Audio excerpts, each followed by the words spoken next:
Koiki Media, we're bringing the world closer to your doorstep.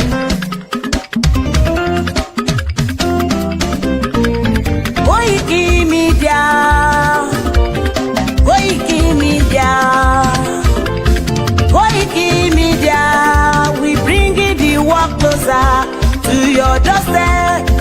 Koiki Media, Koiki Media, Koiki Media, we bringing the world closer to your doorstep. Àwọn sálárà àgbáyé dá. Àwa ló láṣà àti èdè gbígbédè lárugẹ nílẹ̀ Oòduà o, àwa gangan ni bàbá.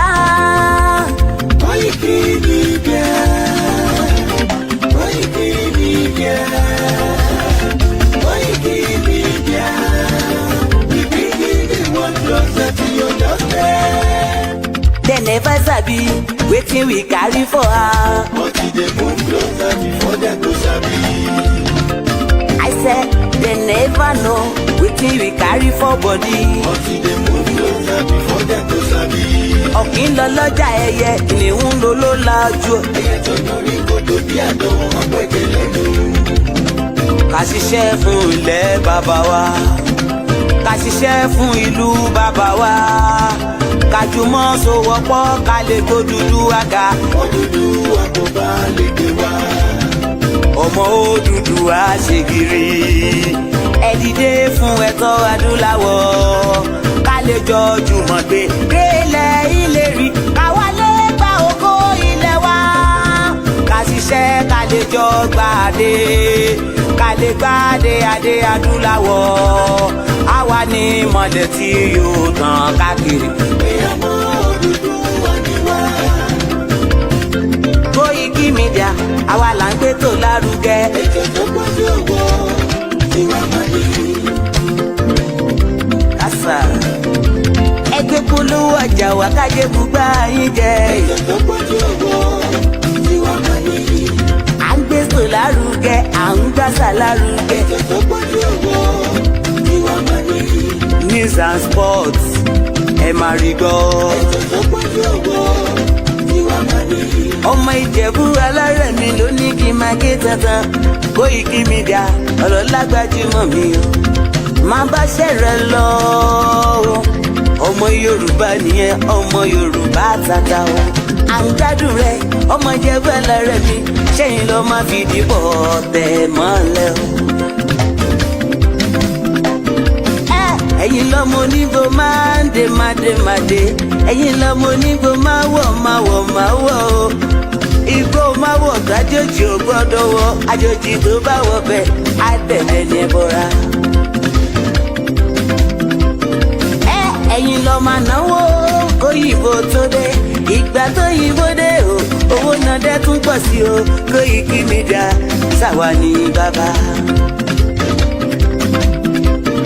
Koiki Media àwọn ní bàbá. Koiki Media àwọn ní bàbá. Àdáńtọ́ àtúnpèrè gidi. Koiki Media àwọn ní bàbá. Àwa là ń gbé tò lárugẹ, jẹ́ ká jọ gbọ́ o. Koiki Media àwọn ní bàbá. Àtúnjàfẹ́tọ̀ ilẹ̀ wa, fẹ́tọ̀ ilẹ̀ Yorùbá. Koiki Media àwọn ní bàbá. Ọmọ Oòduà ni wá o, tọkàntọkàn. Koiki Media àwọn ní bàbá. Ikú tó ṣe bí lébi òsì, àdìmú bàbá iyọ̀. Koiki Media àwọn ní bàbá. We bring you work closer to your doorstep. Koiki Media àwọn ní bàbá. Afẹ́fẹ́ tó ń fẹ́ òòdùn kan ní oko lára ni. Koiki Media àwọn ní bàbá. Àpèrègèdè Olódùmarè ló fún wa ṣe. Koiki Media àwọn ní bàbá. Gbogbo ayé ẹ gbọ́, àwa ní bàbá o. Koiki Media àwọn ní bàbá. Ẹ máa bọ̀ wá ẹgbẹ́ polówó ọjà yín wá o. Koiki Media àwọn ní bàbá. Odùduwà lágbé dání, òtítọ́ lágbé dání. Koiki Media àwọn ní bàbá. A kì í sọ̀dálẹ̀, a kì í sọdí kẹta. Koiki Media àwọn ní bàbá. A dúró tán, a tún péré gédé. Koiki Media àwọn ní bàbá. Koiki Media, we bring you work closer to your doorstep. Koiki Media is around to give us latest. Is around to give us latest. Ladies and gentlemen, ẹ mú kalẹ̀ sílẹ̀, ẹ tẹ́tí ẹ gbọ́ ètò tó kojú gbogbo. Ladies and gentlemen, ẹ mú kalẹ̀ sílẹ̀, ẹ tẹ́tí ẹ gbọ́ ètò tó kojú gbogbo. Koiki Media is around to give us latest. Koiki Media.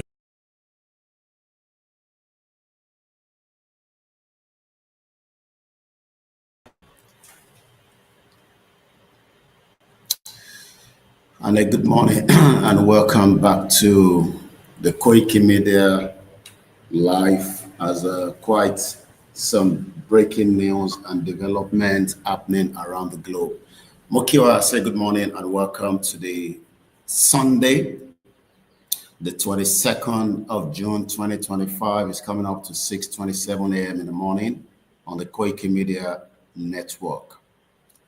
It is currently the day 11 of the Yoruba Nation Mega Rally, as millions of Yoruba people have been given the order to go out there and make their freedom get back to them as quickly as possible. This morning, as we are monitoring the situation in the Middle East, I'll be giving us everything we need to know, as I can now confirm that the United States has bombed the Iranian nuclear site. Peace doesn't happen, then we must expect war. Where is this going to lead us to? Should the Yorubaland be concerned with the development in the Middle East? I will say yes, we have to. So good morning and welcome to the broadcast. Moki eyenyawa níbi tí ẹ ti ń darapọ̀ mọ́ wa lórí ìkànnì wa tí a pè ní Koiki Media Studio. Níbi tí a ti máa mú gbogbo ìdí tí a ṣe gbọ́dọ̀ yára nísìn láti protect agbègbè wa tá ń pè ní ilẹ̀ Yorùbá. Donald Trump has given the order pé kí wọ́n attack Iran. Show any implication ní Africa? Show any implication nílẹ̀ Yorùbá? Gbogbo ilé náà ni a máa gbé yẹ̀wò láàárọ̀ yìí. Mo máa sọ Òyìnbó, a máa sọ Yorùbá. Please bear with us because we are communicating to the global world. Ǹjẹ́ àti wá rí nísìn pé àwọn bá wa wọ̀ ní àṣẹ kankan tàbá review security threat tó ń bẹ nílẹ̀ Yorùbá, pé àwọn bá lẹ̀ Yorùbá wọ̀ ní agbára kankan láti pàṣẹ. Eléyìí ti fi hàn dájú nísìn pé nígbà tí Donald Trump tó bá lè pàṣẹ pé torí region yẹn ó wà on a serious security threat, ó give go ahead. Kí ló dé tí gbà tí summit tó ṣe nílé Ifẹ̀ a rí the final push tó fi máa jẹ́ kí gbogbo ilẹ̀ Yorùbá kó nísinmi? Gbogbo ilé náà ni máa gbé yẹ̀wò láàárọ̀ yìí, and láti lè sọ fún wa pé nobody is going to come and rescue us if we refuse to do the needful. Tá bá dúró de àwọn olóṣèlú, we are all going to sink along with Nigeria, and it will be a collateral disaster. Please share the program and invite others to join as well. My name is Olami Koiki, and I'll be hosting the program this morning as I do, and I'll be monitoring the comment section, and maybe at some point we will open the phone line. We'll be going in and out of the Middle East. We'll be going in and out of what is happening currently as bomb threats across the northern part of Nigeria. Kí ló fa this latest bomb threat? Ṣó ní kankan ṣe pẹ̀lú tó lọ ní Middle East? Àbí ó kọ̀ wá in coincidence that yesterday there was a bomb explosion in Kano. 5 lives were lost, 15 injured. What does this mean? Is this the beginning of multiple attack in Nigeria? All these we will discuss further.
Good morning and welcome to the Sunday broadcast. Let's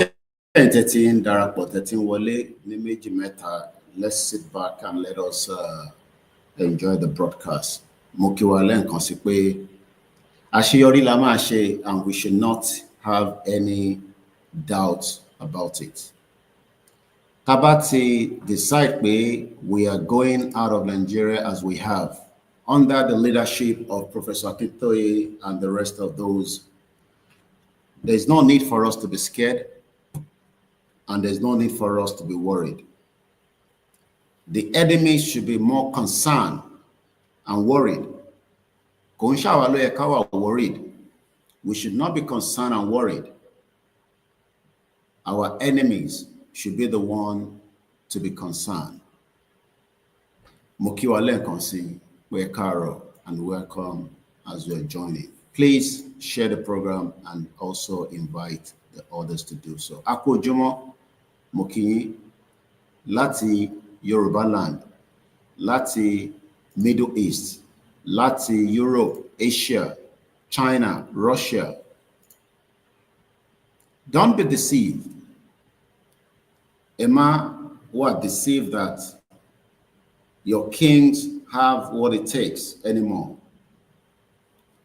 In Tobalemu, Odindi, just a precedent to protect their assets within and outside Ibitonkpeni ìlú wọn. Ó ṣeni láàánú pé gbogbo ọba ilẹ̀ Yorùbá pátá failed every indigenous people láti protect wa against the Fulani terrorists and many other enemies within.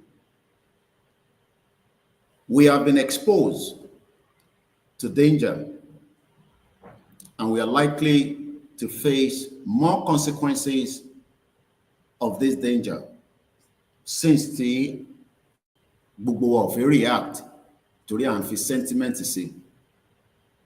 Sentiment will lead us into more disaster, because for every day that we are still sunk inside Nigeria, disaster would happen. There's no amount of how you pray around that.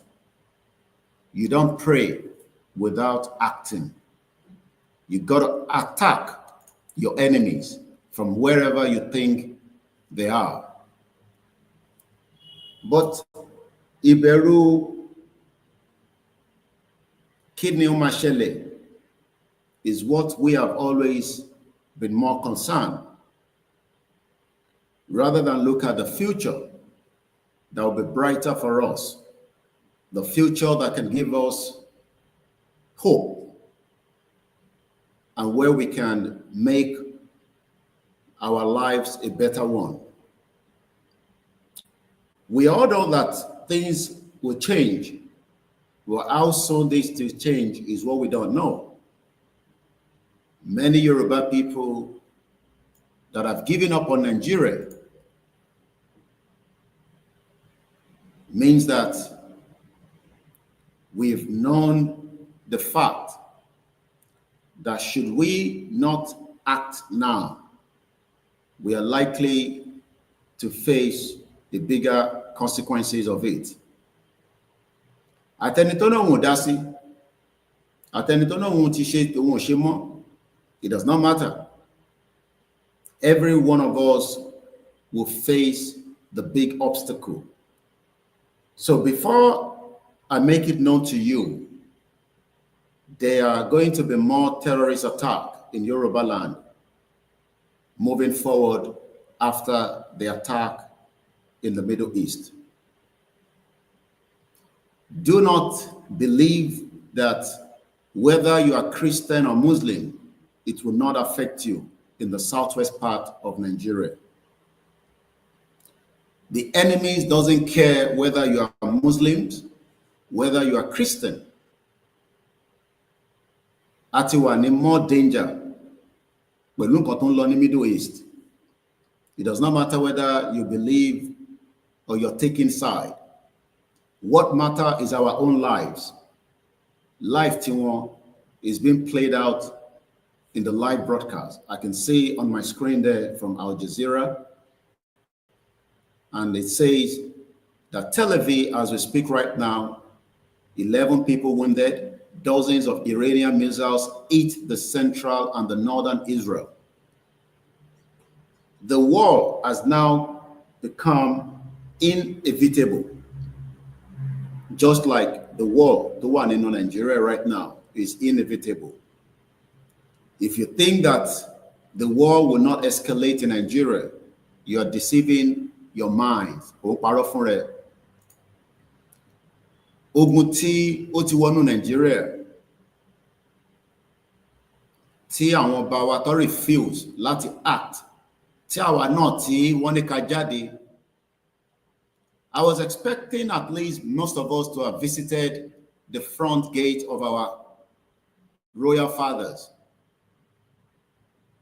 But Shebe, in day 11 of the Yoruba Nation Mega Rally, as instructed by the leadership of Babakitoye Igboho, the deputies Emola and George Akinola, and the committee that gave us the go-ahead to present the future to stop any kind of imminent attack on Yorubaland and take back our freedom.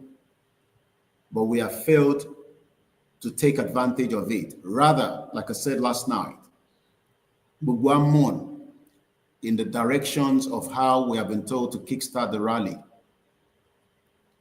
What I can tell us now is that the more we stay, the longer it will become inevitable for terrorists not to attack.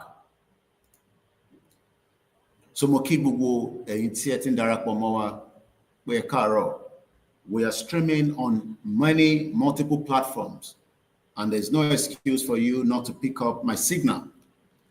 Ẹni tó bá wá no rí signal wa, á jẹ́ pé ohun yìí lè ṣe rí signal.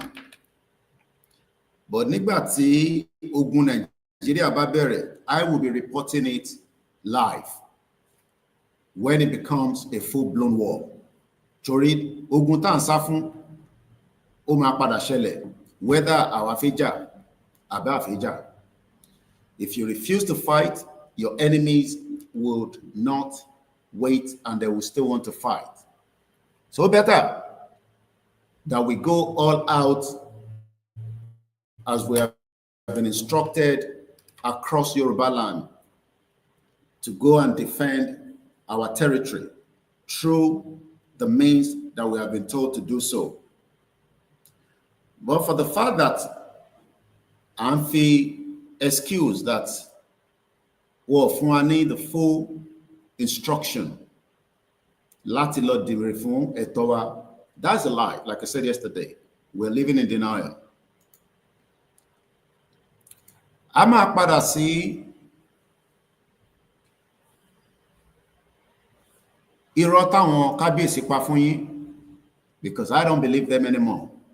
I stopped believing them because wọ́n ní àṣẹ kankan lẹ́nu, like I told you many times. Bó bá wù wọ́n kó accept the truth, kó jẹ́ ká gba Yorùbá country kí àṣẹ lè padà sẹ́nu wọn. If otherwise, it's entirely up to them.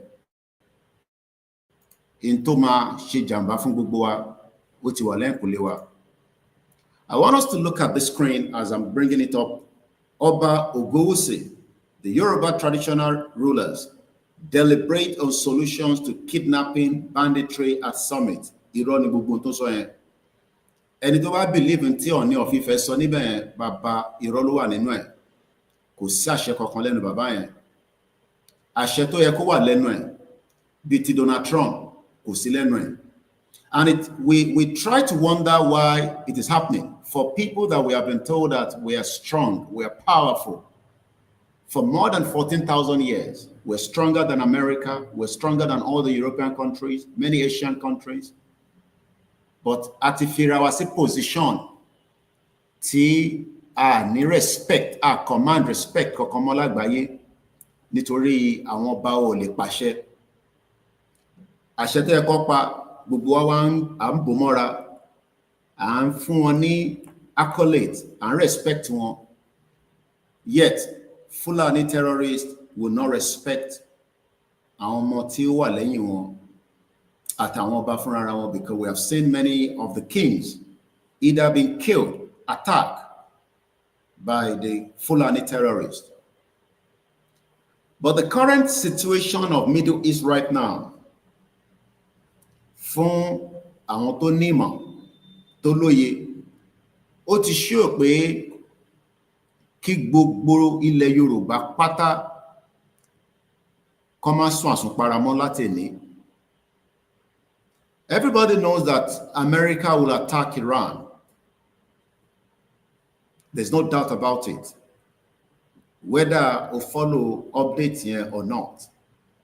But what we need to understand, what will be the ripple effect across Africa, mostly in Nigeria, where Nigeria, as we know, has been designed by many stakeholders.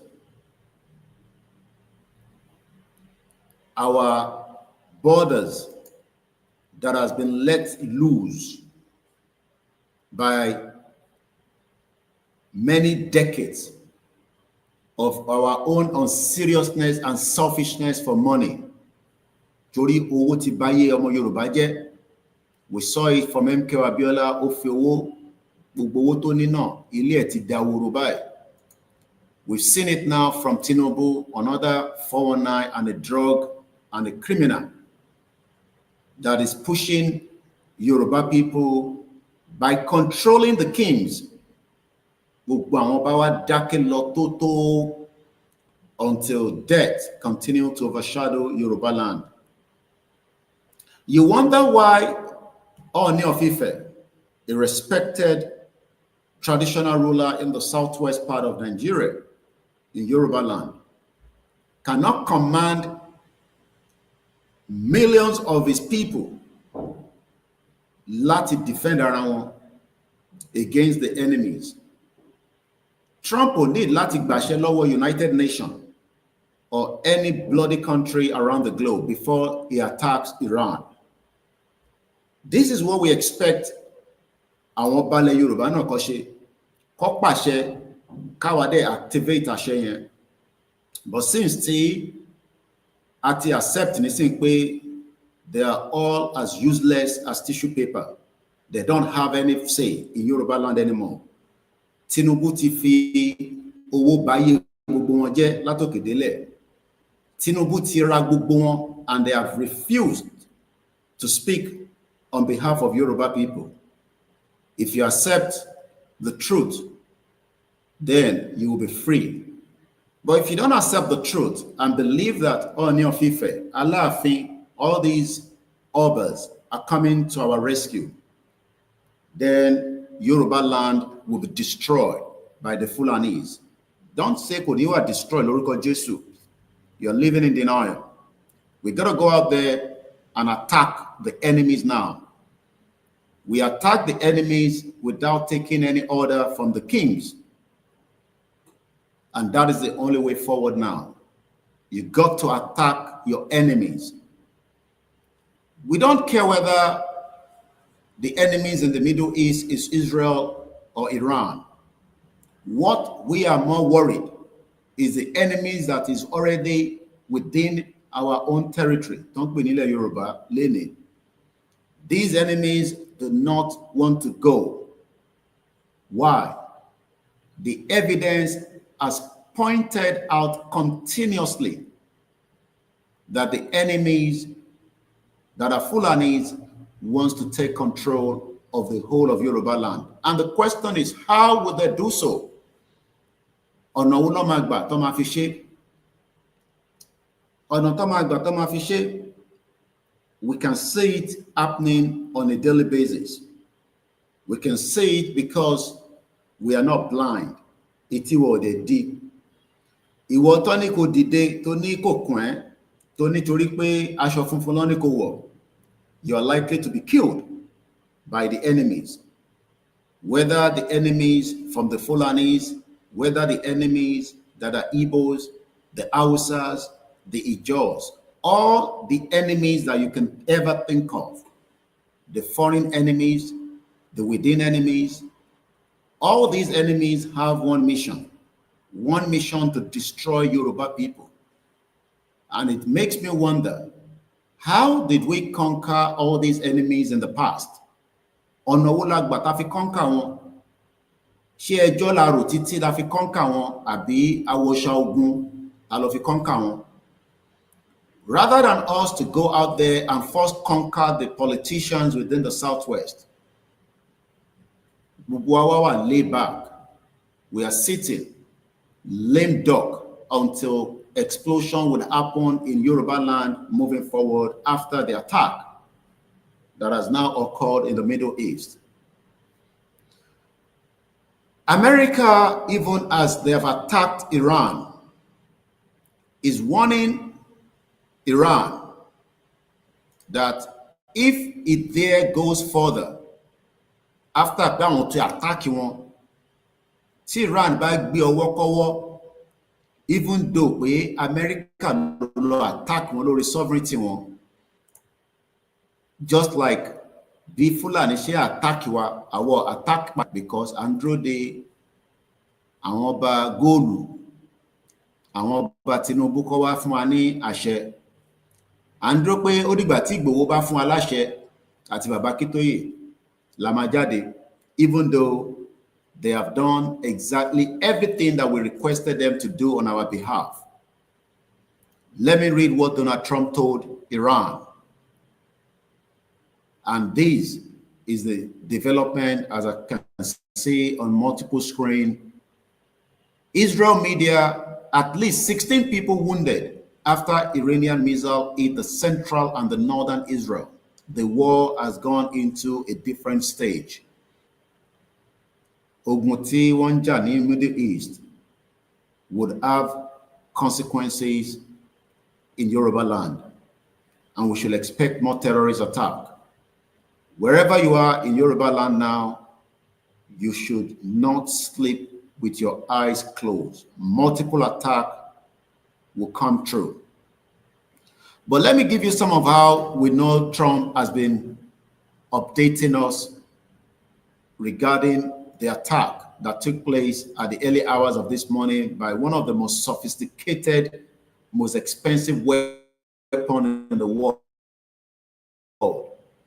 the B-2 bomber multiple attacks has happened. And according to Donald Trump, we have completed our very successful attack on 3 nuclear sites in Iran. Àṣẹ Ọọ̀ni of Ifẹ̀ ò lè pa láti ní ká lọ attack Fúlàní tó ń pa wá, because Ọọ̀ni is still working with Sultan of Sokoto, just like Aláàfin is working with Sultan of Sokoto. They are all puppets of the devil of Sokoto. Puppet ni gbogbo wọn pátápátá. If you don't know the meaning of puppet, you can Google it on the English dictionary. All the kings have submitted under the rulership of the Usman Dan Fodio. And that is why wọ́n lè pàṣẹ pé ká lọ attack Fúlàní tó ń pa wá. Tí Fúlàní bá pa yín, ó pa yín gbé. Tí Fúlàní bá attack oko yín, just accept it that there's nothing you can do. But we can stop it if we refuse to accept any more orders from all the criminal politicians and the kings that refuse to speak on our behalf. So Donald Trump says, and I quote again, I want to attack 3 nuclear sites. Gbogbo ilẹ̀ Yorùbá, àmọ́ bí tí Fúlàní ń gbà wọlé, àmọ́ bí tó ti ń ṣe wá mọ́ṣẹ́, tó bá tẹ̀ wá jẹ́ pé láti inú ilé wa láti máa attack wọn. We can go inside their own territory and attack them back. Ṣáwá tá ìtẹ̀ tí attack wọn nínú ilé, la máa ní strength bá fi lọ attack wọn níta. It shows that we are not cowards, but our mind is too diverted with the things of life. I feel Gumesi this, I feel Kole, I feel Feyawo, I feel Shedis. When Yorubaland can be consumed by more Usman Dan Fodio agenda. This nuclear site in Iran, including the Fordo, one of the most fortified from what we are told, the damage we don't know. The reaction from Iran, we are waiting. Iran says they will do everything to defend their sovereignty. But our only defense sovereignty was because we are running a fake country under fake kings, fake politicians controlled by Britain on the territory that doesn't belong to any one of them. We respect the stool, but do we respect each of these kings? I don't think most of us respect them, because they have compromised Yorubaland for the Fulani agenda, and we got to stop it before it is too late. Also attacked was Natanz, one of the nuclear sites in Iran, and the Asafan. All the planes are now outside of Iran airspace. Do you understand what that means? America won no airspace Iran and took them out from attacking their nuclear site. Àwa ọ̀tẹ̀ tí lè wọnú inú gbó wa, à ń dúró kó pàṣẹ fún wa. Àwa ọ̀lẹ, à ń dúró kí Ìgbòho sọ pé yá ẹ wọnú gbó lọ. Bí a nígbà tí Ìgbòho fẹ́ wọnú gbó tó fẹ́ lọ attack àwọn Fúlàní tó ń pa wá, bí ó gbàṣẹ lọ́wọ́ àwọn ọba tó mọ̀ pé tó máa béèrè àṣẹ lọ́wọ́ wọn ní dáyé lò. Tẹ́ bá ń dúró de èyí tó ń wọ aṣọ funfun káàkiri, tó ń kó rẹ̀ káàkiri, tó ń wọ agbádá, tó ń fò káàkiri bí ẹṣin oníwòlímọ̀, aláṣọ funfun gbogbo ilẹ̀ tí mo bàbá yẹn. O rò pé mò ń bẹ̀rù ẹ̀ ni. Èyí tẹ́ ń pè ní Gani Adams. Tẹ́ bá ń dúró de yẹn wá pa gbogbo yín dànù. Tẹ́ bá ń dúró de Gani Adams tó wá bó ṣe máa ṣe patí, bó ṣe máa ra aṣọ fóun, kó lọ Egypt, kó lọ Cairo, kó lọ London. Àwọn tó ń sponsor ẹ̀ ní London kan ní wọ́n ti kú nísìn tó ń pè ní Dapò Williams. Òun ló sponsor gbogbo trip ẹ̀ tó fi wá London nígbà tó jẹ́ ààrẹ tó lè padìyẹ. Ààrẹ tó ń pa àwọn èèyàn nílùú ẹ̀ tí kò lè pàṣẹ, ó ń dúró de Aláàfin. Ṣòròpá Aláàfin tó gbé ní Canada, ṣé bó ṣe ń pààyàn ní Canada ní Aláàfin máa níwọ̀n mọ̀ pé wọ́n kì í pààyàn ní Canada anyhow. Ṣèbá Aláàfin Canada ló ti wá. Continue to live in denial, you will all die one at a time. Ikú máa pa gbogbo ilẹ̀ kọ̀ọ̀kan tẹ́ ẹ̀ bá dìde nísìn. One at a time, because the enemies will attack you and you are folding your hands. Ó ń dúró pé o ò fẹ́ tàjẹ̀ sílẹ̀. America tó ń mú tàjẹ̀ sílẹ̀ káàkiri, Iran tó ń mú tàjẹ̀ sílẹ̀, Israel, gbogbo wọn tọ́jọ́ mú tàjẹ̀ sílẹ̀, ẹ̀rọ pé wọn ní agenda. Every one of them has an agenda. But I'm not interested in that. I'm more concerned about what is happening and the consequence of what is playing out in the Middle East. Because consequence, Yorubaland, ló máa forí ẹ̀ fagbọn. but tó ń dúró de Gani kó fún ẹ ní order. Gani náà fi gbàṣẹ lọ́wọ́ Aláàfin ò tí ráyè tiwa nísìn. Ó náà ṣì ń settle down. Ó dìgbà tó bá pa gbogbo wa tán. But àwọn ló máa kọ́kọ́ pa kó tó pa wá, because àwọn gangan ló lórí adé. Olórí adé dẹ̀ ní Fúlàní gbọ́dọ̀ pa, because tó bá ti pa lórí adé, then àwa mọ báwa ṣe máa defend ara wa. America ní gbogbo plane tó wọnú Iran airspace wọ́n ti jáde, a full payload of bombs. I told you, when you come on this platform, we don't mix it. And tó bá ń pààyàn, èèyàn gbọ́dọ̀ pa padà ní lẹ́sẹ̀kẹsẹ̀. But táwa ò bá pa wọ́n, àwa ń fi àwàdà, à ń gé aṣọ sọ́rùn, a lọ ń ṣe ojúde ọba tó yẹ pé bí i next year nísìnyí wọ́n máa ju bọ́ọ̀mù síbẹ̀ táwa tètè gba ara wa kúrò, because we can say now that the terrorists will be more angry. They hate America, there's no doubt about it, because if America not all clean then. But the world is a very divided one today. A full payload of bombs was dropped on the primary site, for though all the planes are safely on their way home. Man like ki ìlú kan kó wà kó ní ìgboyà. A máa ṣe kíní yìí ká dẹ̀ lọ ṣe. But àwa tabana máa ṣe kíní. Ó dìgbà tí Ìgbòho bá pàṣẹ fún wa ọ̀ka tó lè lọ ṣe o. À ń dúró kí Ìgbòho pàṣẹ, Ìgbòho tí pàṣẹ, a ṣẹ̀ máa gbọ́hùn Ìgbòho ni o. Ìgbòho gbọ́dọ̀ sọ̀rọ̀. Kóìkì gbogbo yìí tí wọ́n sọ yẹn, àwa ní kí Ìgbòho fi authentic lé lórí. We live in denial as people. Congratulations to our great American warriors. I love that particular phrase. Congratulations. Congratulations to all our great Yoruba warriors. Kò sẹ́ni tó kí n lo warriors. But warrior tiwa, warrior janu, warrior rí WhatsApp. Níbọn, ṣé ẹ ti fún wa lẹ́pà, ṣé ẹ̀pà, lẹ́pà, ní búlẹ̀tì, ní this. Fake, as we know that all these are available right on our doorstep. Kò sẹ́ni tó mọ ibi tí a ti lè mú ìbọn, tá bá fẹ́ mú ìbọn nínú ilẹ̀ Yorùbá. Ṣé bíbí kan ló ń kó sí? Ṣé wọ́n tọ́jú ọ̀pamọ́ síbì kan? Gbogbo alamọ ibi tó wà nílẹ̀ Yorùbá. Mo ní in tó mú àwọn governors wa tó ṣe fi operate is because we are fools.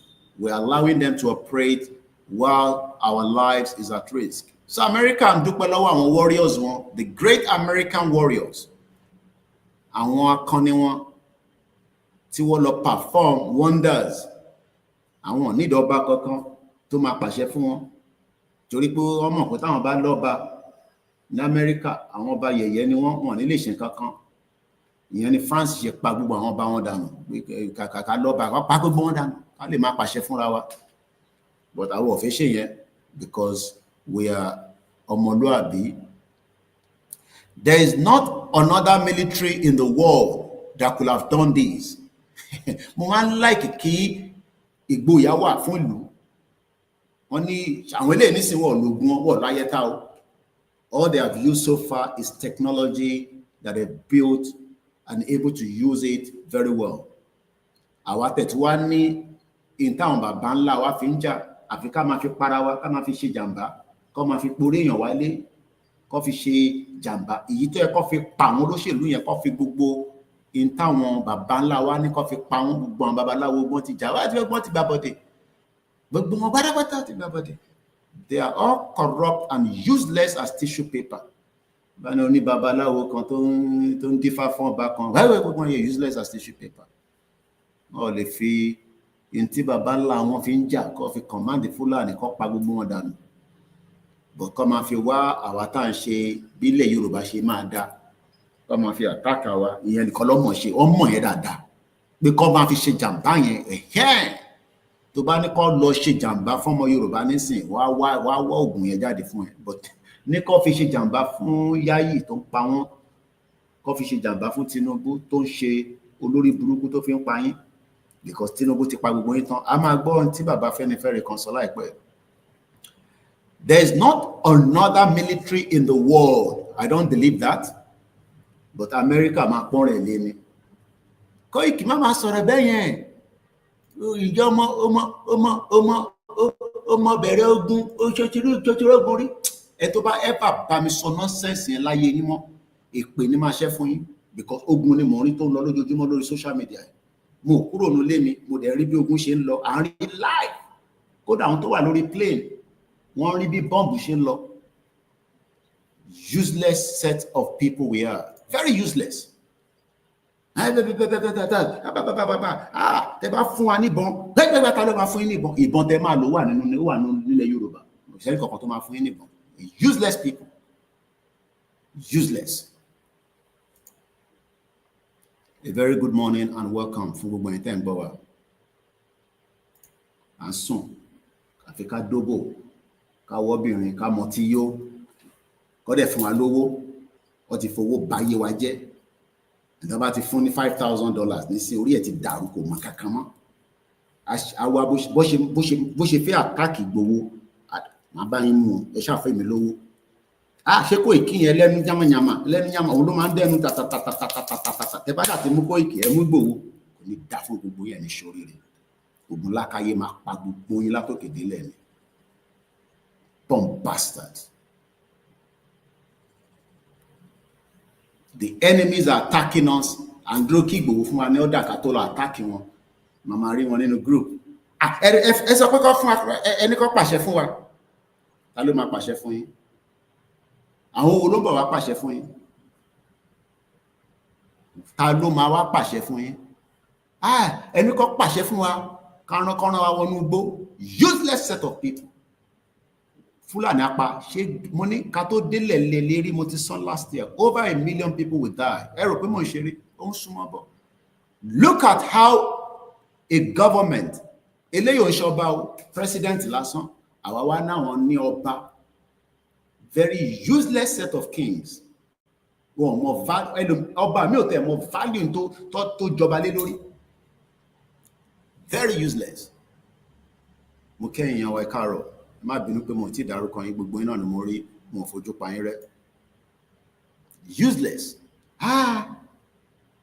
dáwó mọ́ owó tá ti dá ṣé owó kan lamẹ́ríkà owó tó ná yìí ṣé owó kọ́ ni o rò pé bọ́ǹbù tí Amẹ́ríkà ló ń jù yẹn o rò pé wọ́n ní replace ẹ̀ padà wọ́n ní build mi padà.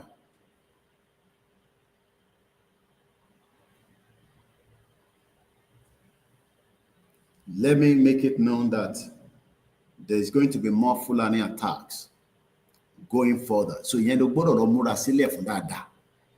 Torí in tó ń lọ ní Middle East, ó máa kan ilẹ̀ Yorùbá tó ń ṣe kékeré. So mo kí gbogbo alẹ́ nǹkan say very good morning. I put on my glasses so that I don't strain my eyes too much. A full payload of bombs was dropped on the primary site. We cannot go out there and attack until Androde Ọọ̀ni of Ifẹ̀. Ọọ̀ni tó ń lọ sí party every weekend. Àti tó rán wọn, àti tó rán wọn, àti tó yẹ kó lọ. Just see him all the time.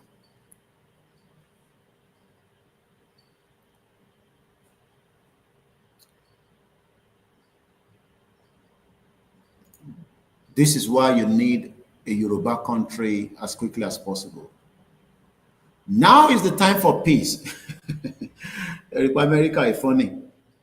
Lẹ́yìn ìgbà tó attack tán, wọ́n tún wá ní kó wá peace. It makes me go back to Chief Tola Adeniyi. I might not agree with him because he doesn't believe in the vision anymore as he was. But he has spoken some things in the past that is still can be used for reference purpose. Bonwe kí àwọn ọba yín láti Aláàfin Ọọ̀ni Àwùjalẹ̀ ní gbogbo wọn ní it doesn't matter. Kó máa bá Fúlàní ṣe. We cannot have Fulani to love us even after 1,000 years. And after 1,000 years, gbogbo yín pátá shut up. Èmi ò fẹ́ gbogbo àná máa padà kú náà ni. Ìjọta máa kú láàmú. Mo ń wo Yorùbá actress kan. Kọ́lọ̀ fọ́run kẹ́, ó ṣe jáde láyé ni. Ikú tó ń sá fún yẹn ó máa padà wá pa wá ńjọ́ kan ni. So it doesn't matter. So why not let us die for this cause? èmi ò fẹ́ kẹ́mi mi bọ́ sínú ẹ̀ o. Ẹ̀mí Ìgbòho nìkan ló lè bọ́ sínú ẹ̀. Bomb bastard all over the place. Idiot. Fake people all the time. Tó bá ní kí ìwọ wàṣọ funfun, tó bá dẹ̀ ní wàṣọ funfun, ṣé olóyè máa mú ẹsẹ̀ àbí bàbá Akíntóyè? Ìwọ lè máa wọṣọ ògùn ẹ káàkiri. Irọ́ ló ń pa, kò ní kankan. Ẹlẹ́nu jáwáyà. Jáwáyà. This woman died. Orúkọ òun náà kò kú ni. Wọ́n ló ṣì wà nínú múvì Fẹlá Aníkúlápó Kútì tó ṣe. Orúkọ ẹ̀ ń jẹ́ Esther Ọ̀dẹ́níyì, also known as Berry White ẹ̀ ń pè. Kọ́nà bá wa fọ̀run kẹ́. Ṣòro pé òun náà kóun náà fẹ́ kú ni, kò sẹ́ni tó fẹ́ kú. Fake people all over the place. Funny people. Tẹ́ bá rí wọn nínú gúrùpù báyìí máa wonder. Nobody wants to die. But better that we spend our energy to defend the criminals that doesn't want to have respect for our lives. We gotta attack them and kill them. You don't leave your enemies because you don't know what your enemies are planning. Enemies will plan. They are planning. Cherry, that's the picture there. Ṣòfin pé tó bá sọ fún ìyá ẹ̀ pé ní 2 months ago pé ikú kan ń bọ̀ o, ní Ọlọ́run lórúkọ Jésù, Ọlọ́run jẹ́ kó a máa taka lágbára ẹ̀jẹ̀ Jésù inshallah láṣẹ Èdùmàrè, ikú kan nípa wa. Yes, ikú kan nípa wa. But tí ikú bá dé kí ló máa ṣe sí? Wàá sọ fún ikú púpọ̀, ikú yá padà máa lọ pa ẹlòmíì o, má pa ẹ̀mí o. Fake Yoruba people that cannot do exactly what I expect us to have done. Ó di Koiki, ìwọ náà má bọ̀. Ìwọ ṣe máa sọ fún àwọn ká lọ ṣe, ìwọ náà ńkọ́. We give excuses every day. Ó dá èmi ò wá, èyí tèmi ṣe, ìwọ náà wá lọ wá ṣe. Gbójú ẹ̀ síta lójoojúmọ́ bẹ́ẹ̀ mi ṣe ń ṣe yìí. Ìwọ ṣe ń tèmi ṣe yìí, kémi wá replace ìwọ. You can't. So you gotta pick one.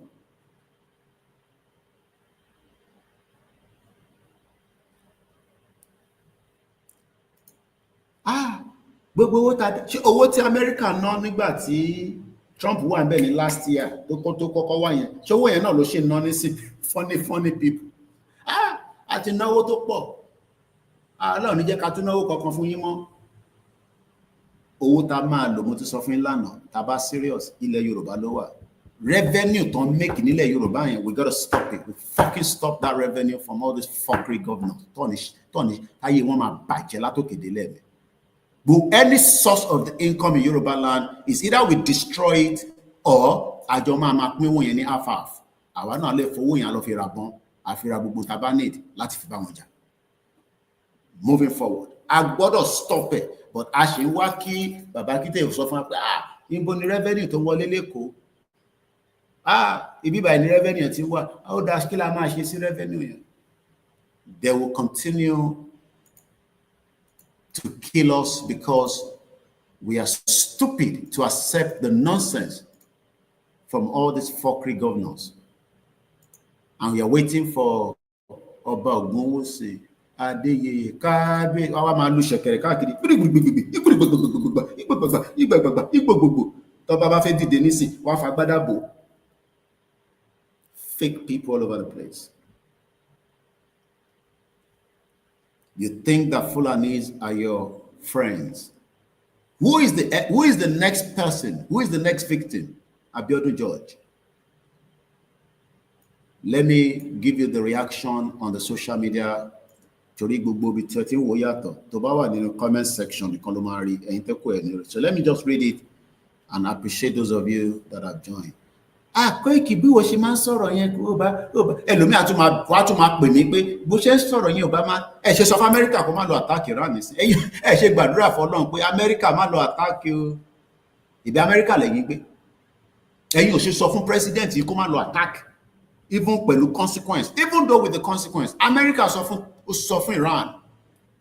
Let me give you that update quickly. Ogun ṣe bẹ̀rẹ̀ ni, ẹni máa kú, ẹni máa yè ló máa yè. Lọ́rọ̀ lé ayé bó ṣe rí nìyẹn. If you don't look for peace, Tẹ́ ẹ bá ti wá peace, ẹ lọ máa prepare for war. Ogun dẹ̀ ti wà nù Nigeria already. Let me show you how I have been monitoring it since I woke up about almost 2 hours ago. Journalist ò kí ń sùn. Ogun ṣẹlẹ̀, ìwọ ní kí èmi máa lọ sùn. Ta ló máa lọ sùn? Tógun ti ká wa mọ́lé, ogun ká wa mọ́lé, àwa wá ń ṣe rakatia nígbà ń ṣe. Let me give you all the updates as I have it in the last 2 hours. So that kò lè monitor bó ṣe ń lọ. Ó yẹ nísìn. Èmi náà monitor ẹ̀. Ìbí wà lóhun náà máa ti mọ́. Koiki, ṣé Iran ló ń support? Òrórí ẹ̀ gbàgbàgbàgbà, ó dẹ̀ ṣe Yorùbá ṣàn, òun support Iran. Ṣé Israel ló ń support? Kí ni kàn mí pẹ̀lú àwọn yẹn? Èmi support ilẹ̀ tèmi, lèmi support ilẹ̀ tèmi kí Fúlàní má bàa pa gbogbo wa tán, torí ó ti ń bọ̀ wá pa gbogbo wa báyìí. À ń dúró de àwọn kábíyèsí jágbajàgba, àwọn kábíyèsí tí politician no respect. Fake Yoruba people we are. Fake. Wọ́n mú ayé wa, wọ́n turn it upside down. A ní ká mú ayé tiwọn náà, ká lù mọ́lẹ̀, ká fọ́ gbogbo ẹ̀ pátápátá. Bí bàbá Akíntóyè ṣe ní ká bẹ̀rẹ̀ yẹn ni kò dáa. On the lighter note yẹn bọ́ ṣe ní ká bẹ̀rẹ̀. Báwo ni bàbá yẹn bá ṣe ní kẹ́ bẹ̀rẹ̀? Báwo ni bàbá yẹn bá ṣe ní ká bẹ̀rẹ̀? Ju bó ṣe sọ yìí lọ. Fake people all over the place. We give excuses láyé wa mọ̀. I'll give excuse too much. A very good morning, Mokin. Andrew de Baba Adébóyè tó sọ fún yín pé Nàìjíríà máa pín. Ó wá sọ ní I'm a mathematician. You know how mathematicians they think. Fake pastors, fake imams, fake babalawos. Àwọn tó táyé gbogbo wọn ti bàjẹ́ pátápátá. Wọ́n wá fẹ́ mú ayé tiwa. Wọ́n fẹ́ lọ́kẹ̀ mọ́nú Nàìjíríà. Gbogbo ẹni tó bá ní kí wọ́n fi ayé wa sínú Nàìjíríà, ayé yín máa bàjẹ́ látòkè délẹ̀ ni. Ogun lákàyè máa pa gbogbo yín ẹ̀ ní ṣoríire. Anybody tó bá jẹ́, kò bá jọba ló ń sọ̀rọ̀ pé ká wà ní Nàìjíríà ni, kò bá jẹ́ olóṣèlú ni, kò bá jẹ́ foreigner, ayé gbogbo yín máa bàjẹ́ látòkè délẹ̀ ni. Ayé yín máa bàjẹ́ ni. Ogun lákàyè máa pa gbogbo yín ni. Àwọn tó nílẹ̀ yẹn máa mọ̀ ẹ̀jẹ̀ yín ẹ̀ ní ṣoríire. Ó kù díẹ̀.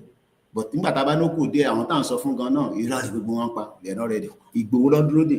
Ìgbòho máa bọ̀. Ọ̀yá Ìgbòho máa bọ̀ lé kájọ ṣe. Àwọn ò lè ṣe o, Ìgbòho wá lead wa o, Ìgbòho jọ wá lead wa. Àfi kọ́lọ̀ kó bá wa kẹ́ bàbá yẹn nísìn.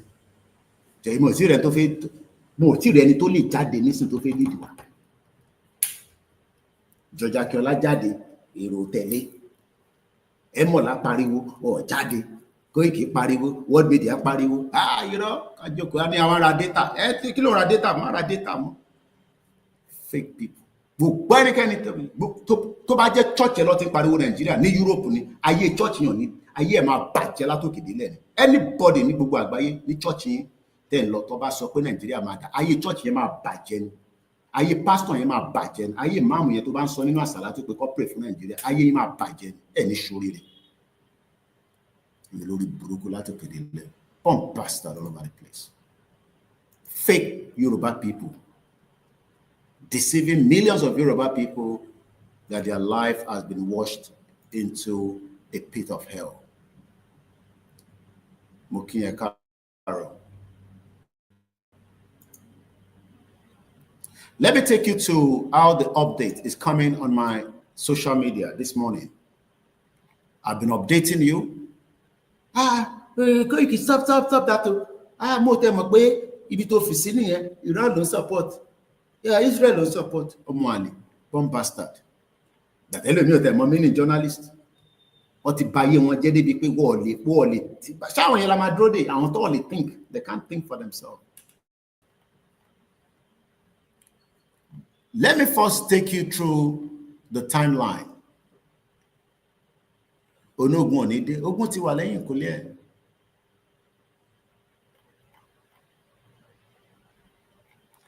I want to go back to how the updates that I've been giving throughout this morning. I've been giving us a lot of updates, and I just want to take you through the timeline. Mokinye Karo. a máa gbọ́n tí Trump sọ ṣe sùúrù díẹ̀ sí. But what next? Kí ló máa ṣẹlẹ̀ after this attack? Now, let me say exactly what Trump says.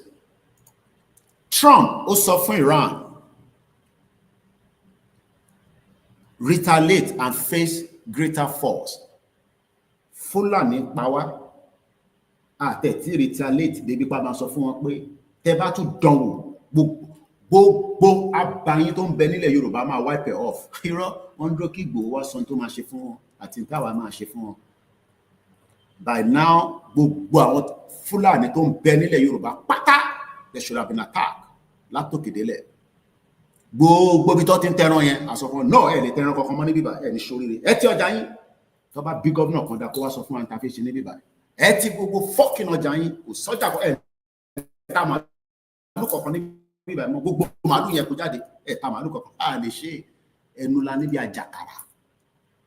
Ó yẹ ká ti lọ sí gbogbo bí tó ti ń ta ẹran ní gbogbo lẹ́ Yorùbá, gbogbo bí àwọn màálù wọn ká sọ fún wọn fucking kan stop ẹ̀.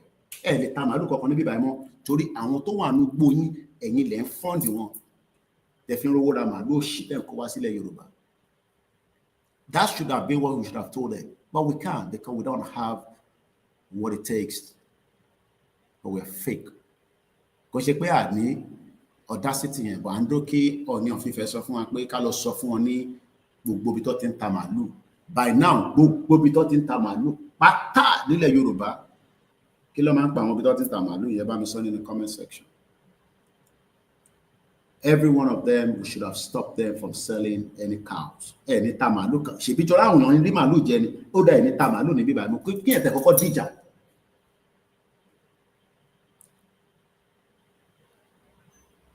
Ten people can do it and the rest follow. 5 people can kickstart and the rest follow. No, we don't want to do that. So Trump sọ fún Iran. Má gbé yẹ̀wò pé kíní o. Any retaliation by Iran against the United States of America will be met with force far greater than what was witnessed tonight. Thank you, Donald J. Trump, President of the United States.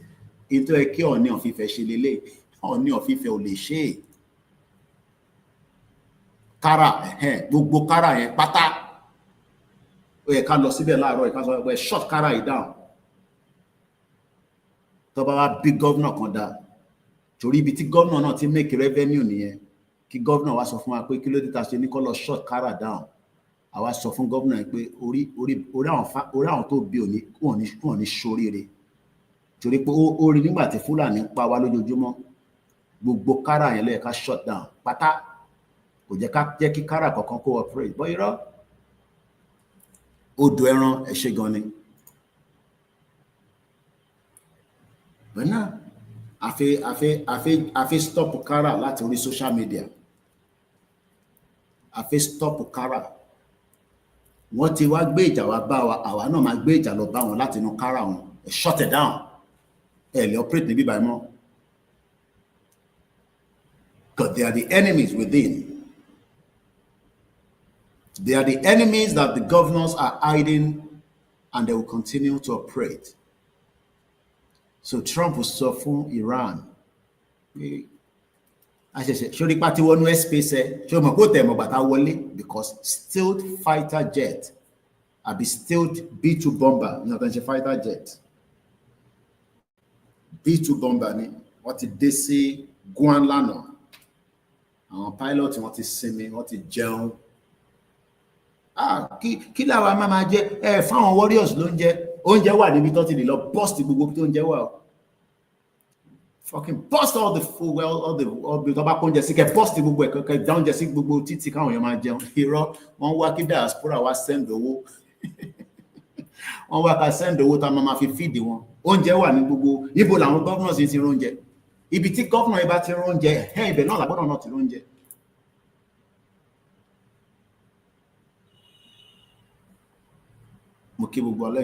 Good morning and welcome.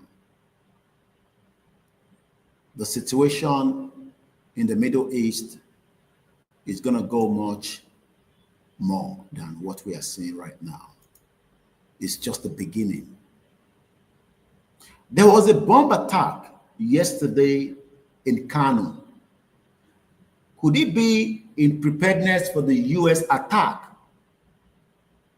Àbí ó kọ̀ wá coincident pé attack tó ṣẹlẹ̀ ní Kano yẹn kò ní kankan ṣe pẹ̀lú Middle East. We know is Islamic fundamental, they think, the Fulanis, they are all under the same blood. Ẹ̀jẹ̀ kan náà ló ràn lára gbogbo àwọn náà.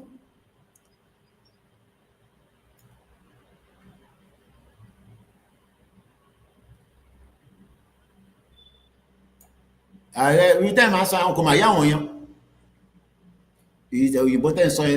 Mr. Dog. When the Yoruba nation get ready, if Iran happens to be Iran and closes the Strait of Hormuz, the world economy will be affected. Fuel, food, transport, energy prices will skyrocket. I don't think some of us know what is about to start. Or better that we go out now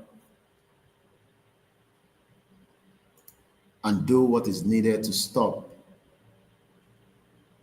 this situation. Mokiba Babiodu George, one, we are all illiterate fools. I'm a professor. Professor tó wà ní university tí kò rón jẹjẹ, wọ́n attack another professor tó ní ká gbáyé professor yẹn sílẹ̀.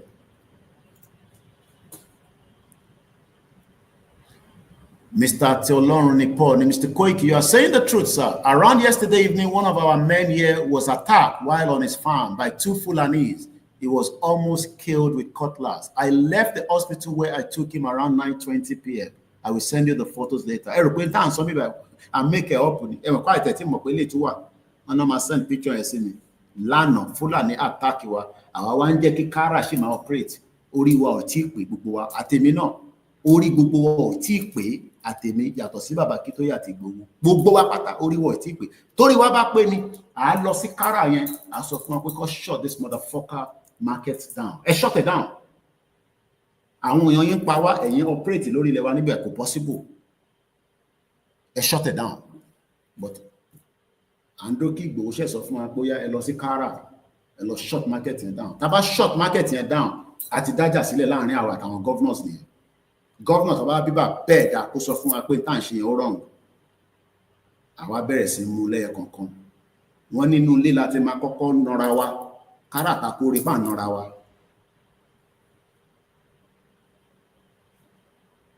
Ọlọ́run àfẹ́ nìyẹn lálàáfíà o.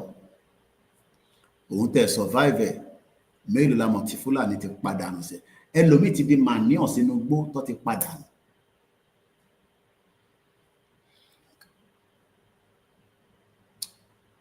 America sọ fún Iran, don't dare, but to rò pé Iran máa dá lóhùn ní kíní kan Iran ò ní dá lóhùn because Iran sọ fún America orí ò pé Fúlàní ń pa wá àwa wá ń bẹ Ọlọ́run pé Ọlọ́run má jẹ́ kó pa wá mọ́ ẹ ká lọ pa wọ́n padà ní ká ṣe wọ́n mọ́ṣẹ́ ká pa gbogbo wọn dànù irọ́ à ń bẹ Jésù Kristi kó bá wa lọ ṣe iṣẹ́ fún wọn because àti mo sọ lánàá pé àti sink sínú prophecy. Androki bí bàbá má sunkún mọ́ sọ̀rọ̀ ìtọ́lọ̀ fi wọ̀n wọ́n ìyá má sunkún mọ́ bàbá prophet Tibetan ó yá Koiki ṣó ti gbọ́ prophecy bàbá kíní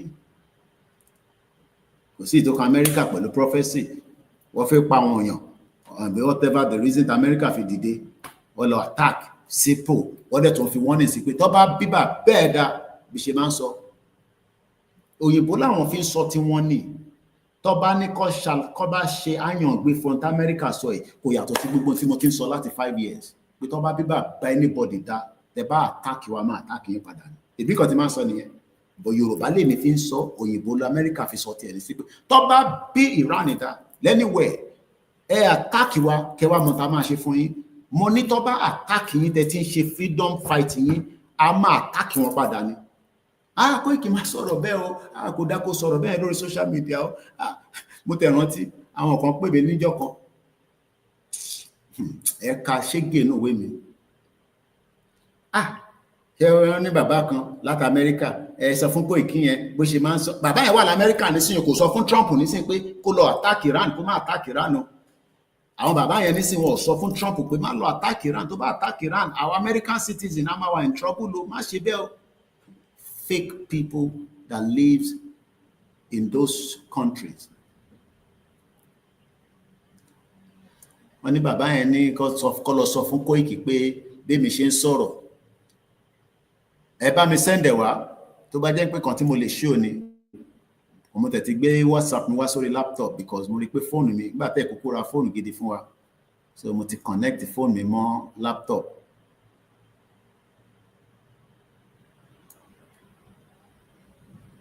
So mo monitor gbogbo mess tẹ́ bá send máa rí sórí 979 bó bá dẹ̀ jẹ́ pé the other one yẹn náà ni. Fake people we are. I know we are not cowards. I don't want to use the word coward. Ṣé picture ẹ lè send why? Mo tẹ mo orúkọ yín gan lórí WhatsApp. Mo kẹ́yìn yan wa.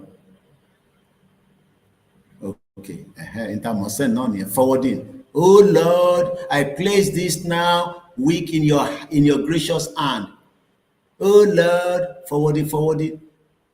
Mad people all over the place. In tí mò ń sọ náà ni Trump ń sọ pé tó bá bí Iran ìdákó attack kò mí pé Iran ò ní attack. Iran máa attack náà ṣe torí ìlú ẹ̀ lọ tí wọ́n attack ó máa attack. So ó rò pé Fulani ò ní attack wa náà ni wọ́n sì máa àwọ̀ attack wọn wọ́n sì máa attack wa. You think Fulani are waiting for orders? 5 years mo sọ ní Yorùbá mo ní tó bá attack wa ká attack wọn padà. Má máa sọ̀rọ̀ bẹ́ẹ̀. Má máa sọ̀rọ̀ ìbọn, má sọ̀rọ̀ bọ́ǹbù. Ìjọ epo ojoojúmọ́ wò Al Jazeera ni mo gbọ́ yìí lórí ọ̀hún. Òun ló gbọ́ lórí. And now the update, Israel is now looking at a regime change in every day they talk about you attack, we attack.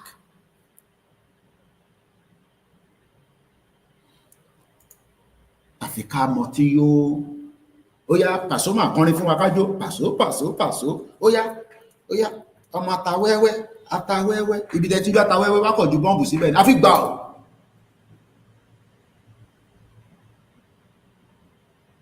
And we are not security conscious.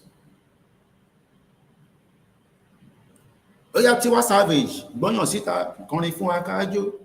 Ó yá ká lọ wo Davido wà ní Ibiza ó ń gbádùn ayé ẹ̀ pẹ̀lú Cubana orí bó ṣe mọ tí tó ń ṣe èmi náà fi mọ tí mo fi máa ṣe fàájì.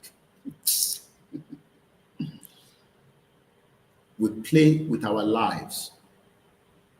À ń fayé wa fi ń jó gẹ̀lẹ̀dẹ̀. Àwa ń dúró kí ìlú kan wá ràn wá lọ́wọ́. Mad people all over the place. America sọ fún Iran even after tó lọ attack wọn mọ́nú ilé wọn pé ṣáwa lè lọ attack wọn ní Kánò. Ta ló sọ pé a lè lọ attack wọn ní Kánò? Yes, a lè lọ attack wọn ní Kánò. Ká attack wọn ní Sokoto, ká attack wọn ní Katsina. Ká rán àròkọ padà sí wọn pé bẹ́ẹ̀ ṣe ń pa wá nílẹ̀ Yorùbá à pa àwọn èèyàn yín náà ní north ni ẹ̀ ní ṣoríire ogun máa pa gbogbo yín ni. A lè ṣe yẹn. Ìjọba àṣìfẹ́ gbáta tó ń bọ̀ láti Kánò wèrè ní gbogbo wa wèrè. We are bomb bastard. Èmi dẹ̀ mọ̀ pé kì í ṣe wèrè torí ẹni tó ní làákàyè ní gbogbo wa but àwa ń ṣe bí cowards à ń bẹ̀rù. Ọlọ́run jẹ́ ń kó ọlọ́mọdé kú sí ta gbé dání yìí. Mad people all over the place. So we better wake up. Wake up.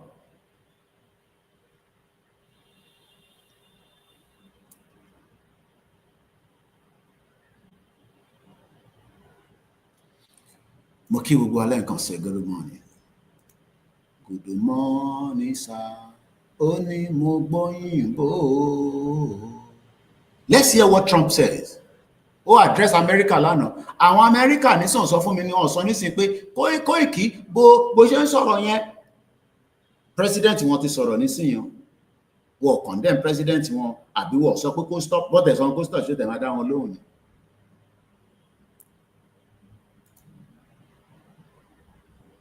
Any retaliation by Iran against you into ẹ̀ka máa sọ fún Fúlàní ní ẹ pé nígbà tá a bá àtàkì yín tán ní Kára ní gbogbo ilẹ̀ Yorùbá tẹ bá tún wá àtàkì wa kódà àti wá scale up à blow gbogbo bridge yẹn dànù, à já gbogbo ẹ̀ dànù, à fọ́ gbogbo bridge yẹn dànù. Irọ́, ó ń dúró dè Ìgbòho kó lọ bá wọn blow bridge. Ká lọ stop wọn ní Jẹ́bà pé gbogbo truck yín wọ̀ bí truck yín dá tó máa wọlé mọ́. Truck ọkàn wọlé mọ́ sílẹ̀ Yorùbá, ẹ dá padà sẹ́yìn lọ́hùn. Kíjà bẹ̀rẹ̀ bẹ́ẹ̀ ni.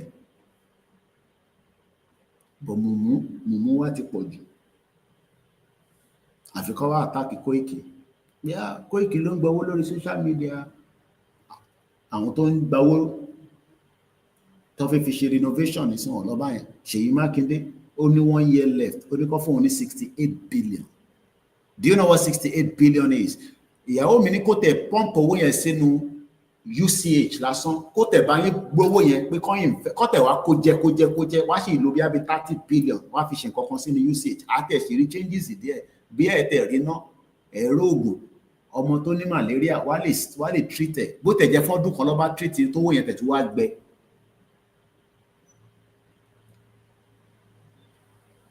But we are too scared. We are very scared. Ẹ̀rù bà wá. Kí ló máa ṣẹlẹ̀ pé kí tó gun bá? Wọ́n ń ja ogun ní Israel, wọ́n sì níná. Wọ́n ń ja ogun ní Iran, iná wọn sì stable.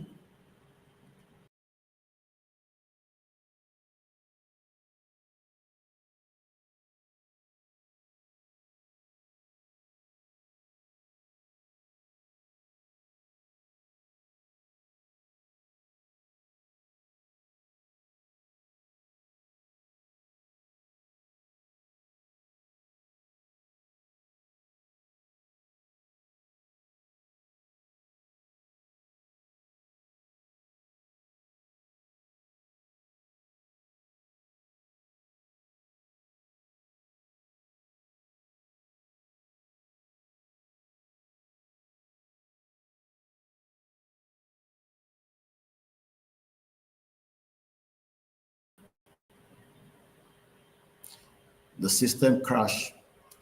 I mean, the Chrome.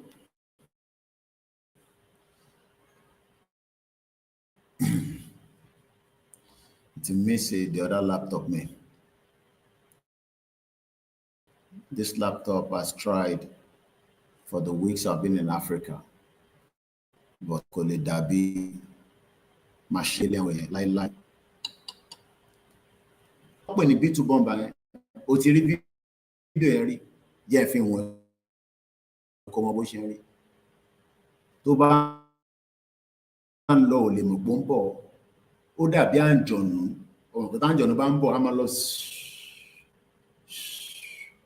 ṣe jẹ́ ká wọlé ká lọ ṣe. Bàbá tó wá ṣe tó àtúwá. Ẹ̀rí Fúlàní ta mú lánàá leléyìí o, àwọn Yorùbá ṣe ti rí àti mú Fúlàní o.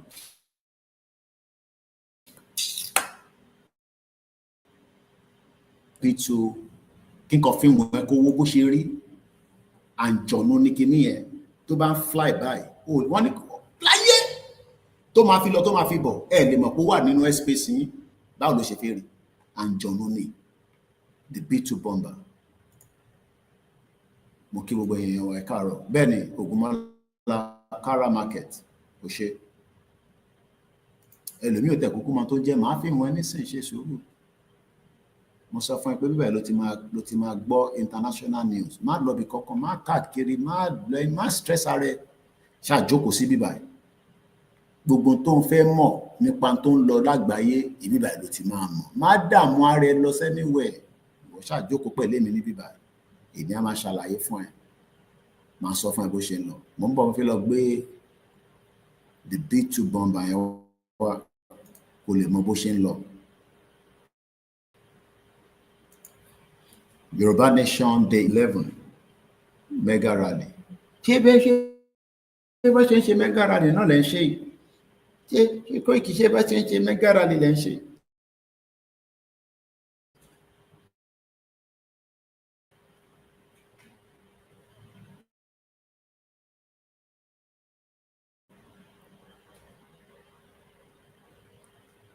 Good morning once again and welcome. It's taking its time, but it will pick up.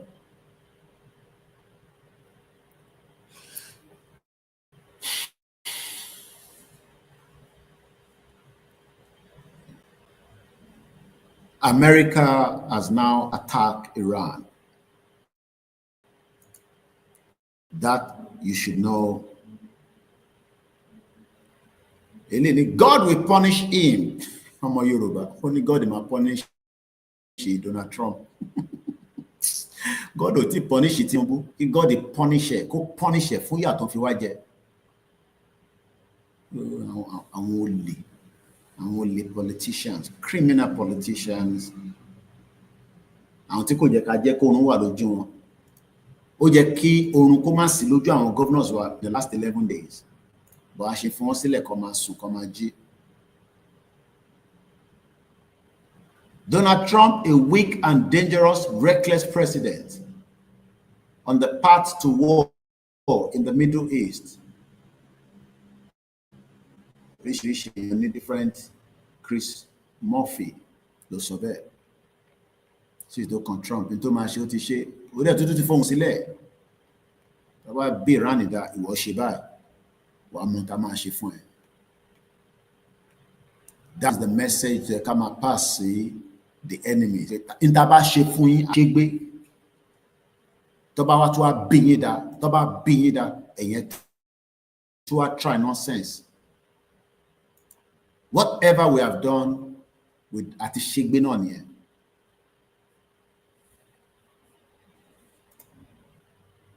Ẹ káàárọ̀ gbogbo yín. Let's take you and show you more what they still. The B2 tó bá ń lọ bá máa ń lọ bí àǹjọ̀nú ni ó lè rí ibo ló fẹ́ gbà rí jẹ́ ń fi wọ̀n ẹ́ kó bó ṣe ń rí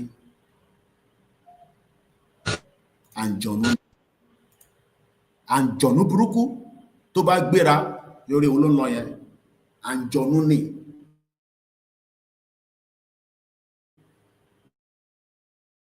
That's about $1 billion.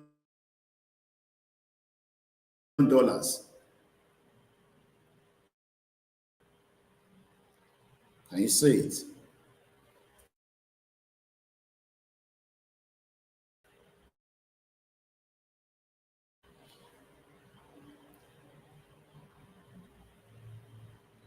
And John ní bó ṣe rán lọ yẹn.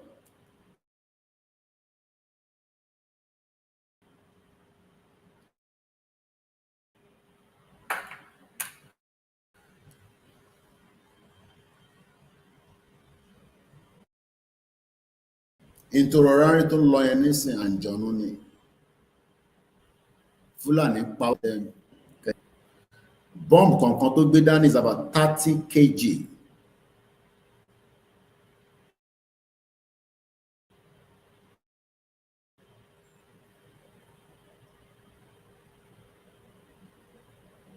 Tó bá ti wà lórí afẹ́fẹ́ ẹ̀ tó rí mọ́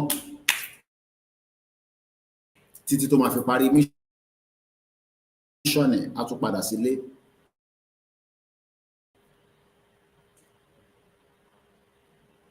Bó ṣe jẹ́ káwa náà máa operate nìyẹn.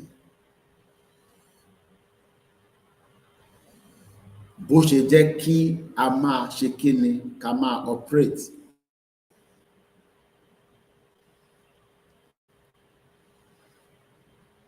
We have what it takes.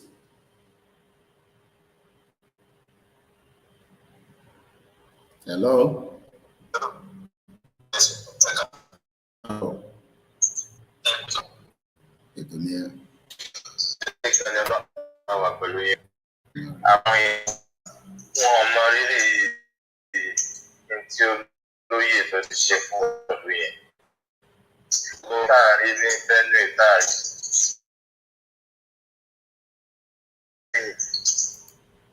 Lọ́wọ́lọ́wọ́ báyìí èmi ò wá mọ tó ń ṣe àwọn èèyàn wọn tí wọn fi jáde gẹ́gẹ́ jáde. Àwọn èèyàn wá ń sá kókó ṣùgbọ́n ikú yẹn dẹ̀ ń pa wọ́n táwọn náà rí ẹ̀fọ́ àti lóyún yẹn ti di fífífì torí ẹ̀mọ́wó ìṣó gbogbo wọn ti wà mix up ara wọn tó wọnú kó tó jáde ìwádìí kó máa yí wọn ní tó kú wà lẹ iye èèyàn tó ń sọ síta kó ti kú náà lórí yẹn ó jù bẹ́ẹ̀ lọ torí pé àgbọ̀lagbọ̀ ìsáárí lárí àìmọye ìtaàrí náà lórí àwọn olórí wọn tá a sọ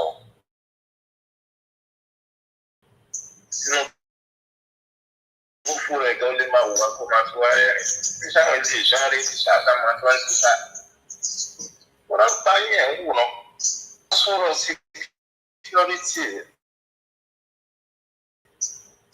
àwọn ọba wa wọn láwọn ẹnu sọ̀rọ̀ lè àrẹ́ǹjì fún wa kan fún àwọn security wa ní íńtánẹ́ẹ̀tì inú gbó kan rí lò wọ́n ní di ẹ̀pà wọ́n ní di ìrèké wọn kún ọ lè provide yẹn wọ́n dé wà ní ìṣáájú pé wọ́n ń gbòdì nínú ìlú yẹn so ẹ̀yin tẹ́lẹ̀ ṣe ń retí àṣẹ lẹ́nu ẹnìkan ẹ̀ sì mọ̀ pé kò sẹ́ni ẹ̀kan tó rẹ́tí àti fún yín láṣẹ àfikún ọkùnrin wọn ká dídé kájà fẹ́ tó wà náà wọ́n ti ní ká jáde ẹsẹ̀ kò lé ní 11 days ni wọ́n ṣe ń kà tó ìjọ mélòó wá lè wá fẹ́ máa kà táwọn tó dẹ́ àárín jì lókè àwọn tó fẹ́ àtàkì àwọn òdúró àwọn ṣe àárín jì fún láti wá àtàkì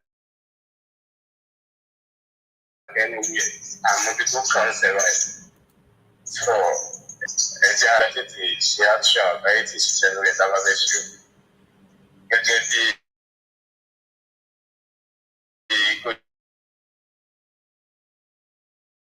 ìṣọ̀ gbogbo kára nǹkan fúnra dáradára yẹn ó yẹ ká ti ṣọ̀ tiẹ̀ dára àti pé kí là ń jẹ́ fipá dùgbọ̀n wọ́n fi ń pariwo ìbọn wọ́n wá ń bẹ̀rẹ̀ kí ní káwọn fipá dùn wọn so gbogbo tó bá ti mú bí báwa ẹ̀dígájú kan mọ̀ pé káwọn kan lọ tó kíní tó tún tó wá látọ̀dọ̀ wọn àfihàn ọlọ́dọ̀ wa ọlọ́run tí ó bàjẹ́ láyọ̀ ní pé ó yẹ àti ṣe sílẹ̀ àtàwọn fámìlì yìí tán fi ń lẹ̀ ẹ ṣe gan ni sá. ok ẹ ṣe gan ni mo kẹ́yìn èèyàn wa happy Sunday now let's go and listen to the last broadcast of our leader Akitoye the emeritus kọ́lọ̀ ń jẹ́ kí àtúlẹ̀ irú if we lose the opportunity in our hands now, we are going to face a very serious consequence. But before Kato Baba, because Mofe shift slightly out of the US Middle East, but I will continue to pick on that. I want us to listen to the part of the address coming from the US president himself, Donald Trump, who addressed our Americans lano, just like Baba Bashi addressed our no. Short time ago, the U.S. military kept Nisuru, Trump, Nisuru. Baba address you. No, actually, need to know you not go address you. Nígbà tí Baba Trump ti address, J.D. Vance òṣètú jáde kó wá ní America, we are going to do this and we're going to do that. After the president ti address the nation, Baba Akitoye address us. Atuwani Koloye to address wa. Sha serious.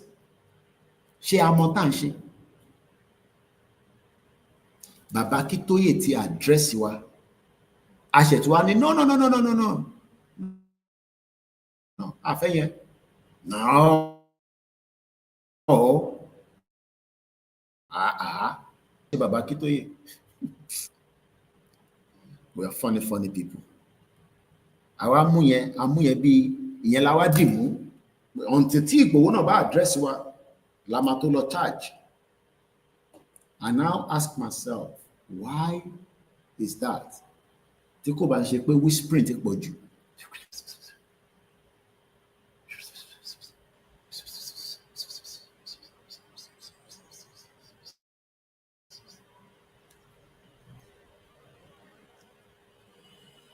ṣé Ìgbòho mọ̀ nípa ẹ̀? Kí ló dé tí Ìgbòho wá sọ̀rọ̀? Ẹ wo J.D. Vance.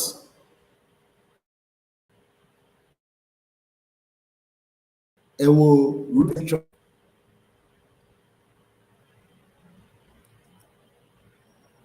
The address as it took place last night in the America time.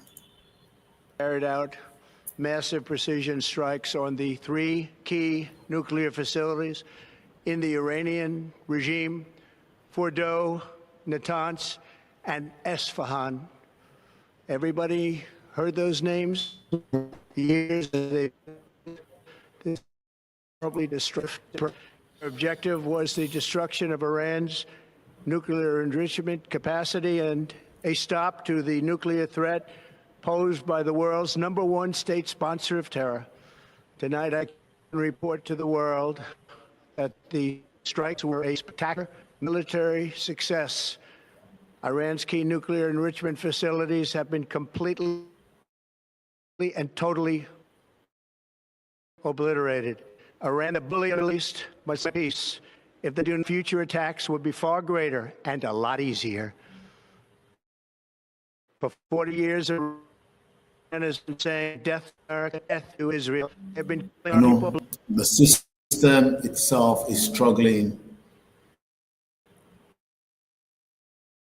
And that's the reason why, it's coming up a little bit like that. But the most important thing is, at the peak in need, Mokiwa Karo, and welcome back to the broadcast. Self-determination, Yoruba nation is still ongoing. I hope what I might do, because I'll bring the image of Baba here, but I might have to play it on my phone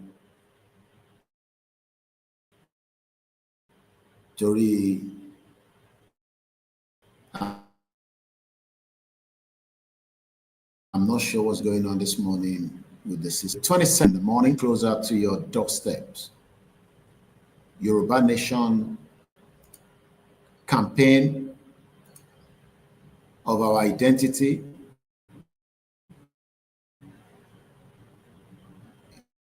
It has to be done now before it is too late. So I'll see how it goes to kickstart from here. If otherwise, then I would release the audio from another device.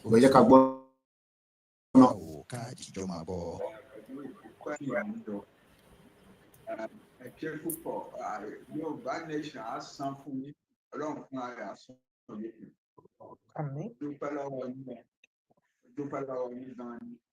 Nǹkan tí mo kàn máa sọ lálẹ́ yóò gùn púpọ̀. Náà ni kí n sọ fún yín pé ẹ lọ fọkàn balẹ̀, kì í ṣe irú fọkànbalẹ̀ tí àwọn mìíràn ẹ fọkànbalẹ̀ pé ọ̀rọ̀ awareness rally kò ní dé ó kọ they did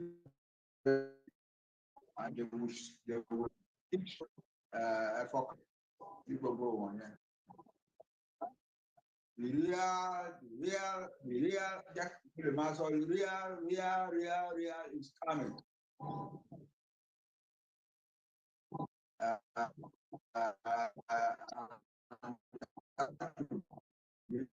The final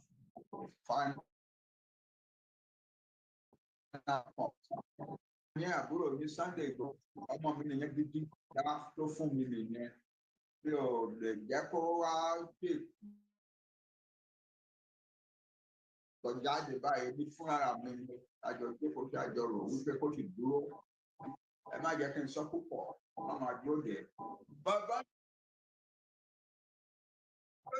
dúró dé we are ready to go. Nǹkan bí méjì ni mo kàn ní kí n sọ ọ̀rọ̀ ti pé bọ́ládé mo ṣe máa fẹ́ nìyẹn a gbọ́dọ̀ sọ púpọ̀ àwọn aráàlú wa kéékèèké tá à ń ṣe from town to town, village to village.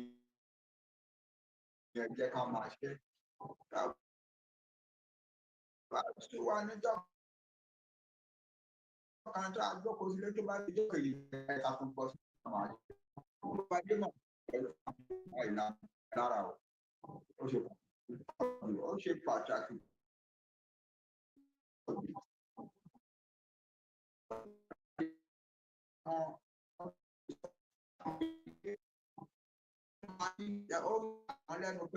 Every time country, there are 60 people and all these people are running in their towns and villages. We've never seen a thing like this in any country before. Yeah, we see big one situation of 6 in their villages and showing that the one that is a powerful thing. To let the Yoruba nation that God showed us that way. Ọlọ́run fúnra rẹ̀ ló fọ́. Iṣẹ́ àwa la lọ́gbọ́n, Ọlọ́run ló fi hàn wá. Ọlọ́run fi hàn wá, ó tẹ̀ sí wá jẹ́ nǹkan lára ẹ̀fẹ̀. Odúpẹ́ lọ́wọ́ lóbi tó fọ̀nà ẹ̀ wá. Ó dẹ̀ dúpẹ́ lọ́wọ́ gbogbo ẹ̀yin tẹ́ dìde tẹ́ contribute lọ́tún àbí lórí. Kékeré ni mo ráyè lọ́rẹ́ ní ọ̀ráyè ìlàlà tó bá nígbà tó la máa tún jọ ìní ní ẹni iwájú ilé wa ní títì wa tó ń ṣe díẹ̀ àti tó ló ṣe pàtàkì pátápátá. Congratulations to the Yoruba nation. You have in this world. It is not possible. I'm not going to say it is not easy. It is not possible to have any other nation who wants some particular change in their life, who are running in every town and village of their country. Or possible, I want to like you. Nítorí náà mo bá nílò ọmọ dúpẹ́ lọ́wọ́ Ọlọ́run ló ń lànà wà bẹ́ẹ̀ kì í ṣàwà fúnra wa.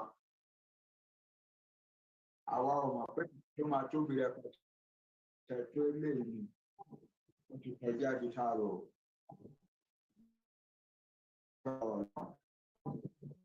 Nǹkan èyí tí mo fẹ́ sọ ni pé máa jẹ́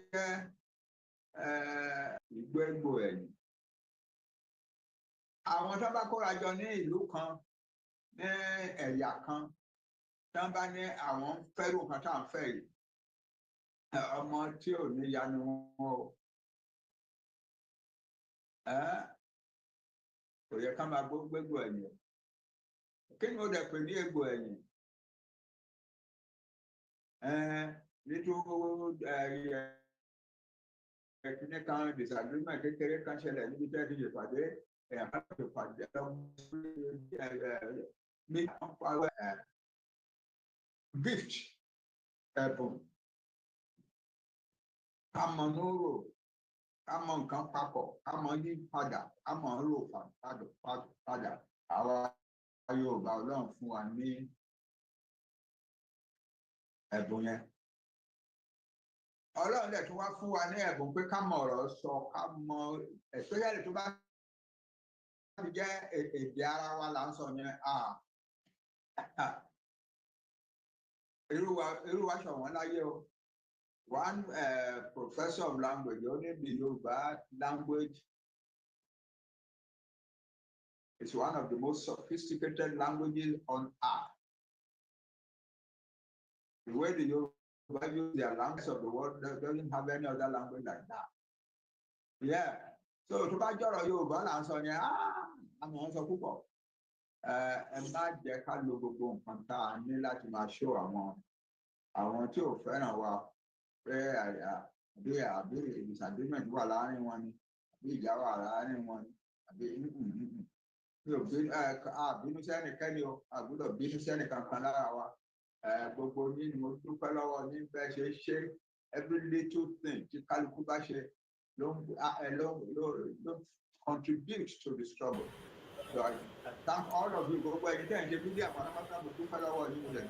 mo dẹ̀ gbàdúrà fún yín pé Ọlọ́run máa bless yín torí náà ẹ jẹ́ ká máa rántí ìyẹn nígbà tí wọ́n dẹ̀ sọ pé ọmọ tí ò bá ọmọ people tó bá ń jà fún ẹ̀yà wọn wípé we want to separate from this country we don't want this we don't want to be colony to this country anymore we don't want them to rule us anymore a few people ló máa ń ṣe gbogbo ayé ìdí ẹ̀yìn ẹ̀ náà tó ọmọ tí ò lẹ́ ní ìyá ni mọ́ mo kí prof pointer tí prof sọ̀rọ̀ dé yẹn the America that we are seeing attacking Iran today and making it known to Iran that if you come and do anything against our people, we will come back for you hard. Our Shiwa feel within this shithole country, we are the perform. We can perform everything we want to.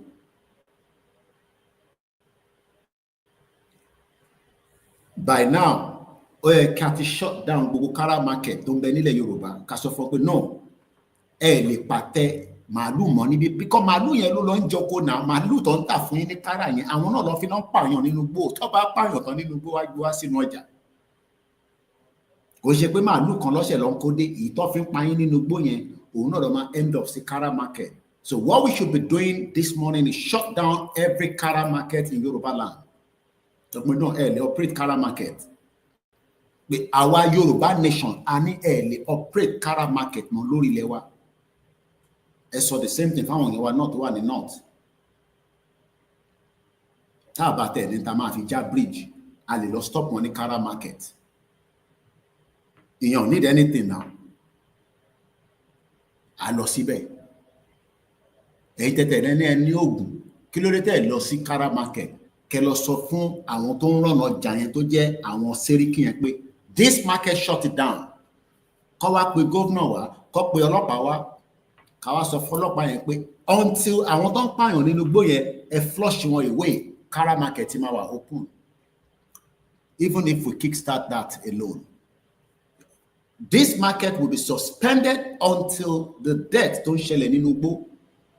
Àti gbọ́ láàárọ̀ again from one of our listeners that a Yoruba was attacked last night. Ọ̀nà máa send image yẹn sí mi. Olele. The comment came in during the broadcast at about 7:21 a.m. Mr. Koiki, you are saying the truth, sir.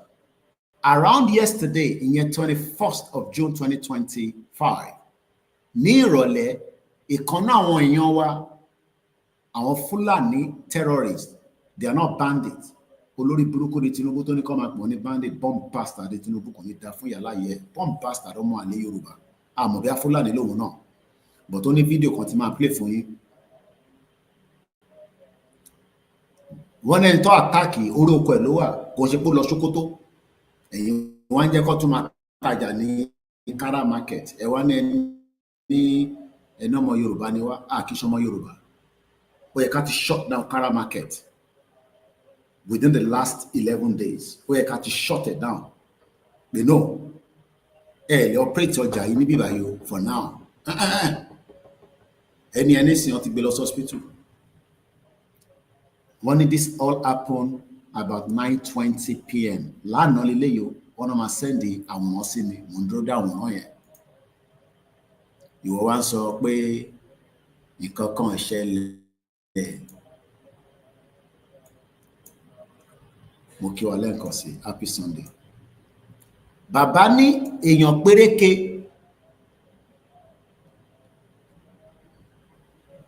only few people ló gba what's going on? Only few people ló gba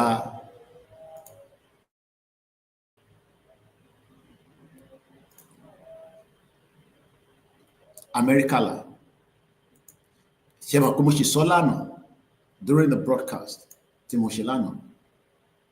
If we are waiting for gbogbo ọmọ Yorùbá lájọ máa lọ gba Yorùbá country tá a fẹ́ gbà ẹ̀,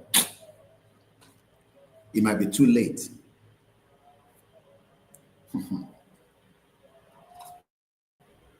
Wọ́n show images Donald Trump ní situation room, wọ́n wo bí bọ́ǹbù yẹn ṣe ń bọ́lẹ̀ pàápàá. Tó bá jà wá nísìnyí ní ẹ jẹ́ ká ní situation room tá a máa monitor gbogbo nǹkan, wọ́n á ní kí ló fẹ́ fowó ṣe. Kí lẹ máa fowó ṣe? Wọ́n ń bi àwa tá à ń jàjàgbara pé kí ló fẹ́ fowó ṣe. Ṣọ́rọ̀ yẹn ṣó make sense? Ó fẹ́ fi kówó jẹ ni. Ẹ ṣe sọ fún Trump nísìnyí pé ó fẹ́ fi kówó jẹ ni. Ẹ ṣe sọ fún Iran tó attack padà náà pé wọ́n fẹ́ fi kówó jẹ ni.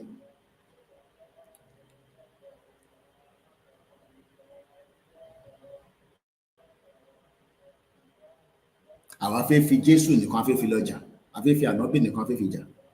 Nǹkan baba ńlá wa tá ní ká fi jà, a lè fi yẹn jà because a ti compromise lé lórí. Àwọn tó dẹ̀ lóòótọ́, àwọn èèyàn gbé nǹkan wọn dání sọ́wọ́. Torí tó bá gbé fẹ́ lòmí bó ṣe máa fi lọ jalè, tó fi máa lo jìbìtì, tó máa fi ṣe yahoo ló ń wá. Wọ́n wò mí báyìí, ẹ rò pé èèyàn gidi ni gbogbo àwọn tájọ wà lórí broadcast. Criminal minded Yorùbá ó wà láàrin wa báyìí. A kàn sọ pé Fúlàní but àbọ̀ abálà wọn yẹn. Alan Conde ni Fulani is killing our people and taking over our community and villages in Yorubaland, but yet our king are busy attending party. Ẹ mọ iye party tí Ọọ̀ni of Ifẹ̀ ti lọ láti ìgbà tó ti pè fún summit títí di bá ṣe ń sọ̀rọ̀ ẹ̀ kò lóǹkà. Yet he could not perform miracles. Iran náà ti gbàṣẹ fún wọn padà. Ẹni máa kú ló máa kú, ẹni máa yè ló máa yè. Àwọn tó bá yí a máa rántí àwọn tó kú yẹn, wọ́n máa ṣe sàárà àwọn lójoojúmọ́ àbí lọ́dọọdún.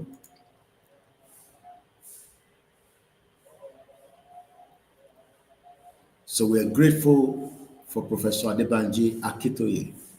Ṣé mọ̀ pé nígbà tí wọ́n ṣe wẹ́ẹ̀tẹ̀, bàbá náà wà involved.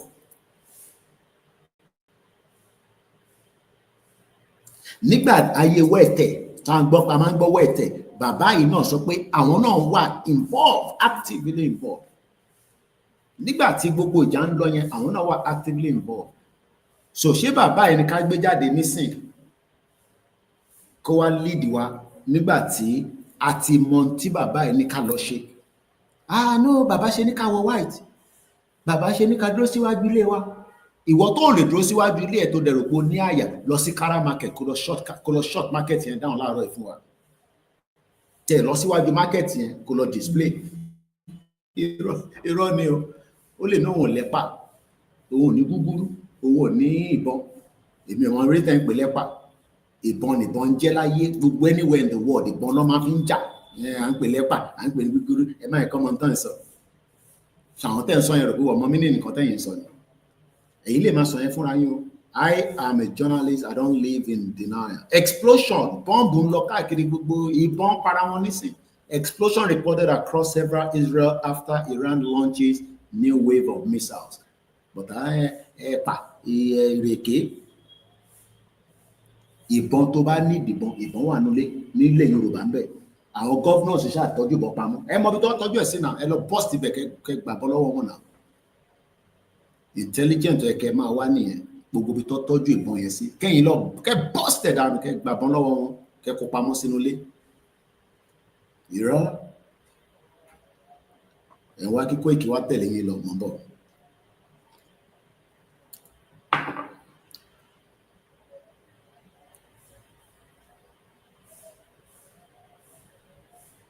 You don't know the power of the media. Kọ́lọ̀ ń jẹ́ kẹ́ mọ̀ power of the media. Kọ́lọ̀ ń jẹ́ ká mọ̀ the power of the media. Torí media gangan, òun ni the first weapon láti fi defeat enemy. But mọ̀ power of the media. But kọ́lọ̀ ń jẹ́ ká mọ̀.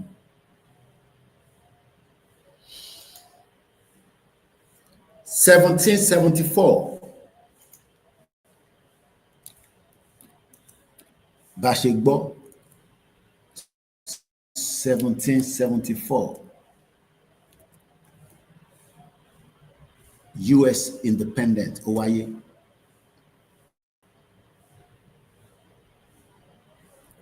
In 1774, the path to U.S. independence began with the convening of the First Continental Congress in Philadelphia. Ilẹ̀ Yorùbá dẹ̀ ti exist before 1774. Ẹ wá wò wá bá ṣe ń ṣe, à ń ṣe bígbà tó yẹ pé bígbà tó yẹ pé àgbo tó fi ṣèwá kò jiná. Ṣe ni gbogbo wa ń retí Ọọ̀ni of Ifẹ̀ àtàláàfin. Àwọn tí wọ́n ní kankan tó fẹ́ ṣe ju pé kọ́ wà lábẹ́ Fúlàní, abẹ́ Fúlàní ni gbogbo wọn wà tó ti operate. Ṣé báwọn bàbá ńlá tí wọ́n ṣe nìyẹn? Àtẹ̀mọ̀ bí abọ́ ṣe náà nìyẹn torí àmọ̀gbọ́ tàwa fẹ́ rú. Bọ̀ a gbọ́ ìtàn pé àwọn jagunjagun àwọn ọba kan wà. Ọba gan ló máa lead ogun. Àwọn ọba tẹ̀sín ò lè fẹ́ lead ogun. Wọ́n ṣe máa fẹ́ yàwó tó pọ̀. Ẹ wo dìlétà láàfin náà, ẹ wo àwọn ìyàwó ẹ̀ náà, ìbí kan náà nìkan náà ni Portable ló ń gbà sí fún lójoojúmọ́. Ẹ wo bí ayé ṣe rí lẹ́nìí. Ìyàwó tó ti gbẹ́sẹ̀ lé tó ti bá ṣe nǹkan, ìyàwó yẹn tó wá kúrò lọ ń bá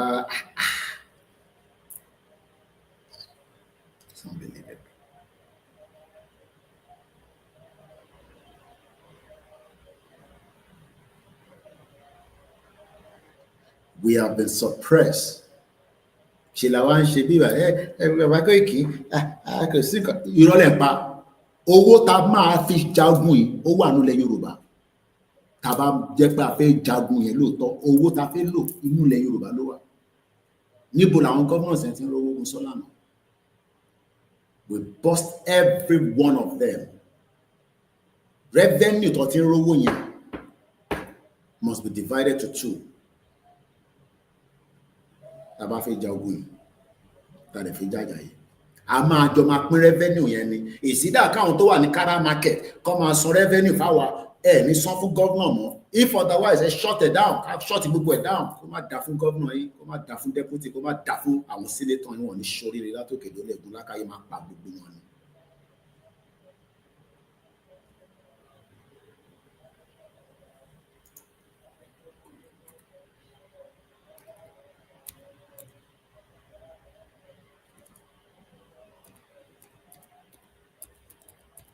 ó ní ẹ +447594050979 nọ́mbà yẹn mo fi ránṣẹ́ sí yín.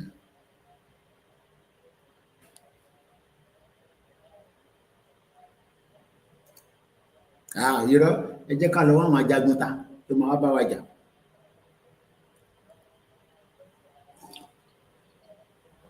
Èèyàn péréke ló gba Amẹ́ríkà lẹ̀. Amẹ́ríkà tá à ń rí tó ń perform miracle lénìí 1774 ló gbara wọn sílẹ̀.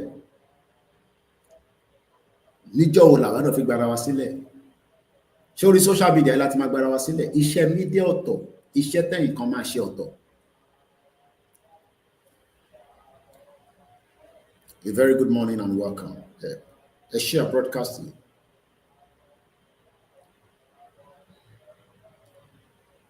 The fight to our freedom has already begun and it must be completed.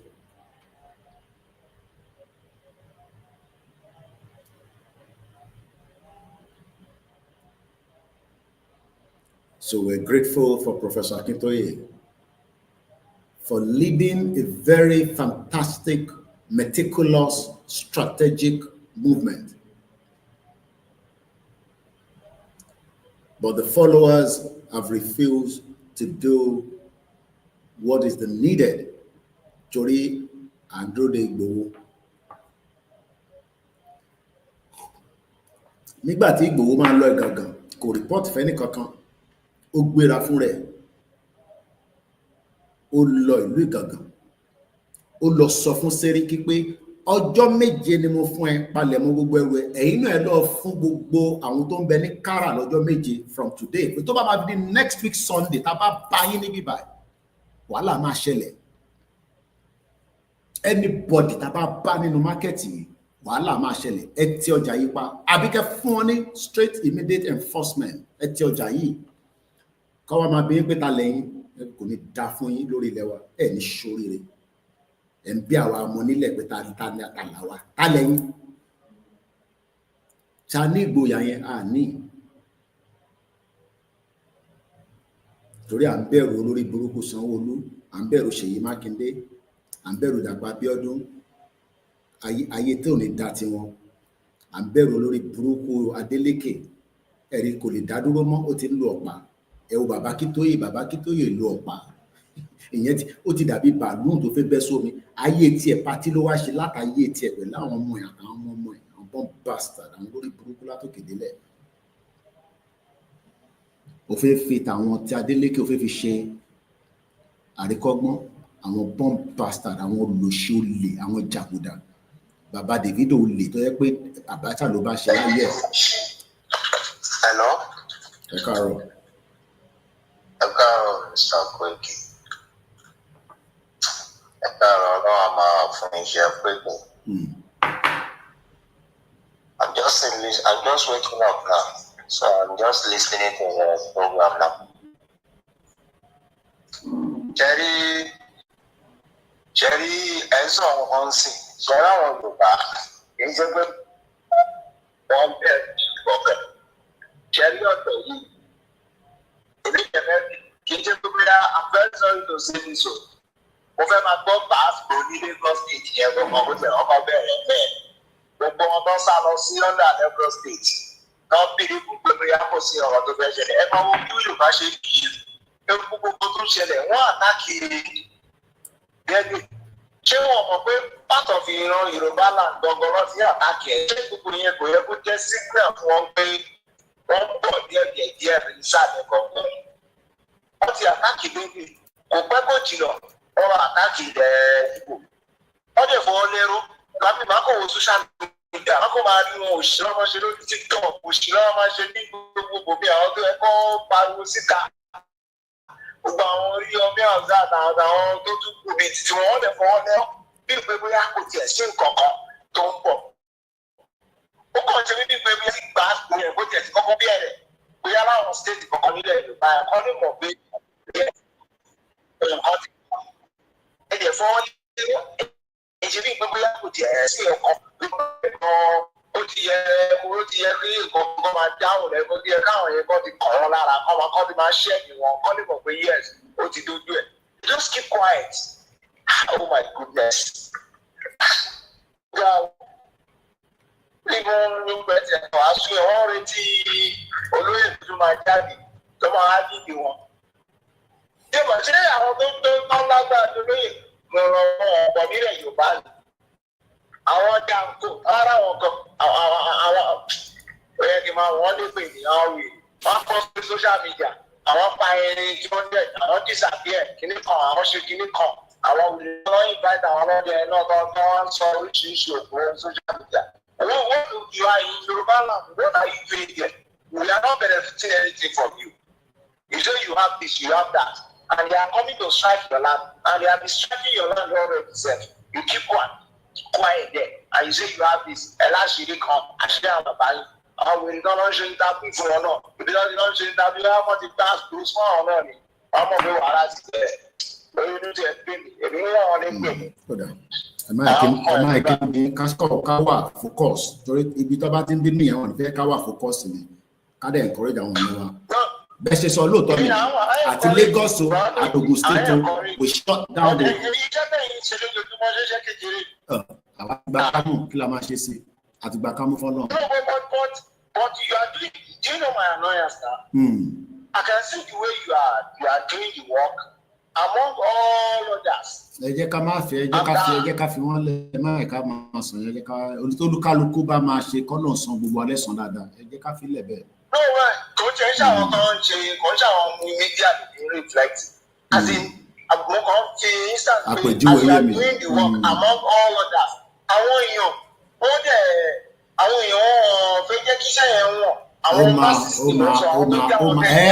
masses náà ni ká encourage ni wọ́n kàn need a bit of more encouragement.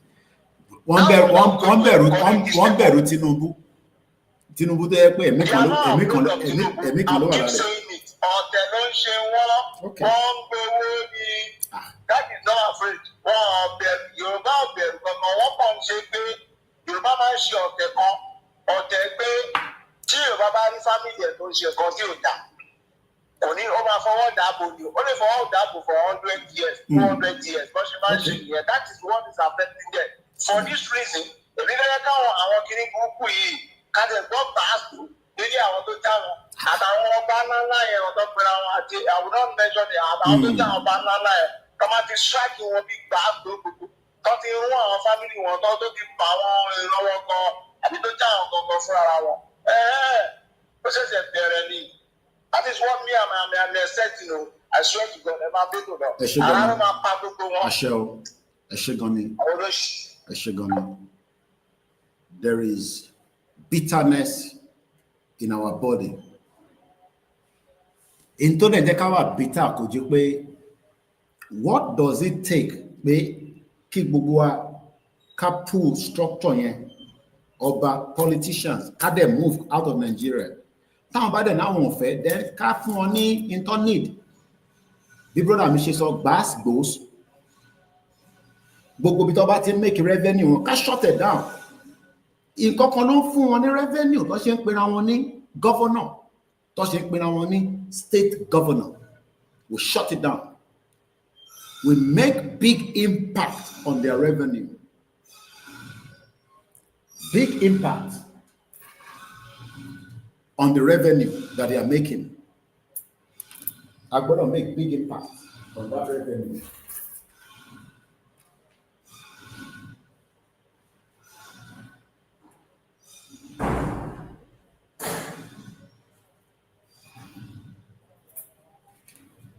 When we give them the big impact, wherever the revenue is coming from, kò bá jẹ́ port ní revenue yẹn tí ń bọ̀ ní revenue yẹn gbọ́dọ̀ reduce. A gbọ́dọ̀ reduce the capacity of the revenue. A gbọ́dọ̀ affect in tó ń fà wọ́n ní owó torí pé owó tó ń pa yẹn kò ní impact on the lives of our people.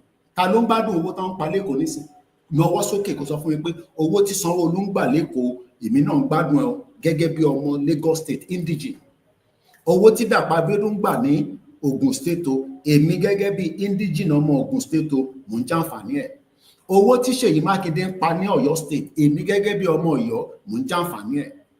Owó tí Adeleke dancing senator tó ń pa ní Ọ̀ṣun èmi náà ń jàǹfààní ẹ̀.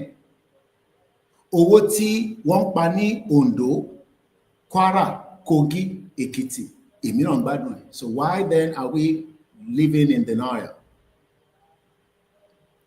We reduce their revenue or we split it to two.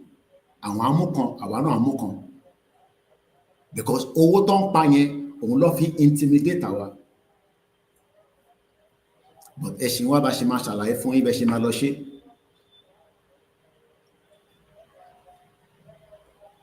This is Sky News a week ago. Sky News kan náà ti London.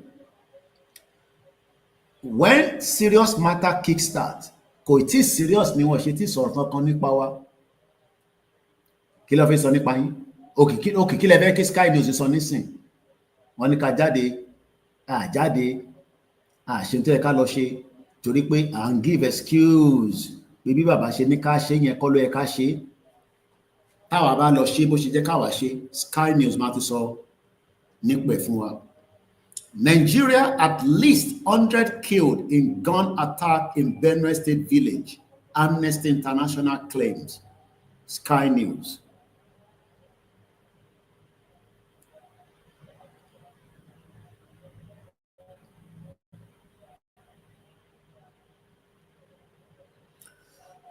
The world is divided, and we got to understand that.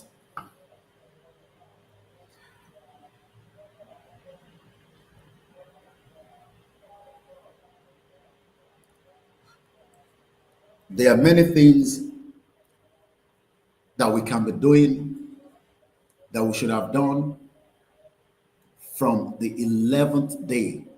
But I believe that we are moving forward and those things will still be done.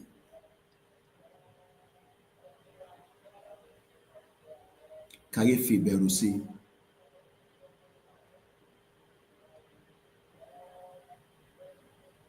in talking perawani politicians, we need to cut it to half. Gbogbo àwọn olóṣèlú wa, we gotta cut it to half.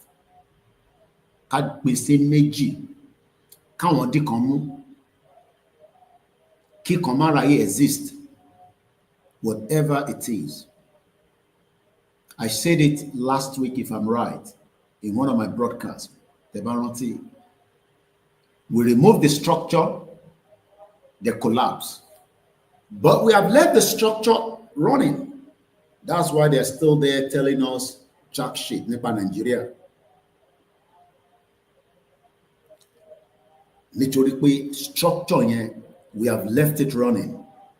If we have taken out the structure, Sanwó-Olú ní láǹfààní àti ṣe tó ń ṣe tó ń sọ fún wa pé ọ̀nà báyìí ní ká gbà bá ṣe fẹ́ lọ ṣe election ní 2027 kò ní dá fún àwọn ẹ̀rọ ẹ̀. All Sanwó-Olú should be talking about now is how do we exit out of Nigeria? And that follows to all the governors. But they're not going to do that. So if anybody is expecting them to do such, Benny, wèrè la máa fi wo wèrè sàn. Bàbá wa Àbáyọ̀mí. Ẹ má ẹ̀ka bẹ̀rù.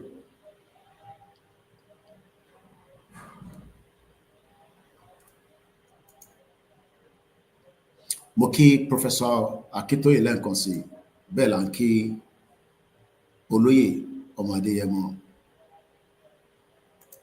1774 ó dàbí àná, òun ni Amẹ́ríkà ń jàǹfààní ẹ̀ lénìí. 2005 tàbá gba sí tán fún Yorùbá kí ó dá dúró by 50 years tí David Lamin sọ yẹn, àti wà advanced technological wise, àwa náà ti ní B2 bomber àti tó sophisticate jù ẹ lọ. But tàbá ṣì wà nídìí olóńgbò lórí POS níbi táyé délé ni. Ìwọ ṣì lọ ń gbowó lórí POS. 1774, America decide the fate wọn pé no, kò ní dá fún Britain tó fẹ́ sọ àwọn di ẹran adìlẹ̀.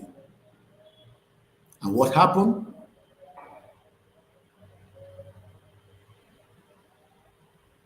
The independence began.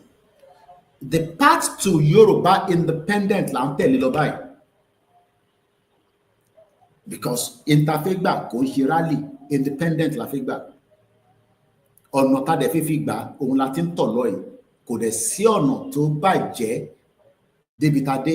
It has still been successful, even in the midst of everything that has happened. Mo rí bàbá wa kan, wọ́n bẹ̀ àwọn èèyàn pé kó jẹ́ kó dá sí o, ẹni wá ń pa mí. Bó bá wù yẹn má dá sí, ẹni máa kú ló máa kú, ẹni máa yè máa yè. Bó bá wù yín kẹ́ dá sí, bó bá wù yín kẹ́ má dá sí. Why do we have to beg people pé kó jọ ẹ bá wa dá sí? Ẹ̀yin tẹ́ ti dá sí tẹ́lẹ̀, ẹ má fi wá sílẹ̀ o, ẹ má wò wá níran. Bó wù yín ẹ má dá sí. Bó wù yín kẹ́ má dá sí. But one thing is that Yorùbá máa bọ́ nínú wàhálà táwa náà yìí, with you or without you. So why do you beg them?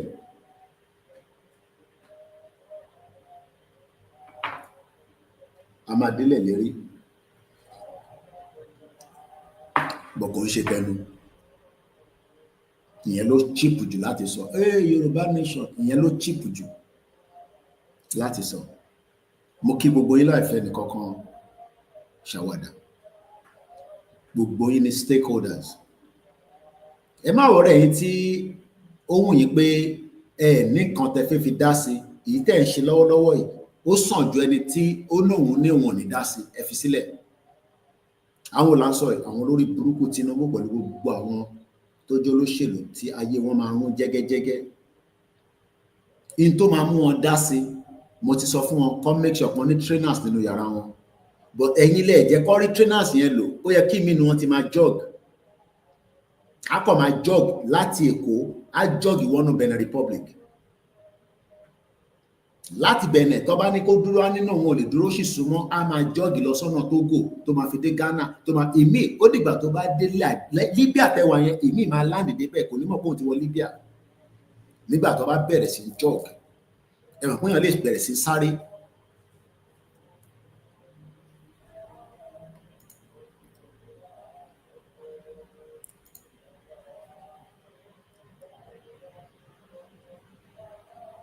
ó dẹ̀ ṣe gan ni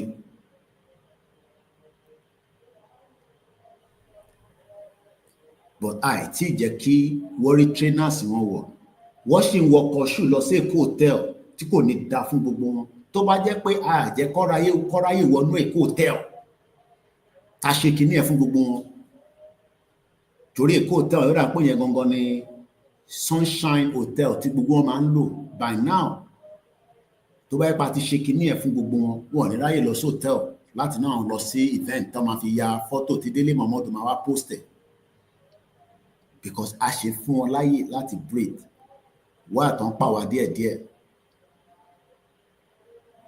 ẹ má gbàgbé iléeṣẹ́ wa òun ni wọ́n ti ń fi details ẹ̀ síta yẹn iléeṣẹ́ tó ní ìdówó láti fi operate ni Al Jazeera tí mò ń wò is partly funded by the government.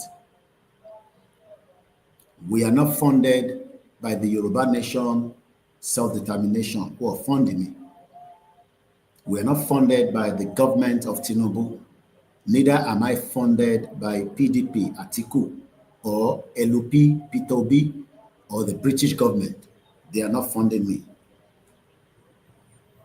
The public fund media like these.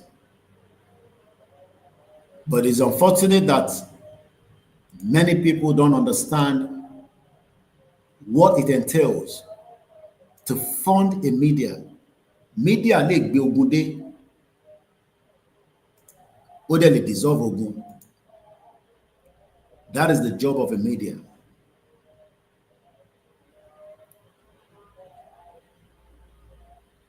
And we're grateful to have the social media today. The power of this social media is something that cannot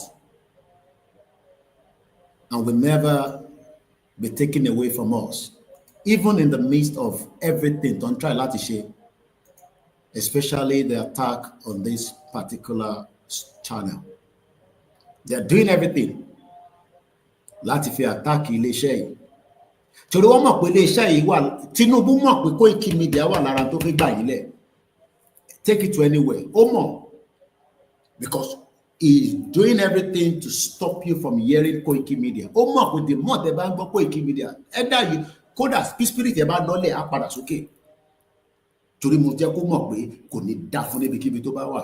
Ìjà la máa jà. Èkó tó ń sọ yẹn, a máa make sure pé Èkó yẹn revenue Èkó yẹn kò ní rí gbà mú. We got to bust it, and we have to bust it. It needs to be busted. Kí ló dé tẹ́ ṣe allow gbogbo building tí Tinubu fi control owó nínú Lagos State tó ṣì ń dúró as we speak today. Nígbà tẹ́ bá ti lọ́kẹ̀ pẹ̀lú kọ́kọ́rọ́, tẹ́ lọ́kẹ̀ pa. Ẹ lọ da ògùn sí gbogbo building yẹn pátá. Bàbá bí ọ̀kọ̀dà kó wọnú bẹ̀, wárápá máa gbé yín ni. Tẹ́ bá ṣe wọ̀ bẹ̀, wárápá máa gbé yín. Ìyàwó mi fi fídíò kan wọ̀n mi lórí Instagram lánàá. Wọ́n bí ọlọ́pàá yẹn, journalist yẹn. Journalist ya wèrè gan. Journalist ló ya wèrè jù. Ó á máa ju question sí ẹ tó bá careful. Kí lẹ rò pa ṣe ní kí Igboho kó má ṣe interview mọ́? Because àwọn bombastic journalists bí tó ń bí Igboho pé kí ni Igboho fi ń show kí ni agbára ẹ̀. Alágbára àgbà míì á dẹ̀ lọ sọ̀rọ̀ tí kò jẹ́ kó sọ. Kò sọ̀rọ̀ tẹ́mi ò lè sọ, ẹ fi gbogbo yẹn sílẹ̀, journalist lèmi. Kò sọ̀rọ̀ tẹ́mi ò lè sọ, tá bá ń pẹ̀tẹ̀ down, kò sí ọ̀rọ̀ tí journalist ò lè sọ. That's the reason why we're stopping from granting any fucking interview. Pẹ̀lú àwọn olórí burúkú, àwọn especially àwọn Yorùbá journalists tó wà nílé àwọn olóṣì. Ó yá Igboho kí ló fi ń ṣagbára ẹ̀ ṣólógbò ni? Ṣọ́ra gbọ́ pé olólógbò nínú ilé. ẹ ṣe sọ pé ajá ẹ̀ tó wà ní Germany ó fi ń ṣoògùn náà lẹ́yìn olùsì gbàtẹ́ ẹ̀ mọ meaning of pet. Bomb bastard all over the place.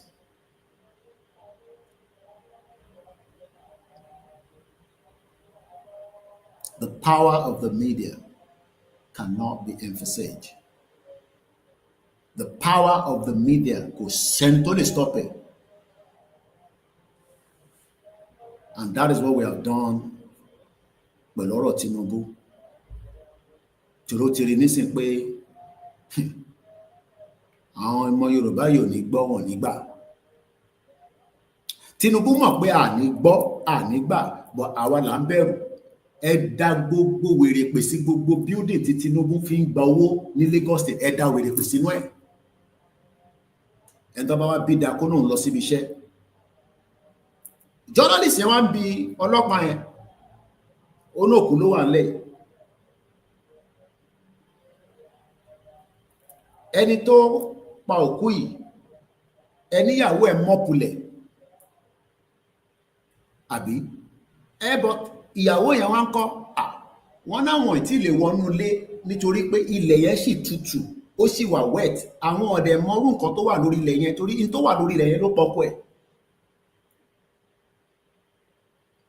So ẹ̀yin tẹ́ ń jánu lórí WhatsApp group gbogbo ògùn tẹ́ níyẹn ẹ rán àrá sí gbogbo bí tí Tinubu ti ń pọ̀wọ́ ẹ̀ ní gbogbo Lagos State tí a mọ̀ títí kan TVC ẹ rán àrá síbẹ̀ tẹ̀bí building yẹn nìyẹn ẹ rán àrá sínú building yẹn so that anybody ò ní lè lọ sínú building yẹn mọ́ so that a ti shorty broadcasting unit ẹ̀ nìyẹn báwọn náà ṣe ń attack ti Koiki Media bóyá lè ṣe yẹn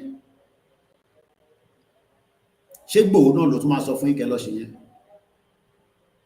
rán àrá sínú building yẹn rán nǹkan tí ẹ pé ẹni tó bá wọnú building yẹn á máa gbóná mọ́ wọn lára ni wọn ní lè jókòó sínú bẹ̀ ẹ̀ràn síbẹ̀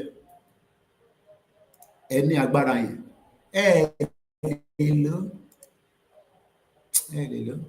ẹnu lẹ níbi àjàkàrà ta ló máa mọ̀ pé ẹ̀ ṣe yẹn láti inú yàrá yín a mọ̀ pé TVC yẹn Tinubu ló ní so TVC yẹn iṣẹ́ wo ló ń ṣe ṣé ó ń ṣiṣẹ́ against àwa ni àbò ń ṣiṣẹ́ in our favour.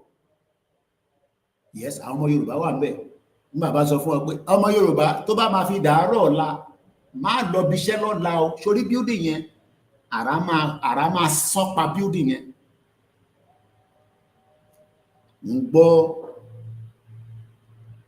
fídíò kan bí alánà náà ni wọ́n níbi kan wà nílẹ̀ Yorùbá tó bá jalè níbẹ̀ ẹni tí ó fẹ́ lọ rìpọ́ọ̀tì àwọn èèyàn nílùú yẹn a máa sọ fún yín pé òun mọ̀ rántí orúkọ ìlú yẹn mo dẹ̀ mọ̀ bí tí mo ti gbọ́ fídíò yẹn bí àyè tí mò ń gbọ́ ti Afẹ́nifẹ́re leader kan lánàá bí ànúbẹ̀ ni mo ti gbọ́ lórí Yorùbá Tòótọ́ mo máa play fídíò bàbá yẹn ó sọ àwọn ọ̀rọ̀ kan lánàá nípa Tinubu olórí burúkú tẹ̀lé rò pé Tinubu ló ṣe yìí táyé ti bàjẹ́ ó ti fa gbogbo ọ̀gánù náà ti bàjẹ́ gbogbo bọ́dì ẹ̀ ti destroy ìyẹn ló ṣe ń sá lọ sí France every 3 months kọ́ lè gbé ọ̀gánù nísì lára kọ̀gùn lábẹ́rẹ́.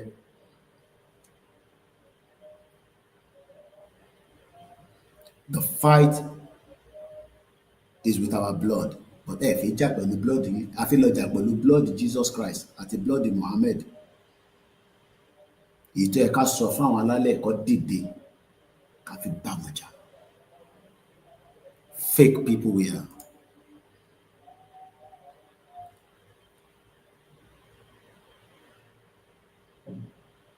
àfi ká máa wá bá ṣe fẹ́ àtáàkì ara wa. That's what we're good at. Saudi Arabia great concern over development after orí ẹ̀ ò pé Saudi Arabia orí ẹ̀ kò pé bí abẹ́ẹ̀kọ́ ní Amẹ́ríkà kó gbogbo asset sí orí Saudi Arabia ò pé òkè ẹ ṣe gan ni mo ṣàwọn nígbà tí mo rí ọba Ògùn bò kò yé mi ẹ̀fọ́ wọ́n ní bẹ́ẹ̀ ni wọ́n níbẹ̀ wọ́n pè ní ọba ṣé ọba Agún ọba Gún ní Ọ̀ṣun state wọ́n ní tó bá jí nǹkan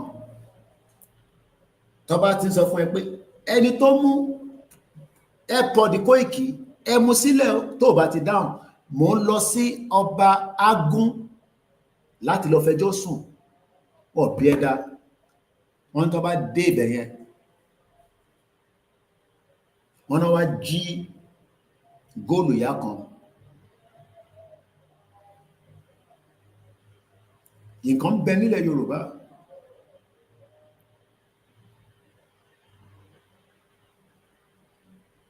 kò ṣe pé kò sí kan ẹ ṣe gan ni bàbá wa Sunday Michael wọ́n ní ọba Agun kẹ́lẹ́ mọ̀ pé mo monitor many things bí ṣe monitor local mo monitor foreign.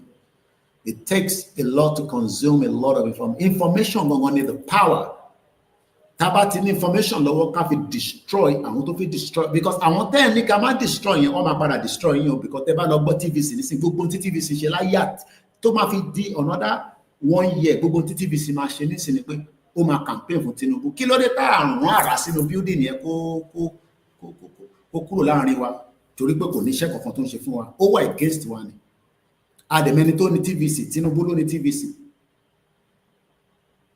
gbogbo bí tí àwọn ọmọ ẹ̀ tí ń ṣe petroleum àmọ́ ọ́fíìsì wọn káwọn àrà sí revenue wọn máa reduce èyí rò pé ó rọrùn fún ìlú méjèèjì tó ń jà nísìnyí kò rọrùn fáwọn méjèèjì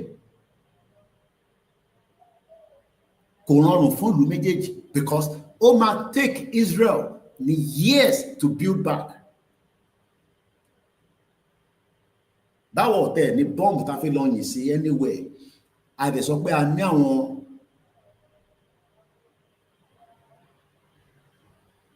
well I doubt it bí a ní àwọn warriors a kàn sọ pé a ní warriors ni àwọn warriors ta ní mo rò báwọn dira dáadáa bọ̀ àwọn bàbá tó ní nǹkan wọ́n jókòó sínú ilé wọn wọ̀ dá sí gbogbo àwọn tó ń pera wọn ní warriors ni hàn akọni àwọn máa wọnú gbó lọ àwọn máa lọ pa Fúlàní ẹ má tí wọnú gbó lọ pa Fúlàní ṣẹrí Fúlàní tó ń bẹ ní kára ẹ jẹ́ ká lọ ṣe fọkọpẹ ká lọ sọ fún pé ó mọ ní ká pa wọn ká kọ sọ fún wọn pé a fún yín ní ọjọ́ méjì ẹ má fún ní 7 days a máa pẹ́ a fún yín ní 48 hours a gbọ́dọ̀ bá yín níbí báyìí mọ́ ẹ tún lọ sọ́nà other state a fún yín ní ká dẹ̀ máa lọ bẹ́ẹ̀ káàkiri ní gbogbo state ká kóra wa ní 100 tó bá dẹ̀ ti di ọjọ́ méjì yẹn ká lọ máa sí kára yẹn ká shut it down.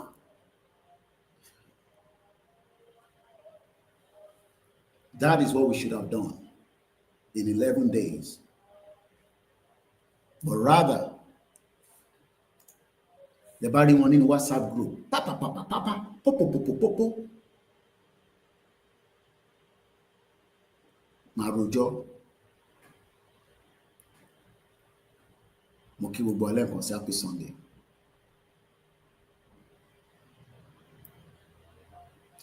Wọ́n nígbà tí wọ́n wá jí góòlù ìyá yẹn wá ní òun lọ sí ìbúlá pẹ̀lẹ́ kan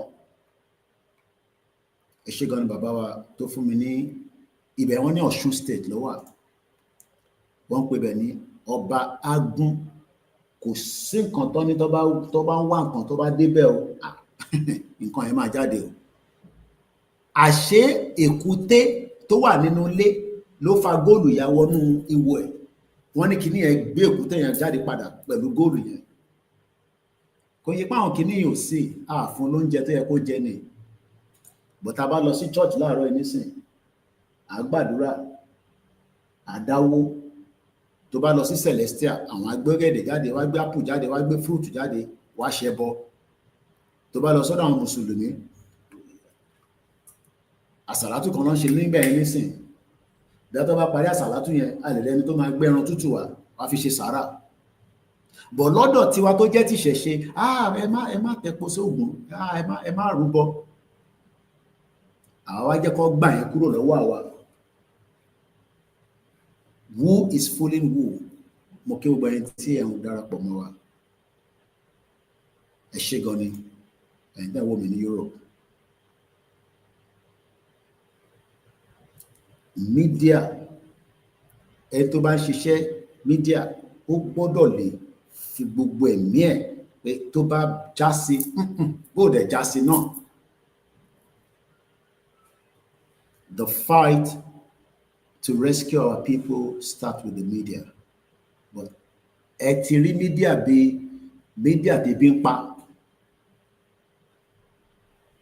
That's what we have seen our medias, especially this platform. Maybe our media they've been planning. Whereas media tebi opa ó ń fi information tó fi ń ba ayé wa jẹ́ tó ń pè ní TVC ni mo fi focus lé láàárọ̀ ẹ̀. Tẹ́ bá gbọ́ gbogbo program tí TVC ń ṣe kò ní kankan tó support Yorùbá nation. Then kí la wá ń jẹ́ kí TVC operate ní gbogbo ilẹ̀ Yorùbá? Ká shut it down. We shut the motherfucker platform. Ká shut it down. Kò ní dá fún gbogbo àwọn tó bá náwọn ṣiṣẹ́ níbẹ̀ ẹ̀dí ṣoríire tẹ́ bá fi gbọ́ràn. Tá bá ti fún yín ní warning. Because TVC yẹn máa ṣàkóbá fún wa as we are moving forward. Kí ni yàtọ̀ pé àwa ní Western region wọ́n gba gbogbo nẹ́tíwọ́ọ̀kì wa eléyìí tí ó ń lọ lọ́wọ́lọ́wọ́ ní 21st century TVC wà lára tó jẹ́ àkóbá àdábá fún wa. We gotta shut it down. Tẹ́ ẹ̀ bá shut it down ó máa ṣe more damage, collateral damage tó ń ṣe òun ló lọ lọ́nkàn yẹn because wọ́n ṣì ń gbọ́hùn TVC tó ń convince àwọn èèyàn wa pé Nàìjíríà ṣì máa dà. So kí la wá ń jẹ́ kí TVC exist? Gbogbo ògùn tá a bá ní ká rán sí TVC. Gbogbo ògùn tá a bá ní ó ní láti kúrò nílé ẹ̀ náà. Àdúrà tó bá ní rán síbẹ̀ tó bá yẹ pé àdúrà náà ló fi lò. Does that cost you anything? No.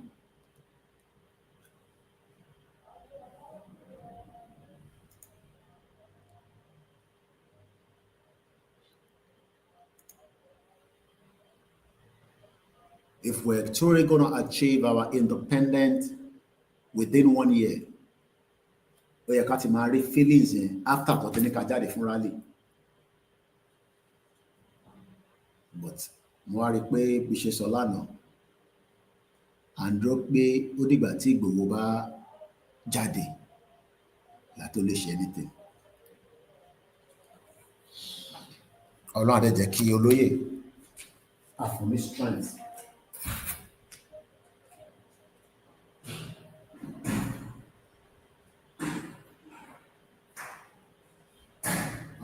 Ní strength adébáwá fún ní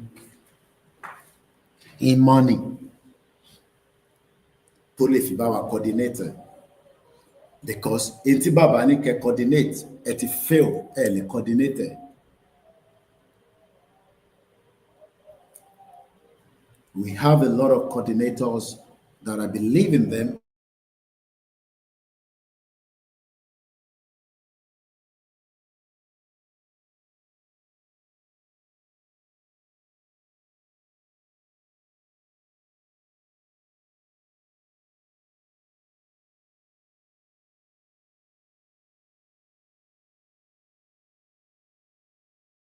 Tó bá jẹ́ pé wọ́n reflect message bàbá ó yẹ ká ti máa rí reaction ní state wọn. Àgbẹ̀ Koiki tọ́lọ́pàá bá mo ní tọ́lọ́pàá bá wá then ọlọ́pàá gbọ́dọ̀ gba gbàs-gbòs. Tí DSS bá wá a gbọ́dọ̀ fún wọn ní gbàs-gbòs. A jẹ́ pé yes àti wọnú agbami ètò nìyẹn. Bó ṣẹ́yìn tẹ̀ jáde lẹ́sọ pé ọlọ́pàá máa mú yín. Jìbẹ́ tẹ̀ kọ́kọ́ jáde kẹ́ tó mọ̀ bí ọlọ́pàá máa mú. Ẹ̀yin tí mọ̀ bí ọlọ́pàá yẹn gan dúró pé kẹ́ jáde kí nóhun náà tẹ́ ẹ̀dùn kó tẹ̀ kó nǹkan fún yín pé gba ilé ìdánisọ́wọ́. Tẹ́ bá ra àwọn wèrè tó ń ṣe tiwa tó jẹ́ pé wọ́n ń ṣe lédè wa bí a Ìgbò ni bí a Benue ni bí a Fúlàní ni Haúsá ni ẹ̀yin náà mélè dání sápò.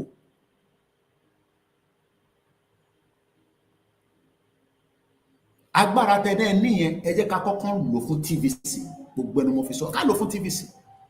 Mo ní ká pa àwọn tó wà ń bẹ̀ o but building nìyẹn ká sọ fáwọn èèyàn pé tó bá máa fi di 3 days kí èèyàn kankan má try pé òun lọ síbi iṣẹ́ ní TVC o torí pé a máa rán àrá sí gbogbo building nìyẹn èyí tó wà lẹ́kọ̀ọ́ mostly èyí tó wà l'Abuja ká tún ṣebí Trump ló gbé ogun lọ bá Iran nísìnyí ká rán àrá sí TVC tó ń bẹ l'Abuja yẹn kó shut down ká ṣe mọ̀ pé yes àti wọnú agbámi ètò ẹ lè ṣe yẹn.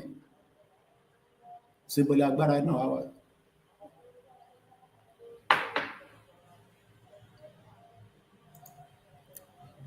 Mo kí bàbá Kítóyè, mo kí bàbá.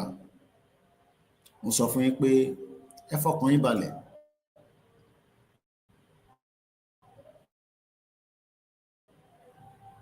We will work round the clock for you. láti ṣe àwọn èèyàn lọ́kàn kúrò lára Nàìjíríà. And that is the task that we have on this platform. Mo fẹ́ jẹ́ ká lọ gbọ́ fídíò kan, but I might not show the video, but màá kọ́ show yín ní still image ẹni tó ń sọ̀rọ̀. I do not have the copyright to it. But àwọn ọ̀rọ̀ kan wà tí mò ń gbọ́ tí bàbá yẹn sọ lánàá. They might be part of Afẹ́nifẹ́re lóòótọ́. Bàbá yẹn sọ òkodo ọ̀rọ̀ tó bá ṣe òde Tinubu olórí burúkú yẹn tí mo fi sọ gbogbo ẹnu sọ bẹ́ẹ̀ ni olórí burúkú ni Tinubu. Mo ti gbọ́ 35 minutes out of the 1 hour 12 minutes lórí Yoruba Total TV. I will not show the video, but I will show you the still image.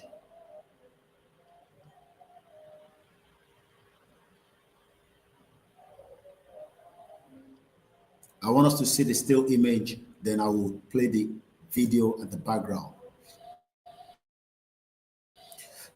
This man said so much that anybody that still doubts Baba Akintoye, lóòótọ́ bàbá sọ fún àwọn ilé náà pé ẹni kan impeach Tinubu, bàbá ẹ̀ ló ń fi sọ̀rọ̀ nísìn, bàbá tẹ̀ rí, màá get orúkọ wọn fún yín láìpẹ́. Is the new Afenifere leader, exposes the brutal secret about Tinubu, reveals how he betrayed Yoruba leaders. Mo sọ fún yín pé mi rí bàbá Adébánjọ pẹ̀lú olóyè Ìgbòho. And if I go back in my archive, I believe I kept that picture closer somewhere. Nígbà tá lọ rí bàbá Adébánjọ many times, but there was a particular one, the very first day tá lọ, we took a very exclusive picture. I'll try and see if I can get that picture soon. Call on for me, Baba Adébánjọ kò rí restructure gbà lọ́wọ́ Tinubu, kò rí restructure gbà lọ́wọ́ Buhari tọ́lọ́jọ́ fi dé. Bàbá yẹn dàgbà dáadáa, kọ́lọ́n jẹ́ káwa náà dàgbà ká dògbó bí irú àwọn bàbá yẹn lórí ilẹ̀ wa ni o, not in any fuckery Nigeria kankan, because Nigeria is not a country. Mo kí gbogbo àwọn ọmọ bàbá. Happy Sunday once again. Mo kí mọ̀mísí mi dáadáa, mo kí àwọn ìyàwó mi, mo kí àwọn ọmọ Oòduà. Mo dẹ̀ kí gbogbo ọmọ Yorùbá nílé lóko. Àjọṣe wa kò ní bàjẹ́ láíláí. Ẹ má bẹ̀rù, ẹ má fòyà. Àwọn tẹ́yin rò pé ẹ ń bẹ̀rù, àwọn gan bẹ̀rù yín, ẹ̀yin lẹ mọ̀ ni. Kò ń ṣe tẹnu. Àwọn tẹ́yin rò pé ẹ ń bẹ̀rù, àwọn gan bẹ̀rù yín. I am not joking. Bàbá tẹ́ ń pè ní Tinubu, òun gan bẹ̀rù yín. But ẹni yára lògùn gbè, òun nìkan tó sọ. So let us remain strong in mind and our spirit. Pé a máa jọ délẹ̀ lérí, kò dẹ̀ sí nǹkankan tó máa mẹ́mìí wa lọ nínú nǹkan tí gbogbo àjọ gbé dání. Ẹ̀mí wa ò ní bọ́ jásí. A máa gbé nílẹ̀ Yorùbá, a máa náwó lẹ̀ Yorùbá. Wọ́n dẹ̀ ní fèmí àti ń ṣàwátì nígbà tí àsìkò yẹn bá tó. Wọ́n ní dìde ìṣẹ́jú kan fún wa. Gbogbo àwọn tó dẹ̀ ti lọ náà, k'Ọlọ́run Olódùmarè kó foríjì wọn, kó tẹ́ wọn sáfẹ́fẹ́ rere. Àwa tó kù, fight to finish ni o. We got to fight it to the end. We got to fight it to the end. Because that is the only hope. Nobody will bring us any hope. Our hope relies on we, the Yoruba people. Ẹ má kàn máa wò mí bí ẹni tó ń wo movie. Ẹ sọ fáwọn èèyàn yín nílé that we only have the last chance láti exit now. Mo ń padà lọ sí àwọn images mi. Mo fẹ́ lọ mú picture tí àkọ́kọ́ yà gbàrà the very first time. Kọ́lọ̀ Fọ́nkẹ́ Yínká Odùmákin, may his soul continue to rest in peace. I was meeting him for the first time during that period. Akọni ọkùnrin ni ẹ̀gbọ́n yẹn. I'm going back to January 2021 on my images. Some images are exclusive that we've kept away from the public. While some we can show you.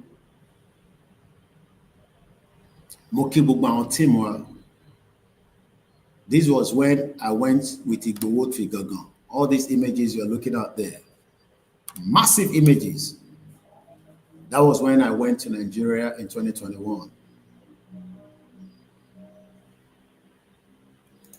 If some of you are scared, we are not scared. And there's a same picture here, but I've not seen it yet. They have put a drop name. I'm not worried, my picture.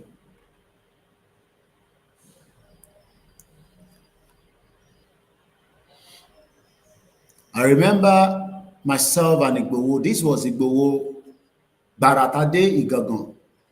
This was the first image. Timo Jusita Adijona Long. Eti gbàgbé Igbowo sha.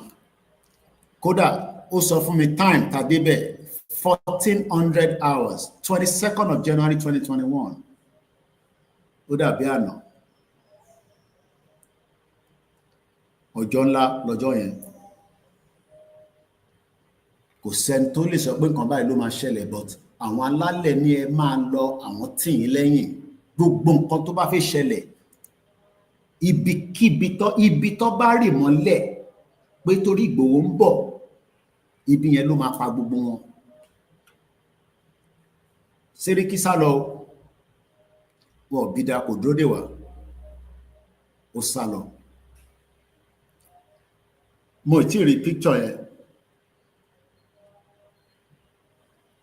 Bàbá yẹn náà ni. Ẹ má wọrí nípa tí bàbá yẹn sọ pẹ̀lú àwọn Afẹ́nifẹ́re, bọ̀ bàbá yẹn sọ àwọn òkodo ọ̀rọ̀ kan nípa Tinubu, olórí burúkú tẹ̀ ń pè ní Tinubu ọmọ Jagaban. Ibẹ̀ gangan mo fẹ́ ká lò. It's not about Afẹ́nifẹ́re. Mo ti gbọ́ 35 minutes of the video. Very powerful. Bàbá lè wà confused. Àwọn bàbá ìkúkú ọ̀nà wọn ti ní dementia. Kọ́ máa mọ̀. But ó sọ òkodo ọ̀rọ̀ lórí ọ̀rọ̀ Tinubu. Ìgbòho ṣá. Ọkùnrin mẹ́ta. Àṣà àtẹ̀lé nìkan kan.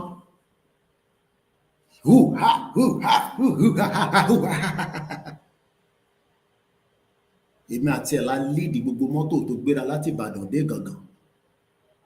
I was in the same vehicle with àwọn ọmọ àlè, àwọn bomb bastard. Wọ́n lọ kọ́kọ́ gbé mi sínú bọ́ọ̀sì kan, àwọn olòṣì, àwọn ayé bàjẹ́, àwọn yẹn náà lè wá ń gbọ́ tó máa ń ní Kóìkì ṣe ti gbọ́ ọ̀kan tẹ́nìyàn kan sọ. Àwọn ọmọ àlè tó ti compromise nínú ilé Ìgbòho. Ìgbòho kọ̀ jẹ́ ẹni tó náìsì ni, tó bá fi dídá mi ni, màá ti lé gbogbo wọn dànù. Kí láǹfààní enemies? You either lay them or you buy them, kọ́ pa wọ́n dànù kọ́ kúrò láàrin wa. Àwọn lọ dá gàràjì dúró. Gbogbo wọn lọ rìpọ́ọ̀tì fáwọn mídíà yín labroad. Ṣẹ́rí Kóìkì yẹn, nǹkan báyìí ló ń ṣe nínú ilé o. Kóìkì yẹn, nǹkan báyìí. Wọ́n ń gbé information, wọ́n ń gbé jáde àwọn olòṣì. Àtẹnita mú wá sínú ilé Ìgbòho. Àtẹnita bá níbẹ̀. Ó lè ní gbogbo wọn. 419, bloody 419. Gbogbo ọpátá la study. A study gbogbo wọn látòkè délẹ̀. Wọ́n sọ fún bàmí, mo ní àwọn tẹ́kọ́ sínú ilé. Wèrè ló pọ̀ nù gbogbo wọn, kò séyàn láàrin wọn. Ìgbòho ní gbogbo àti wèrè àtèyàn, wọ́n máa kó gbogbo wọn papọ̀ náà ni. Àwa manage wọn. Àwọn ilé máa compromise wa. I told him. Because èmi ti gbé labroad. Mo lè study body pattern èèyàn. O rò pé ó yí sí kí èèyàn gbé nílùú òyìnbó pẹ̀lú àwọn òyìnbó tó kó wa lẹ́rú. for bloody 27 years. Mo wọnú ilé yẹn báyìí, mo rí signal pé àárín enemy ni bàbá yìí wà. But torí pé èèyàn tó dúró pé ó fi inú mímọ́ ó fi ń ṣe á lọ bá lẹ́yìn.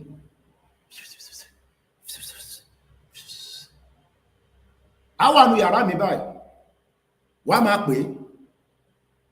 A ní kílẹ̀ ń gbóhùn fún ẹ̀fọn sílẹ̀, òun wà nú yàrá coordinator. À ń sọ̀rọ̀ lọ́wọ́, kò sọ̀rọ̀, kò ní kó wá bá mi sọ̀rọ̀, ó kàn wá rí láti lórí bẹ́ẹ̀dì. A ní coordinator kílẹ̀ nínú fíríjì yẹn.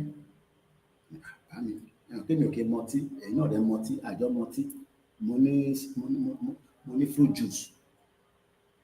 Àná yá ṣe. Bí àyìn lọ ṣe rò pé bí a múlẹ̀, ẹ rò pé mi máa dalẹ̀ ni, kò ní dá fún gbogbo yín láti 2020. Ẹ̀ ní ṣorí lògùn máa pa gbogbo yín ni. These are the images. Èmi àti ẹ̀ lélẹ̀. How many of you remember that image? Ó wà lórí Facebook mi. Ẹ rò pé mi ń bẹ̀rù, ẹ̀yin lẹ ń bẹ̀rù. Ikú kan dẹ̀ pa nìkan kan nísìn, ikú kan pọ̀ lóyè, kò dẹ̀ nípa wa náà. But let us just be more active.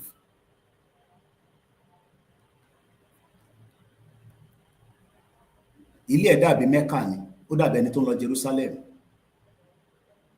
Ọlọ́run ní jẹ́ kí ilé yẹn dàwòrò. Àdúrà tẹ́ ń gbà náà nìyẹn. Pé tó bá kúkú ti pa ilé àdàwòrò bí Tabiola. Àwọn ọmọ àlè, àwọn tó rọ̀ lárí. Púpọ̀ nù ọ̀rọ̀ lárí, Ọlọ́run ló ní kó gbé pẹ̀lú Ìgbòho. Ìyẹn ló jẹ́ kó rí, ló fún wọn ní ọlá kékeré díẹ̀. Wọ́n mú àdùnkàn, wọ́n jẹ́ kó pa sínú ilé. Wọ́n compromise. One time for ẹlòmíì ta information nínú ilé Ìgbòho fún 10,000 naira. Àwọn ọmọ àlè tẹ́ ń rí yẹn 500 naira gan tó bá náà máa ra credit fún aníọ́yà tó bá wọlé nísìnyí àwọn ìdẹ́ ìfẹ́ yẹn wá fún yín. Ṣèbẹ́ tó wá rìkọ́ọ̀dì Ìgbòho ìbí fóònù ló fi rìkọ́ọ̀dì tó lọ gbé fún àwọn olórí burúkú pé nǹkan tó fi ṣe lélẹ̀. Ìyẹn náà lẹ tó fi yẹ kó jáde nísìnyí kó wá san tó máa ṣe fún yín. Ẹ ní ṣoríire bomb bastard. Ó ń bọ̀ wá sọ fún yín tó bá yá yín ẹ má jáde. Tó bá ti ready òun á ṣe tó máa ṣe. In tó máa ṣe bó ti ní kó má sọ fún mi gan. In tó bá máa ṣe kó keep it to yourself. Má sọ fẹ́ ní kankan, má sọ fẹ́ ìdán Ọlọ́run. Jẹ́ káwa ṣì máa gbé gbàsìgbòsì yẹn lọ láti mídíà pẹ̀lú àwọn tó wà nílé tó bá ready. Tó bá dẹ̀ ready káàkiri. Ẹni máa kú ló máa pẹ́, ní máa yè ló máa yè. Wọ́n tọ́ra wa jàre. Bọ̀ pé à ń bọ̀ wá sọ Ìgbòho ń bọ̀ wá sàn kankan fún yẹn. Tuntun ẹ̀dánù ẹ lè gbọ́n kankan lẹ́nu ẹ̀. Intelligent man ni mo ti sọ fún. Mo bẹ̀, mo rọ̀, gbogbo tó bá fẹ́ ṣe pátá, do not disclose it with even anybody. Lè sọ fáwọn ìyàwó àtàwọn ọmọ ẹ̀. Bọ̀ láàrin gbogbo àtàjọ́ ń ṣe múvmẹ́ǹtì, ọ̀dàlẹ̀ ti pọ̀ jù, ó lè ní gbogbo wọn. Ọ̀dàlẹ̀ lórí burúkú, the bomb bastard. I get image tí mo wá yẹn. Ìtayà lọ́dọ̀ bàbá Adébánjọ. Màá ní káwọn tíì mi bá mi wọ̀ jáde. Ó yà mí lẹ́nu pé bò rí. Ìgbòho ṣá irọ́ ni o. Wọ́n tì mí mọ́nu bọ́ọ̀sì nígbà tá à ń lọ Ìgàngàn bàtà òkùnkùn mọ oróyàn tí mo jẹ́ olóyè mọ oróyàn tí mo jẹ́ ó mọ̀ pé òun ní the media tó strong tó ní àyà tó le kòkòkò bí tí mo lé Ọ̀ṣínbàjò ní London ẹni tó jẹ́ contact mi níjọ́ náà lọ́hùn òun náà ti sá kúrò ní Nàìjíríà nísìn èèyàn dáadáa ó ti gbéyàwó àtọmọ sá lọ. Mo sọ fún ẹ pé Nàìjíríà ò gbádùn. Lára àwọn tí mo gbé sáàrin Ọ̀ṣínbàjò ó ti wà ní London nísìn. I won't give you the name. Ó ti kúrò Nàìjíríà. London ló gbé. Ó ti kúrò Nàìjíríà àti ìyàwó àtọmọ ó ti lọ dànù. Kò síbi tó Ọ̀ṣínbàjò lọ láyé yìí. I am ahead of him. Ọlọ́run á mú Ọ̀ṣínbàjò ó ń bọ̀ London. Ọlọ́run mú ìyá ẹ̀ ó ń bọ̀ London. Wọ́n ti wá fún mi ní information yẹn. Mo á lọ dúró de èmi àtàwọn ìyá wa kan. Àwọn ìyá dáadáa, àwọn ìyá lálùbáríkà, àwa kóra wa jọ. Mo ti sọ fún àwọn pé Ọ̀ṣínbàjò máa dé o. À á lọ gbá sí fún. Àwọn ìyá dáadáa. Àwa gbéra ńlẹ̀. a lọ fún ní àkámọ́ kò ní láyé àtọ̀run kò ní gbàgbé àkámọ́ tó yẹ ká fún gbogbo àwọn olóṣèlú yẹn tẹ́mi bá lè lọ fún wọn lákámọ́ ní abroad ìyàtọ̀ kan ní pé mo lè ná lẹ́gbàá but ìtafojú ẹ̀wọ̀n kò ibi tó gbà wọlé kọ́ ló gbà jáde ọ̀ bíbà bẹ́ẹ̀ dá ó sá lọ ni ibi tó ti ń gba goods tó ti ń gbọjà ibẹ̀ ló gbà sá lọ.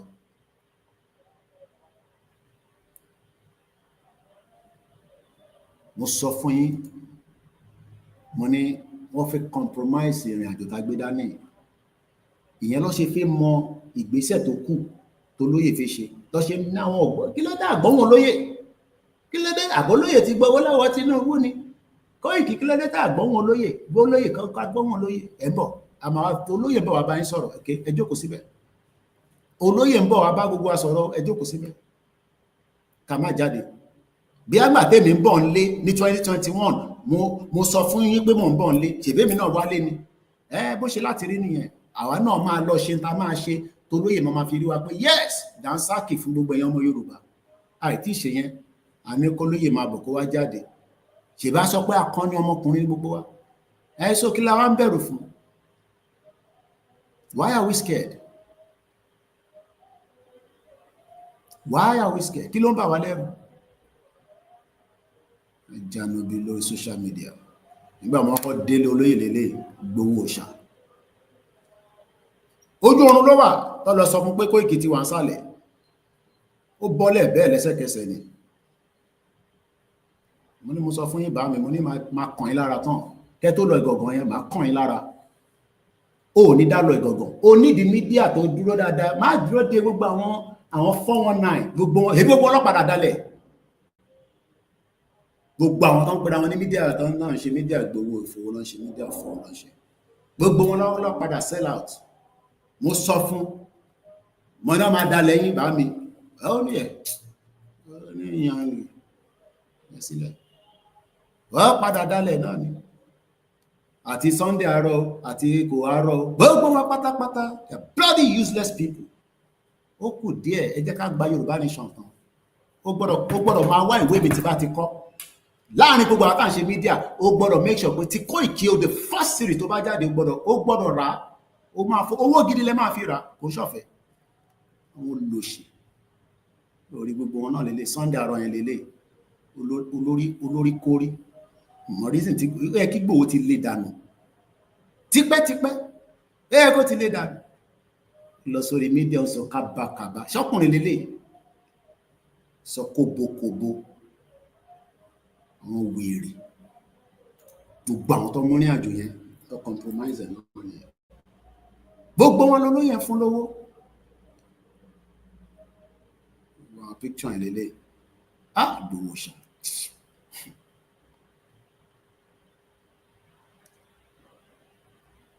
ẹ má kó rẹ̀yìn ẹ̀yìn wa ẹ má kó sún yẹn mo kàn ń wo gbogbo àwọn picture ẹ̀ ni o Ìgbòho ṣá irú mọ́lẹ̀ èrò yẹn lọ bàásì kí ló dé wọ́n ní kò ní wá Ìgbòho tó pé èmi àti ẹni mo fílẹ̀ sí pálọ̀ lọ́sùn ni nígbà tó ń kùn mí pé bá mi àárọ̀ lálá máa ń lọ sí gọ̀gàn mo rẹ̀ ń wá aago méjì lóru àìtí sùn ẹ̀mí ẹ̀ yí Ọlọ́run fi kẹwàá ní sáà ni wọ́n bí mẹ́wàá Tinubu dákúdá Ìgbòho dúró kò tí rẹ̀ dì ní ó ní káwa kọ́kọ́ lọ showcase àwa fúnra wa ò tí lọ showcase àwa ní Ìgbòho ní jáde ta ló sọ fún ẹ pé ó máa jáde ó ní àwa táwa náà jọ fẹ́ Yorùbá nation káwa náà lọ perform miracle díẹ̀ kátẹ pa àní ká shut down Kara market ọmọ kò ní da fẹ́ni tó bá ní da fún mi ní máa kú ni. Let's shut down the Kara market. I shut it down. Lè ṣe yẹn. Gbowó ṣá. Àlọ́ba. Tí wọ́n lọ ní kí Koiki sọ̀rọ̀ bẹ́ẹ̀ yẹn?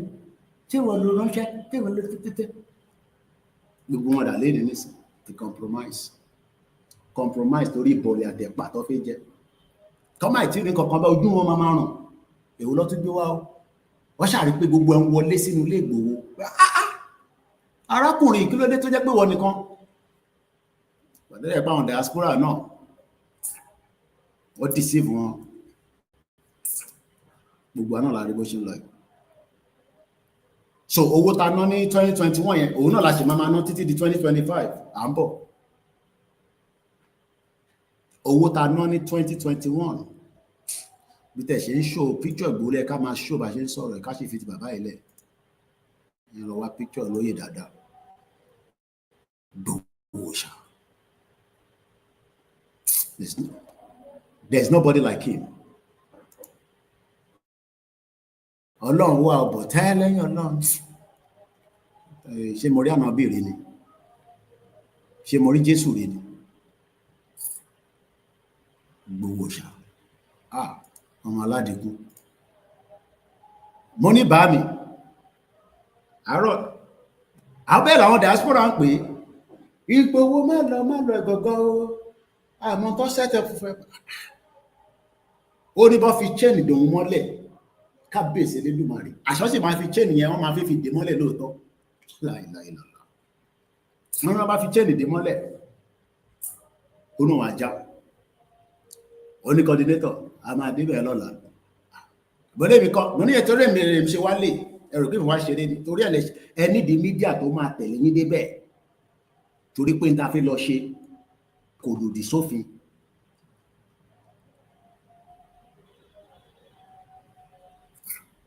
ẹ̀ ń dúró de bàbá aláṣọ funfun Gani Adams tó máa fi pa gbogbo ìran wa tán bó ṣe máa wáṣọ funfun káàkiri nìyẹn a jókòó sínú yàrá ẹ̀ ó lè máa wò mí báyìí ó lè ti lọ sí Cairo nísìn a máa wá diaspora tó máa ra tíkẹ́ẹ̀tì fóun tó máa fi travel káàkiri nígbà tí Dàpọ̀ Williams ti kú kọ́lọ̀ fún ọ̀ràn kẹ́ Dàpọ̀ Williams. Ta ló lè perform wonders bí Ìgbòho òun ni mo fẹ́ bèrè láàárọ̀ yìí ta ló tún lè perform wonders ẹ tẹ̀ bá wa perform wonders ká tẹ̀ rí wonders yín ẹ lè perform wonders ìrọ̀lẹ́ ń pa mo ti rí picture tí mo wá èmi máa fún yín nísìn ẹ̀rí bàbá Adébánjọ ó wò mí báyìí Kóìkì ó ti bú mi rí mo ní bàbá nígbà tá a ní kẹ́ gbóhùn sókè tẹ́ gbóhùn sókè a ní kẹ́ gbóhùn sókè ẹ̀ gbóhùn sókè yìí bàbá yìí gbogbo ṣá bàbá fẹ́ ya picture yìí lé màá kọ́ fún yín ní kékeré ní picture yìí àṣé àwọn ọ̀dàlẹ̀ wà láàrin wa náà picture yìí náà àwọn náà lọ sọ fún DSS Ìgbòho ti fẹ́ kúrò nílé o ó ń lọ ọ̀dọ̀ Gani Adams o ẹmu wọn lẹ̀ lọ́dọ̀ gúrú Ìgbòho bá bọ́ṣọ mo tẹ̀sùn rí wọ́n dà sí wọ́n rò pé bí ó máa lò fúnpá ó máa ní kankan tó dóńdè àṣé gbogbo ń dè táwa tẹ̀ máa ń dè sára àṣé rọ́là ń pa fúnra wa kò dìgbà tó bá dé ń dè sára.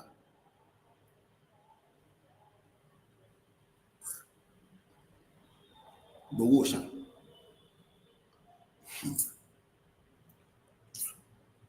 mo ti rí picture tí mo wá èmi náà wà nínú ẹ̀ àná máa ń ranjú ní Kóìkì a máa ranjú náà Donald Trump ranjú nísìnyí nígbà tó fẹ́ lọ attack Iran bẹ́ẹ̀ ni ìyá mi wàláhì tàláì símọ́ bí láìláìsílá hùwà grandma kò sẹ́ni bí Sunday Ìgbòho gbogbo owó ó lè máa ní gbogbo àwọn yẹn nígbà táwọn yẹn rí pé ọ̀nà owó máa jáde làwọn yẹn ló pop-up bó ṣe gbọ́ pa náà fi ra van báyìí la fi yẹn pop-up ọ̀nà máa fún wa lówó security bomb bastard Ìgbòho ṣá èmi náà try Yínká Ọ̀dọ́mákin ẹ̀gbọ́n mi ẹ̀gbọ́n yẹn like mi ó hug mi báyìí ó ní Kóìkì ó ní máa dẹnu dúró wèrè ní gbogbo àwọn gọ́ọ̀mẹ̀ntì fáyà wọn dáadáa àwọn nǹkan tó kù a máa disclose lọ́jọ́ iwájú ó rà pé ẹ̀gbọ́n yìí ni alápín ni former police kìíní kan náà ni wọ́n ní ká jẹun a náà jẹun wọ́n ní ààfin kankan sóúnjẹ ẹ jẹun olòṣó lórí burúkú eléyìí gbogbo wọn pátápátá ẹ máa rí méjì tí máa jù síta nísìn èèyàn méjì nínú picture ọ̀dàlẹ̀ ni wọ́n ọ̀dàlẹ̀ paraku gbogbo movement Ìgbòho pátá ló ń fún Gani Adams, ló ń fún APC, ló ń fún Tinubu. Ẹ̀wọ̀n Ọ̀rọ̀ Ọ̀nà Kakanfò ìbọ̀lẹ̀ ti fẹ́ rí yẹn, ó wà ní Ìkẹjà tó ń gbádùn ayé ẹ̀ báyìí nísìn, ààrẹ kọ́ òró ni, ìbọ̀lẹ̀ ti fẹ́ rí ààrẹ. Wọ́n ti pa wọ́n tọ́ l'Oǹdó báyìí nísìn, mo ti bẹ̀ títí ẹ jáde, màá fi mídíà tèmi máa jẹ́ ìsẹ́ndẹ̀ sólóyè náà, ó máa rẹ́rìn nísìn Ìgbòho Òòṣà ọmọ Aládìkún, ìsẹ́ndẹ̀ sí bá mi Ìgbòho Òòṣà ọmọ Aládìkún fún rẹ̀, ó lè máa wò mí gan báyìí tó báyìí ti sùn. Exclusive. January 29 at exactly 6:24 ni mo fi fóònù yẹn ni mo fi yà iPhone ń parọ́. Ìyẹn ló ṣe sọ pé ẹ jẹ́ ká jáde tán pátápátá.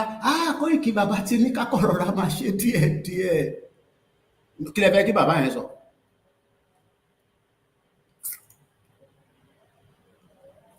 Then take picture yẹn báyìí. Then jù sórí Facebook. Èyí tẹ́ wà lórí Facebook. Màá wá lọ mú jáde.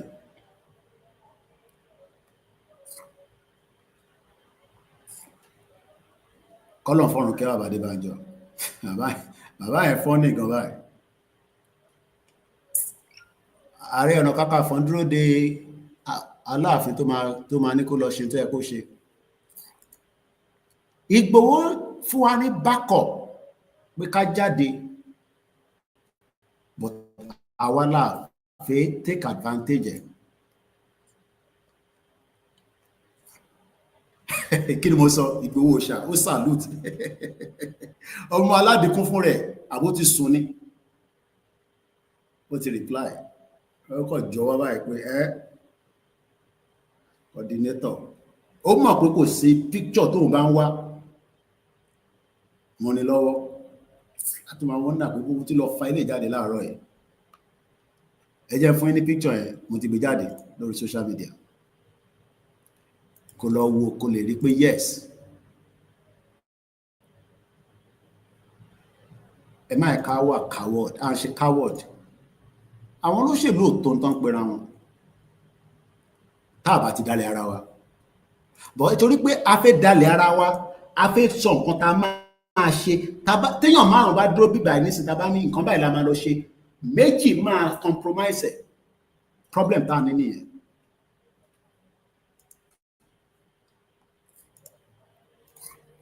That's the picture you're all waiting for. Picture tó ń dìlé wa táì tí lọ sí the next stage nìyẹn. That's the picture. Ẹ lè screenshot ẹ kẹ́ zoom ẹ dáadáa. Mo sọ fún yín pé tí mọ mídíà tájọ́ ń ṣe Yorùbá Nation, mo sọ fún yín láti 5 years ago.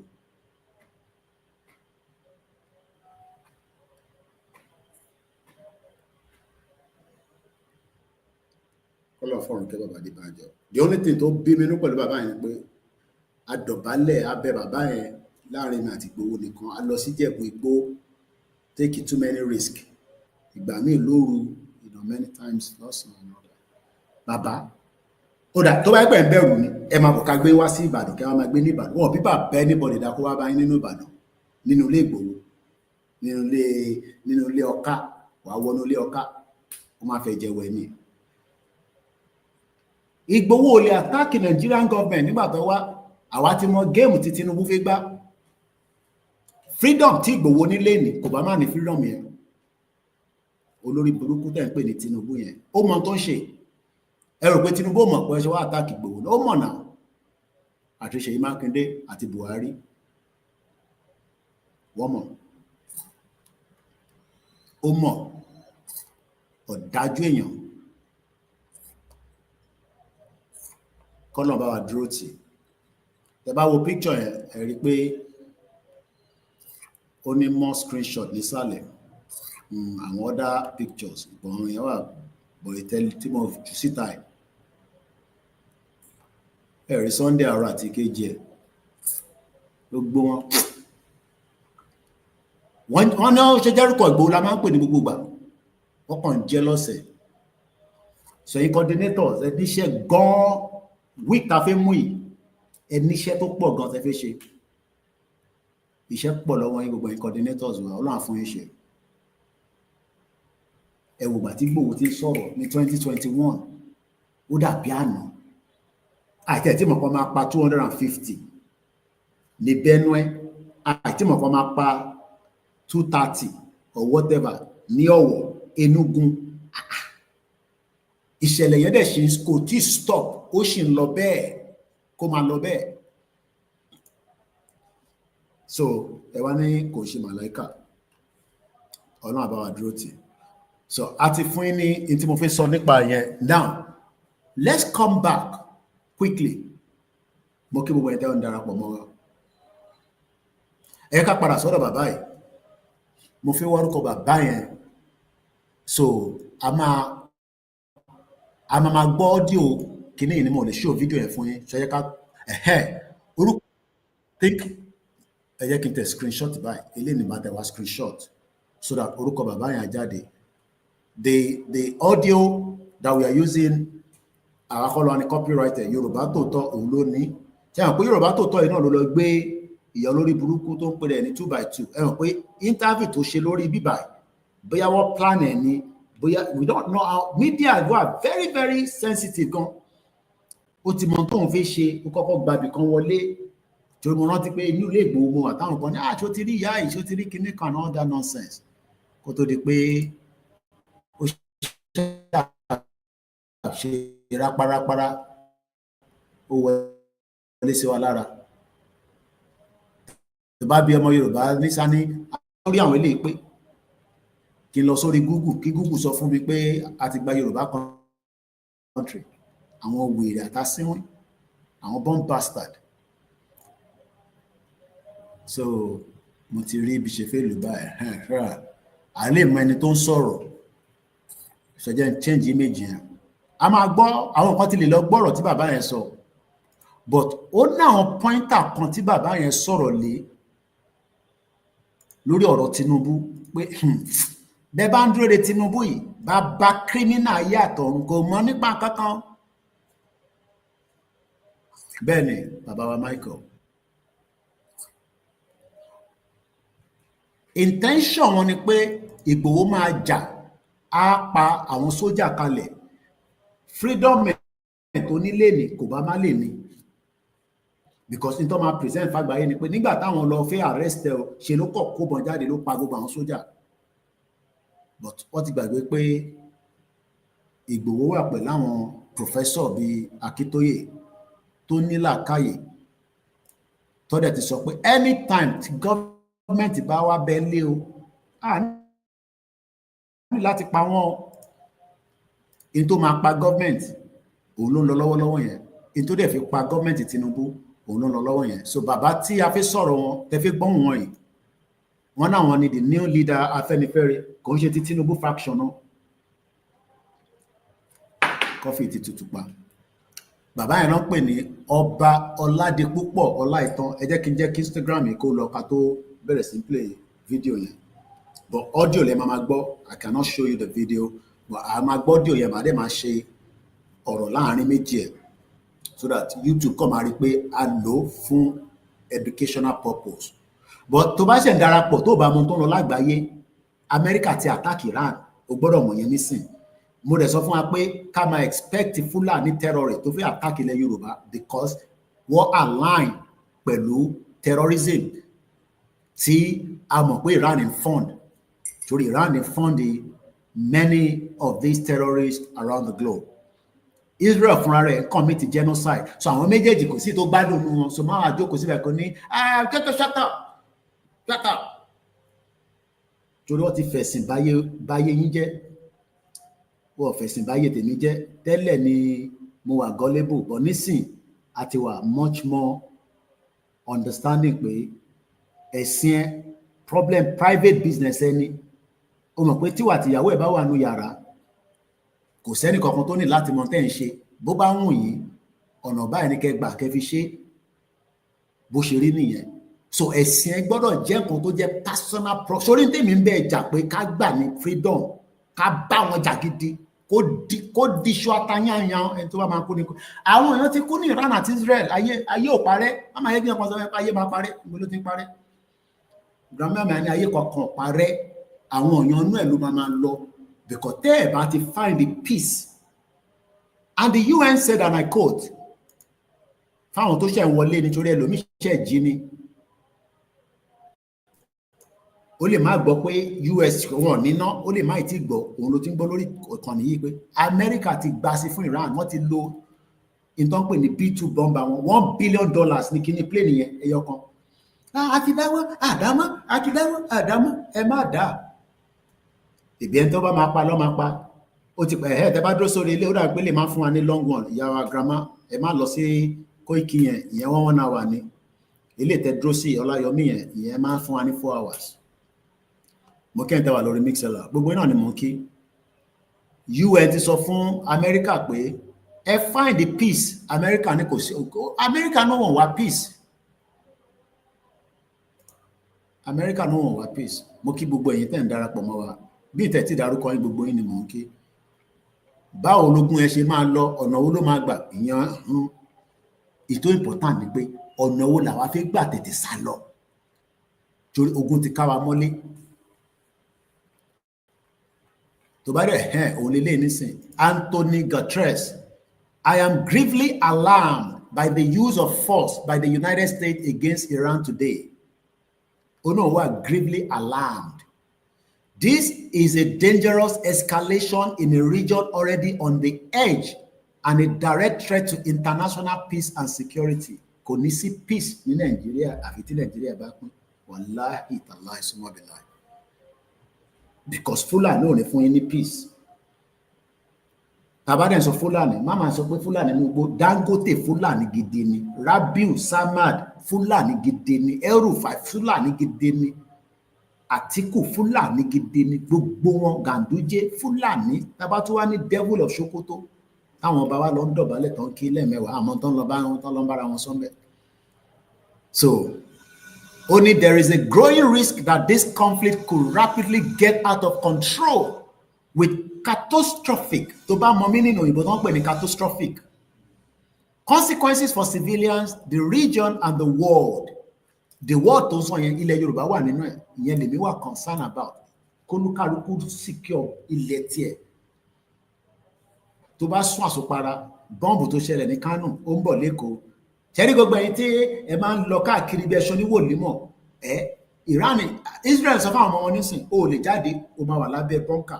Mo kí àwọn tó pè mí lánàá láti Israel àwọn èèyàn wa ní Israel wọ́n wà concern lórí post wa kan tí mo post pé bàbá Koiki ẹjọ́ kò rí bẹ́ẹ̀ ẹ mọ̀ pé nígbà mi ara yẹn máa ń kọ́kọ́ gbóná àwọn olè lè kẹ́ ẹ̀ẹ̀kan lè máa pè é bẹ́ẹ̀ but later after a few seconds tí mo calm down okay.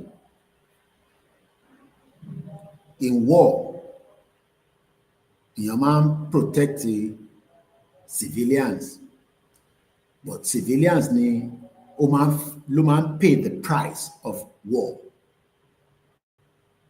Tinubu máa ṣẹ̀wọ̀n wàlá pé Tinubu ò ní ṣẹ̀wọ̀n tí ìjà yẹn bá bẹ́lẹ̀ nínú Nàìjíríà tó délẹ̀ kò síbi tó fẹ́ sálọ lágbàáyé ó máa ṣẹ̀wọ̀n. Bàbá Akíntóyè ti sọ fún nínú lẹ́tà tó kọ sí ní mail ó máa ṣẹ̀wọ̀n yẹn.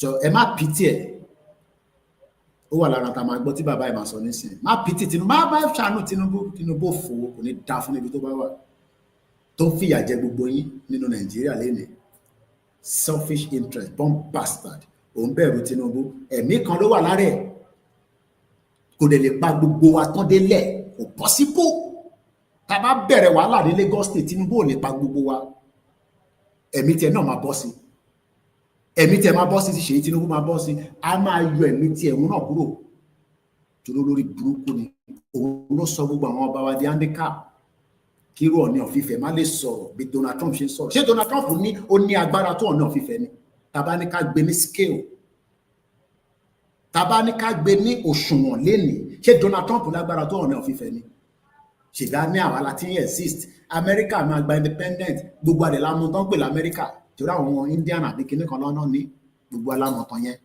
ẹ̀tẹ́ ìgbé lamẹ́ríkà yìí mọ́ history yẹn ìyẹn ṣọmọ Amẹ́ríkà history ti Britain lè mímọ̀ torí ó lè ní Britain olórí burúkú ayé àtọ̀run ni wọn I have lived there for 27 years lórí burúkú ayé àtọ̀run ni wọ́n.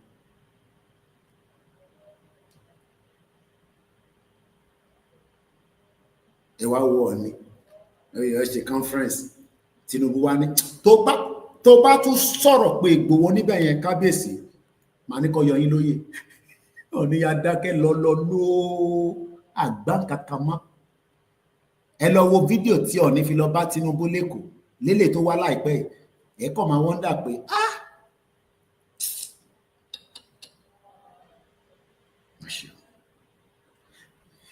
ṣé tá bá wé Ọọ̀ni of Ifẹ̀ àti Donald Trump èwo ló ní tá bá ní ká wò ní bí wọ́n ṣe nílẹ̀ Yorùbá ti wà èwo lẹ́rọ pé ó ní wéètì ṣé Donald Trump ní lineage ni kí ni lineage Donald Trump foreigner lòun náà máa bàbá ẹ̀ migrate lọ sí Amẹ́ríkà ni ẹ lọ gbọ́ ìtàn Donald Trump. Ẹ wá wo àwa tó ní àwọn ọmọ aládé orí adé kò sí nǹkan kan tó ń pè lórí ológun. Ìyá kan tẹ̀ send message sí mi máa ń wọ́ndà yín prophecy ẹ ṣe ẹ̀kọ́ ìkẹ́ ẹyọ kíní kúrò ẹ bá fẹ́ kárí Yorùbá nation ẹyọ kíní kúrò ẹ má jẹ́ kárí kíní mọ́. Mo sorry èmi kọ́ lẹ́ ń bá sọ yẹn ẹ lọ sọ fún 60 million Yorùbá people nígbà tá àtẹ̀mọ́ ta ní kí ni Jésù ní ṣe pẹ̀lú ilé ìpàfẹ́ gba Yorùbá nation pé ilé ìtagbé sẹ́yìn ayọ̀ kíní ẹ kúrò kíní tẹ fi sẹ́yìn yẹn kò dá rárá Ọlọ́run ò fẹ́ yẹn. Ibi tí wọ́n ti bá yé wa jẹ́ nìyẹn pẹ̀lú nǹkan tá a gbé dání ìyẹn làwọn kan ṣe máa attack religion táwa máa ń control láti wà diplomatic around it. Mo gbọ́ voice ìyá yẹn mo tẹ reply wọn kò sí wòlíì tẹ́lẹ̀ jẹ́ kẹ́lẹ̀ sọ fún wa pé èyí tí àwọn bàbá ńlá wa tó jẹ́ sculpture tí kò sí technology ìyẹn ló máa jẹ́ kí Ọlọ́run tẹ̀yìn sìn pé ká má gba Yorùbá nation irọ́ lẹ pa. Ẹ lọ sọ fún Ọlọ́run yẹn pé irọ́ ló ń pa pé torí pé wọ́n gbé orí olókun orí aládé náà orí olókun kọ́ lọ́ní ká máa pè orí aládé ìyẹn ni Ọlọ́run máa wá fi sọ pé ẹ ní rí Yorùbá nation yẹn gbà fi tẹ́ bá yọ kúrò ẹgbẹ́ ẹ fi Jésù sílẹ̀ gbà yẹn ẹ má gbé yẹn wá bá wa. Tẹ́yìn bá sọ Jésù kí ni káwọn máa sọ àwọn onílẹ̀ àwọn tó ń ṣe traditionalist. Ìyẹn la ṣe sọ pé ẹ má mú ọ̀rọ̀ ẹ̀sìn pẹ̀lú freedom it's two different things entirely. À ń sọ̀rọ̀ àpàfígbà freedom ẹ̀ ń sọ̀rọ̀ Jésù kí ni Jésù ní ṣe pẹ̀lú yẹn. Ṣé Jésù tí exist nílẹ̀ Yorùbá ni nígbà wo ni Jésù dé nílẹ̀ Yorùbá nígbà wo gangan ni Jésù yẹn dé sórí ilẹ̀ Yorùbá tẹ́ ń sọ̀rọ̀ Jésù fún wa nísìn tẹ́ ń sọ̀rọ̀ Mohammed òdìdó lórí burúkú Saudi Arabia wọ́n pa journalist sí ó dà pé ẹ̀mọ́ tán pè ní àwọn olórí burúkú Saudi Arabia ìjọba wọ́n pa òdìdó journalist sínú embassy wọn. Do you know what it means to kill somebody inside their embassy? Wọ́n dẹ̀ deny ẹ̀ fáwọn ọmọ kankan nípa ẹ̀. Ṣé èmi ni mo lọ pa síbẹ̀ Khashoggi kọ́nà fọ́run kẹ. Tẹ́tà bá máa rí Yorùbá nation gbà mo kàn gbọ́ díò yẹn báyìí mo kàn gbádùn sẹ́gbẹ̀ẹ́ ni ẹ lè bá wa sọ nǹkan míì ẹ má máa mú yẹn wá fún wa pé Ọlọ́run tẹ́yìn sọ yẹn ṣé Ọlọ́run tẹ́yìn sọ yẹn àwọn tó believe in that Ọlọ́run yẹn kọ́ wọ́n ní ọ̀kan nìkan ló escape nínú plane crash wọ́n ní Jésù ló gbálẹ̀ kò bá Jésù gbọ́ Hindu ni èyí tó gba Jésù gbọ́ kò escape ó kú sínú plane crash kọ́nà fọ́run kẹ́wọn èyí tó wá jẹ́ Hindu ṣé Jésù yẹn ló yọ dey play. Ìyẹn la ṣe ní ẹ má mú ọ̀rọ̀ religion ẹ fi religion sẹ́gbẹ́ personal business yín nìyẹn bó bá dẹ̀ ṣe wọn ló ṣe lè ṣe religion ẹ nínú yàrá ẹ don't bastard all over the place. À ń sọ̀rọ̀ freedom ẹ̀ ń sọ̀rọ̀ religion ẹ jẹ́ àgbọ́n tí bàbá ẹ̀ sọ mama fast forward ẹ̀ but mo mọ̀ pé 32 ibi kó tó dé 32 minutes níbi tí mo fẹ́ ká gbọ́ tó jù ẹ jẹ́ ká gbọ́ presentation yẹn díẹ̀.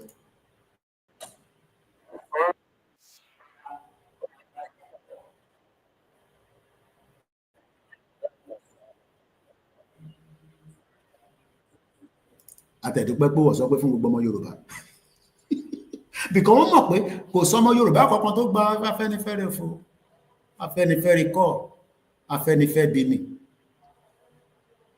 at least ó ní òun ni alágbà kìíní kan at least bàbá yóò sọ nísìnyí pé òun ni òun jẹ́ àwa alágbẹnusọ gbogbo ọmọ Yorùbá ẹ shut up báwo ló ṣe jẹ́ gbẹgbẹgbẹ shut up kí ni ìwọ mọ̀ ìwọ ọ̀dẹ̀ torí ẹ ti sán bí pákó tó wà ní àwọn pákó Lagos State yẹn.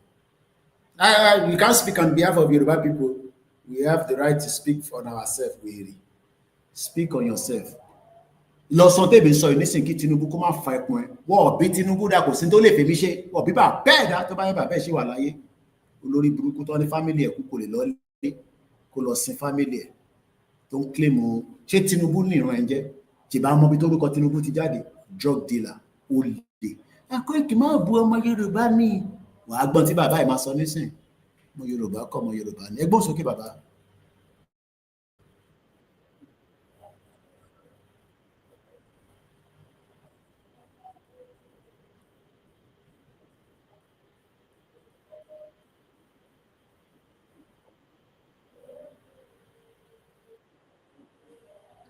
Bẹ́ẹ̀ni,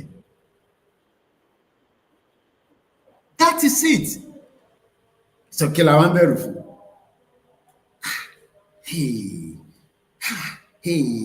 Kí ló máa ṣe? Kí ló fẹ́ ṣẹlẹ̀? Kí ló ń bọ̀ lókè? Amẹ́ríkà náà ń bọ̀ wá blow Iran, wọ́n dẹ̀ padà lọ ṣe. Mo ní ká lọ ṣe kinní yẹn fún wọn. Máì tún jẹ́ ká ṣe bàbá ní ká wọṣọ funfun náà o. Ó dà wọ́n ní ká wọṣọ funfun. Ó yẹ ẹ wọṣọ funfun kẹ́ lọ sí kára kẹ́ sọ fún wọn kó ṣọ́dà mákẹ́tì yẹn. Ó wà lára tó fi ń ṣàkóbá ìjàmbá. So ẹ jẹ́ ká forward ẹ̀ torí mo fi gbogbo analysis tí bàbá yẹn fi sọ gangan. Ẹ jẹ́ kí n kàn mú láti ibi ìbà iná.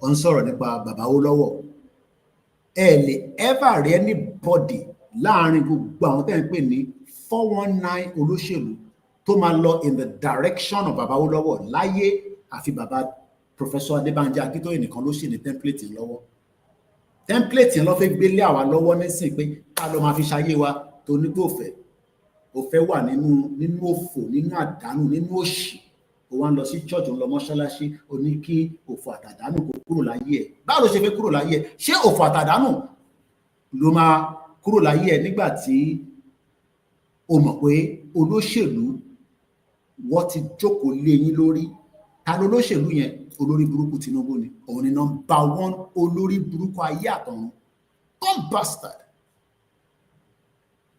ọmọ lẹ́fọ̀ jàgùdà tó kó gbogbo owó Lagos State ó sọ di personal owó tiẹ̀ tàbá ti slash ẹ̀ sí méjì àwa náà máa rówó lò fún kọ̀tà gbé dání but tàbá sì ń ṣe sùẹ̀gbẹ̀ tá à ń ṣe sùẹ̀gbẹ̀ bí Tinubu ṣe máa rápálá tó tún máa lọ ní 2027 nìyẹn Ọlọ́run ní jẹ́ kó rí bẹ́ẹ̀ o Ọlọ́run ní jẹ́ kó rí bẹ́ẹ̀ o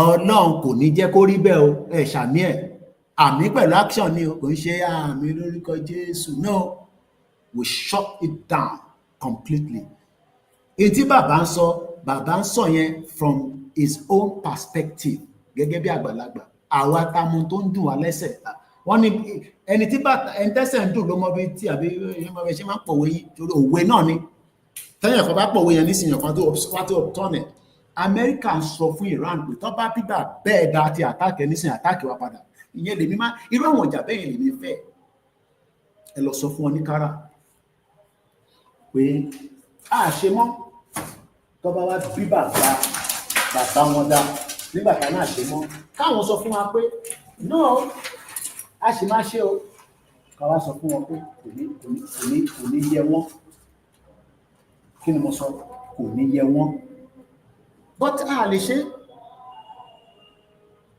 àti bẹ̀rù jù ìbẹ̀rù ló pé pa wá ìbẹ̀rù ẹ̀gbọ́n sókè.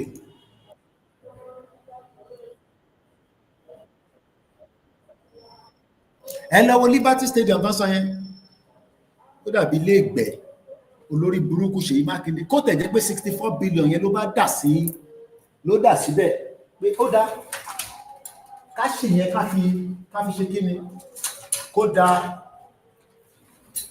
kókó 64 billion kókó sínú ìtàn pè ní Liberty Stadium tó bá jẹ́ pé 64 billion tí olórí burúkú Ṣèyí Mákindé tẹ̀ ń sọ yẹn ó lè ní gbogbo wọn 419 ni wọ́n tẹ́lẹ̀ iṣẹ́ òun náà lọ ń ṣe tẹ́ bá lọ wo rẹ́kọ̀dì ẹ̀kọ́ ó lè náà ló jà títí ní gbogbo tọ́ba náà ti ṣiṣẹ́ wọn gbogbo wọn máa ń ṣe oil and gas.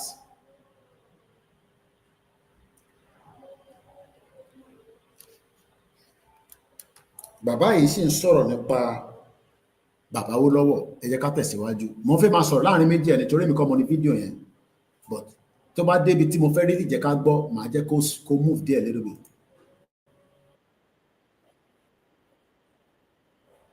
Gbogbo industrial estate tí wọ́n ti sọ di church lórí Ìkẹjà láti tàmọ́ra wọn lọ́wọ́ àwọn olè gbogbo lẹ̀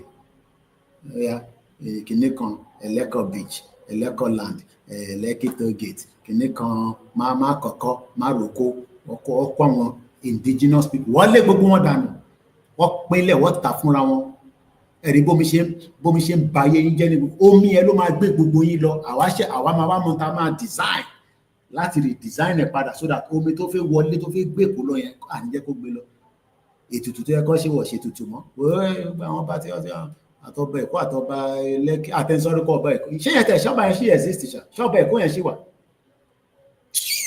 criminals tó bá ní ọlọ́pàá tó jẹ́ criminal mo ò lè sọ ní ìsìn bí a tó ti dọba o tó bá ní ọlọ́pàá olè ọba Èkó yẹn tó jẹ́ ọba Èkó nígbà tó ń ṣe ọlọ́pàá lè ní sọ yìí o èmi ò sọ pé nígbà tó bá ti jọba ní ti bọ́ èmi mọ̀ dáadáa ìyàwó ẹ̀ kan wà ní phase 2 ládéníjàdé bá ó lè gidi nígbà tó ń ṣe ọlọ́pàá tó bá ní nọ́mbà 1 ó lè òun ni ọba tó jọba lẹ́kọ̀ọ́ yẹn ó lè gidi nígbà tó ń ṣe ọlọ́pàá poor bastard criminals ọmọ ẹ̀ kan disagree pẹ̀lú ẹ̀ nígbà yẹn Jọkẹ́ Akíolú University of Hull ló ti kàwé girlfriend mi tí mo fẹ́ tẹ́lẹ̀ máa lọ ń ba ní University of Hull níjọ́ tó kọ́kọ́ rí mi pé kí ló wá ṣe ní ìwà àbórí ọ̀pẹ ní kí ni mo mọ̀ pé mo wá London ni mo ní mo wá kí girlfriend mi ni níjọ́ náà lọ́n ó ti pẹ́ ọ̀rẹ́ tí mo sọ yìí kí n tó má rè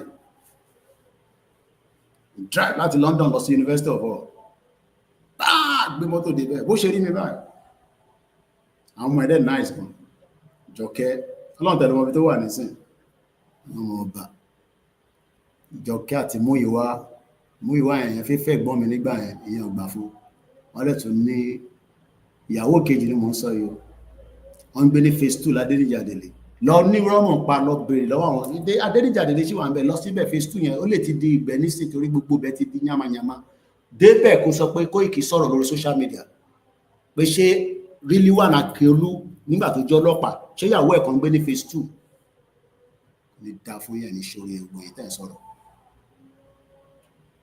Jọkẹ́ rí nígbà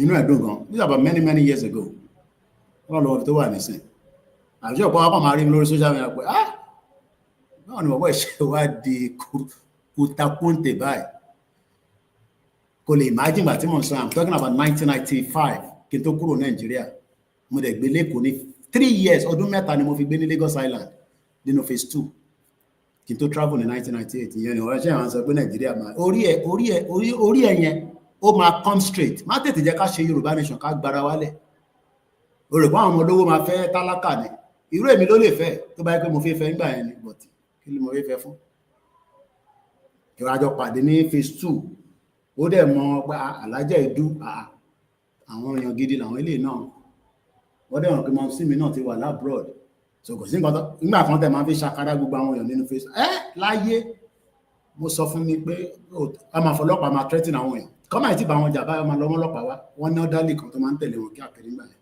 intimidation kò ń ṣe léni kò dẹ̀ lè stop I'm talking about 1995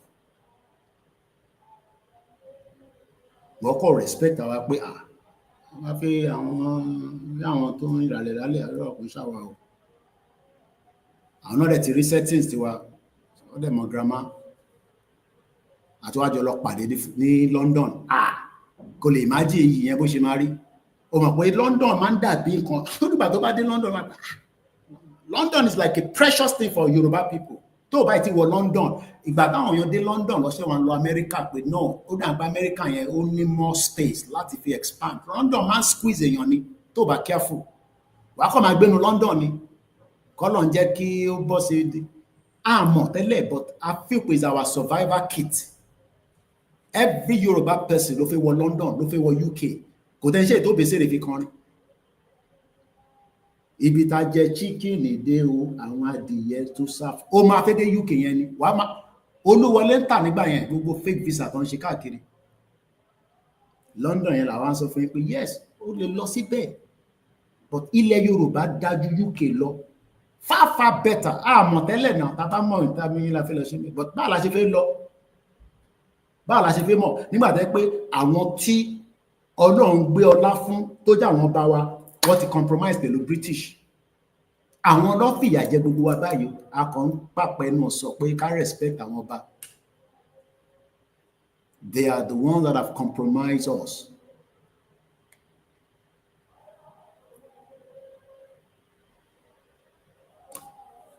Intimidation kò ń ṣe lénìí kò lè tán láíláí àwa ní ká gba country ìwọ̀ṣẹ́ ìwà rí mi lórí social media èmi tí ń bá àwọn ọba rí tí bá yẹ pé mo fẹ́ máa ṣe follow up pẹ̀lú wọn ni imagine ibi tí máa wà lénìí tó bá yẹ pé mo fẹ́ ṣe follow up pẹ̀lú àwọn tí mò ń dárúkọ ẹ̀ ìbá àwọn ọmọ mẹ́ta ni mo dárúkọ Jọkẹ́ Múyìwá mo rántí kọ the other girl yẹn ni last born wọn but Jọkẹ́ went to University of Hull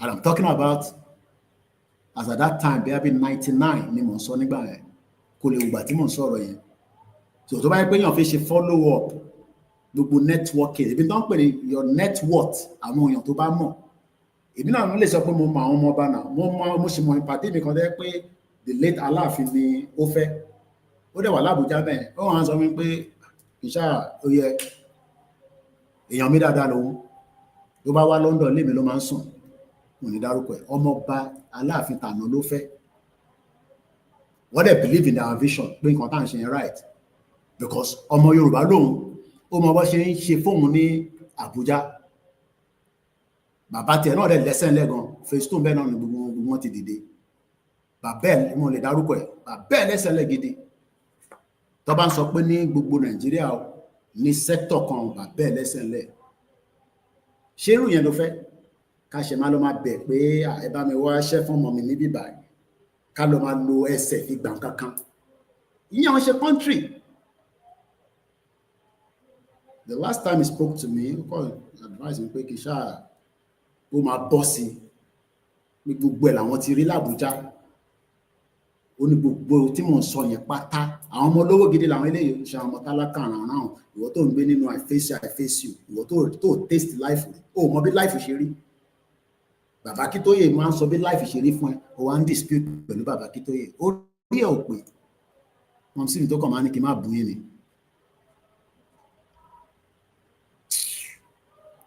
mo kí ọgbà yín girama tẹ̀ ń darapọ̀ mọ́ wa à ń sọ̀rọ̀ àwọn ọmọ tó jọmọ olówó gan sọ fún wa pé ọ̀rọ̀ Nàìjíríà àǹtí wa kan ó ń dúró fún rally gidi pé kó bust everywhere bust láàrin Èkó mẹ́rin ló wà àwọn ọmọ olówó gidi ó ti lọ sí more than 10 countries she's in her 50s ó gbọ́ èdè mẹ́ta ó gbọ́ Ìgbò jọmọ Ìgbò lọ ó wà nínú platform àwọn ọmọ Ìgbò àwọn yẹn wọ́n gbà tiwa rárá kò sẹ́ni tó máa dispute yẹn but àbọ̀ abálẹ̀ àwọn yẹn ẹ jẹ́ ká kọ́kọ́ lé ẹlẹ́yọrọ náà ká wá padà sí má bá Ìgbò jà kúkú bá Tinubu jà ju Ìgbò lọ torí pé Tinubu sì fi fún Ìgbò láyé tàbá ṣe wà ní Nàìjíríà so ká kúkú fèsì Tinubu ká fèsì tán all square ká fèsì Tinubu tán délẹ̀ tó bá fẹ́ ṣe fún wa ká short gbogbo businesses òfò tó náà wọ́n ní tó fi operate ní south west ó lè tóun ló ní ṣèbó owó Lagos state ló fi operate ṣì ń gbá wọn ní kò mú wa bàbá Adébánjọ sọ fún èmi ni kò ṣe pé bàbá Adébánjọ tẹ̀ ń wò yìí wọ́n sọ fún mi àti Ìgbòho ni pé Tinubu ò mú £1 padà nígbà tó dé láti London wọ́n ní wọ́n rẹ́ǹtì ilé fún ni Tinubu yẹn lẹ́yìn wá ń sọ di ẹ̀gbọ́n tí bàbá yìí sọ darí ẹ̀gbọ́n tí bàbá yìí sọ sí ó yẹ gbọ́n sókè bàbá.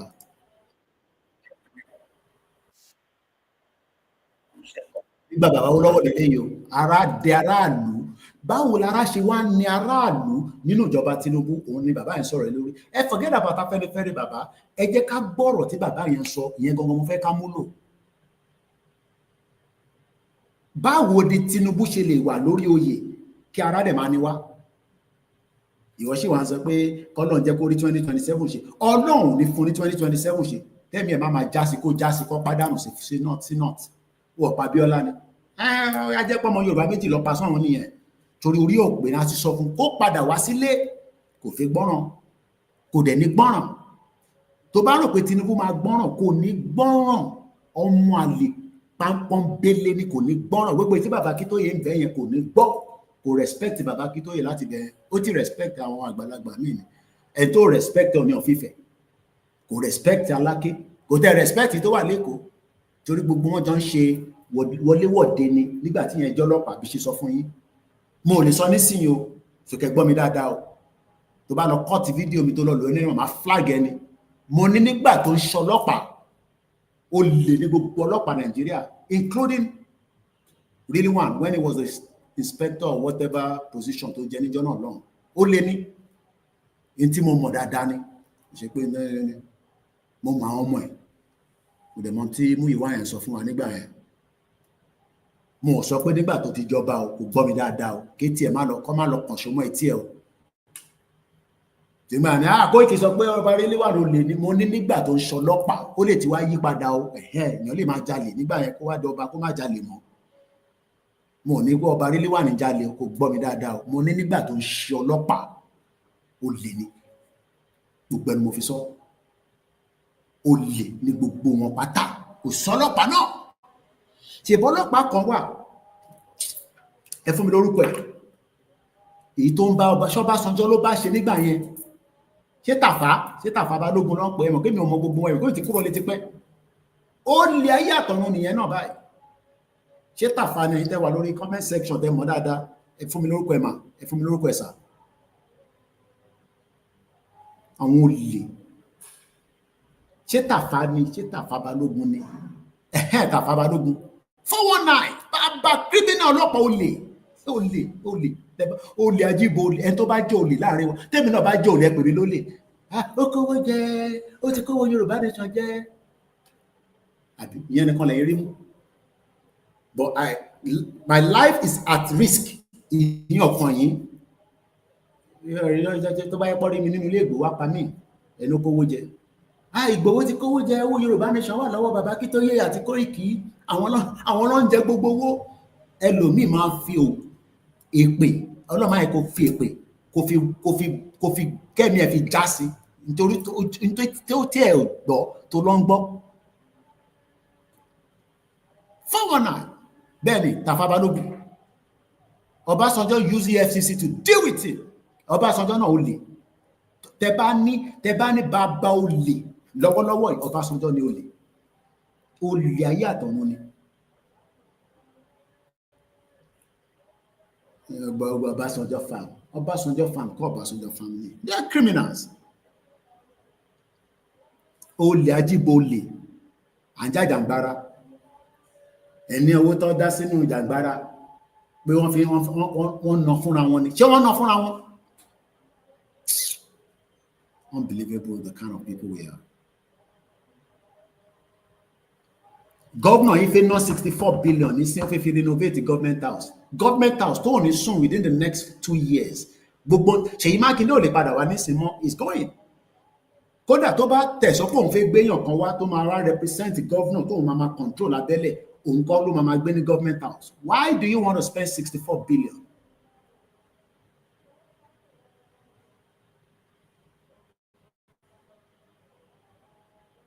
Mo ń bọ̀ níbẹ̀ mo ti èmi lẹ Great Yoruba Nation yẹ kẹ́ tí mo kó ìkíni dé mo ti post mo ráyè post mo fẹ́ lọ sùn lóru àná ọ̀rọ̀ Súlè Lamido mo a máa débẹ̀ àṣẹ̀ṣẹ̀ mẹ́rin bẹ̀rẹ̀ lápò ní amọ̀ kọjú mọ̀ kókó ní lọ́bì kankan ẹ kò ṣáà support wa kẹ fún wa ní support yín èyí tẹ̀ ń support kò ní bàjẹ́ fún yín láéláé ọlọ́run máa jẹ́ kẹ́ máa rí support ẹ máa kó sun yín tẹ́yìn ò bá ti stop support yín ẹ fi tó kulẹ̀ èmi á máa bá yín dì pẹ̀lú wọn sórí ọ̀rọ̀ tó ń gbé ẹ lọ́kàn tó lè sọ yẹn èyí kèmí máa bá ẹ sọ fún wọn ó lè ní gbogbo wọn bẹ́ẹ̀ ni mo sọ ó lè ní gbogbo wọn pátá látòkè délẹ̀ ẹ bọ́n bastard ó lè mo ń bọ̀ fídíò ilẹ̀ ń sọ mo ti rí Koiki ó ti rí mo ti download ẹ̀ lánàá. By Tinubu's rhetorics, the way he's dramatizing his own role, in Nigerian democracy. Luckily, we're all alive. Luckily, we're all alive. We're all there. We're all in. À ń bọ̀ lórí fídíò yẹn ẹ jẹ́ kí n sẹ́ndẹ̀ lọ sí orí ilé ní speaker á lè láòdì dáadáa mo ń bọ̀ wá gbé débẹ̀. Mo ní olè ní Tinubu ta ló máa náà mọ̀ pé olè ní Tinubu tẹ́lẹ̀ ṣe èmi ṣe máa sọ fún yín pé olè ní Tinubu ni gbogbo alámọ̀ pé olè ní báwo la ṣe fi stop Tinubu torí kò sí kan tó kan Tinubu bó ṣe wà báyìí nísìn ó fi gbé wa dé 2027 bá ṣe fi stop ẹ̀ mo fẹ́ lọ sùn lóru àná ni mo rí news kódà wọn náà gbé George kan náà Port Harcourt ó ti lọ ẹ jẹ́ ká padà sọ́dọ̀ bàbá ẹ̀ mọ̀ máa sọ̀rọ̀ láàrin méjì ẹ̀ torí ẹ mọ̀ ẹ tó ní YouTube yìí nísìn èmi àti wọn ní relationship but bá a ṣe ń lò yìí nísìn kò sí nǹkan tí wọ́n lè sọ ju pé à ń lò fún educational purpose ni.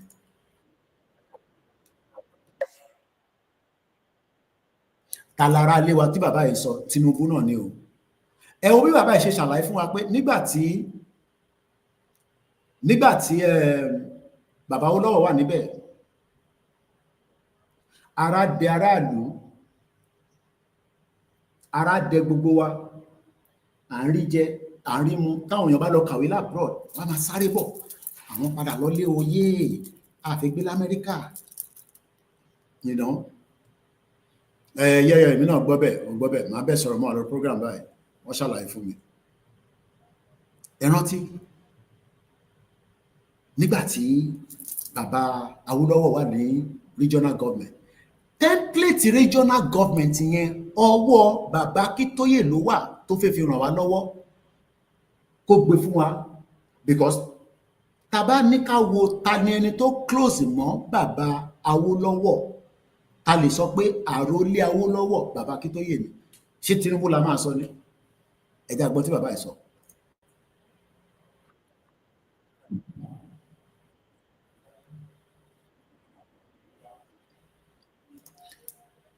ẹgbọ́n tí bàbá yẹn sọ ṣé ká túbẹ̀ ẹ gbọ́ ẹ farabalẹ̀ ká gbọ́ bẹ̀ yẹn.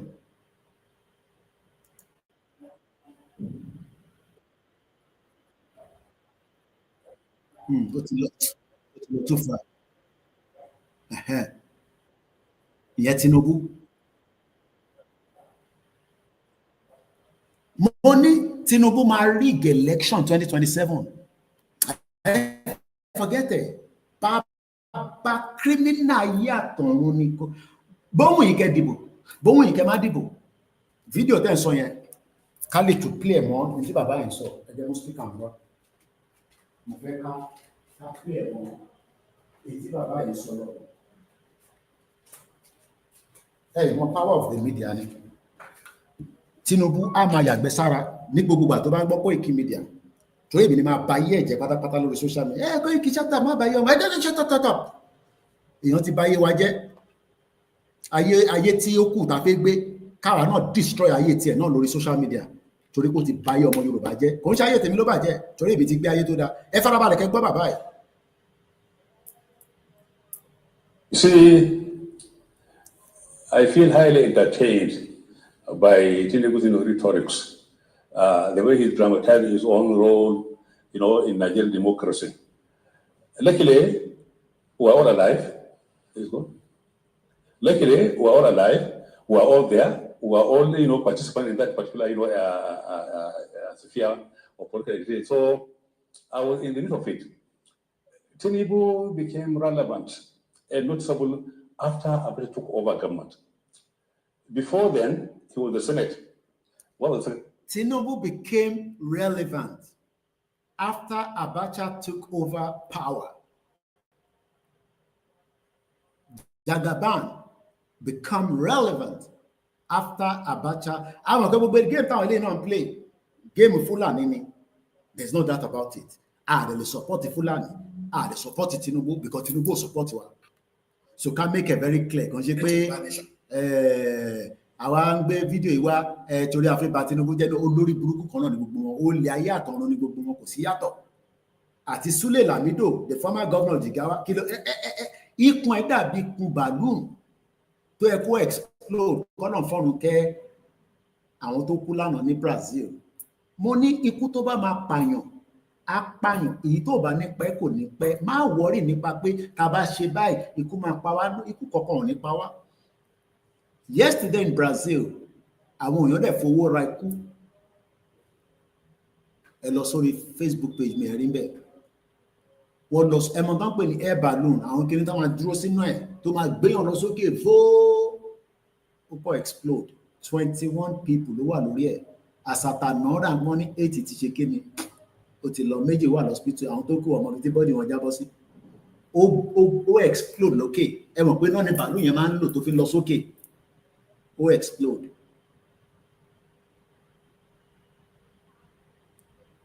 Bẹ́ẹ̀ni ìyàwó Esther Wetuga wọ́n ní ẹ má bínú pé mo ka comment jáde látẹ̀kan, màá pick gbogbo comment yẹn padà. Wọ́n ní Tinubu became relevant after Abacha death. Òun náà dẹ̀ sá lọ ni, ó lọ ní exile. Òun àti Délé Mọ̀mọ́dù wọ́n náà múra bí ẹlẹ́hàá ni lọ́ fi sá jáde. Ẹ káàárọ̀.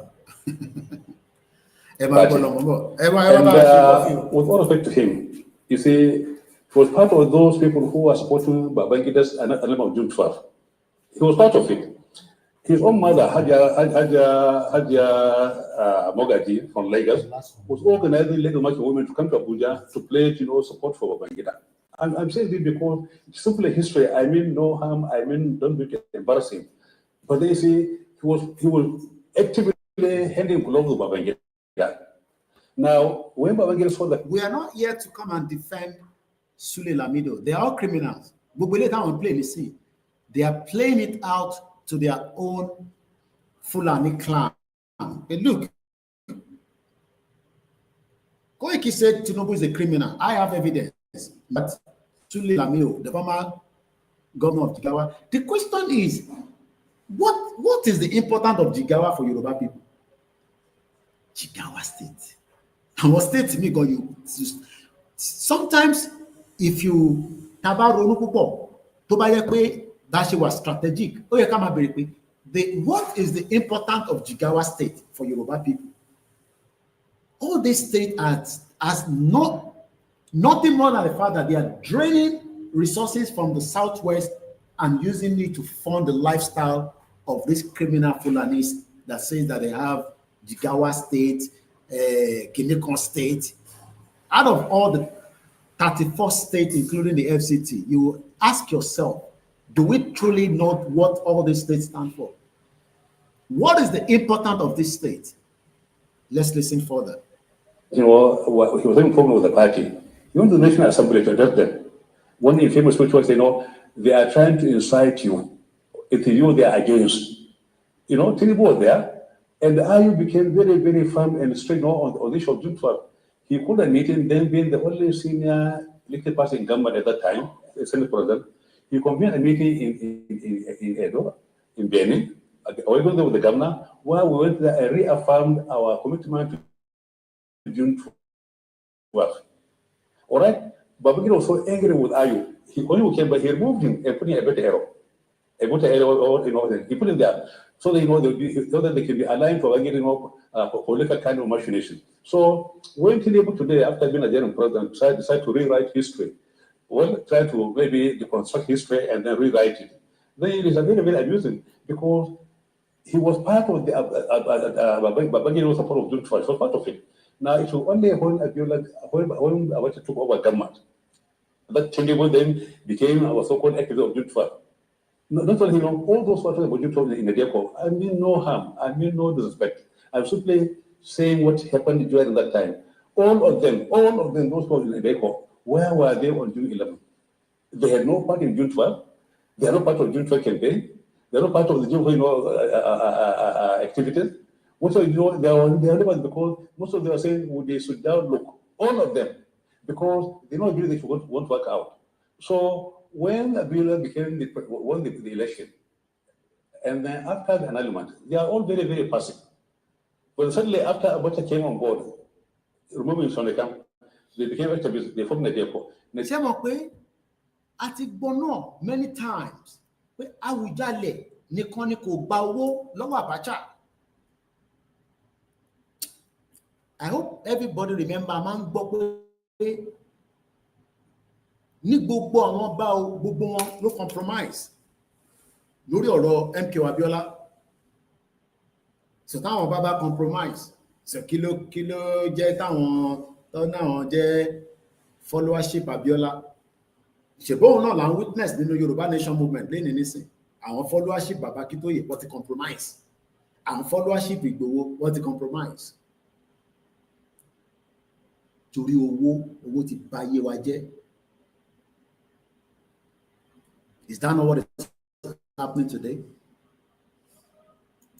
So ṣé arákùnrin ìparọ́ ni, ṣé àwa náà gbọ́ ni, a gbọ́ náà nígbà yẹn pé kí ló dé tí gbogbo yín tẹ wá abandon ní Abiola síbẹ̀ yẹn?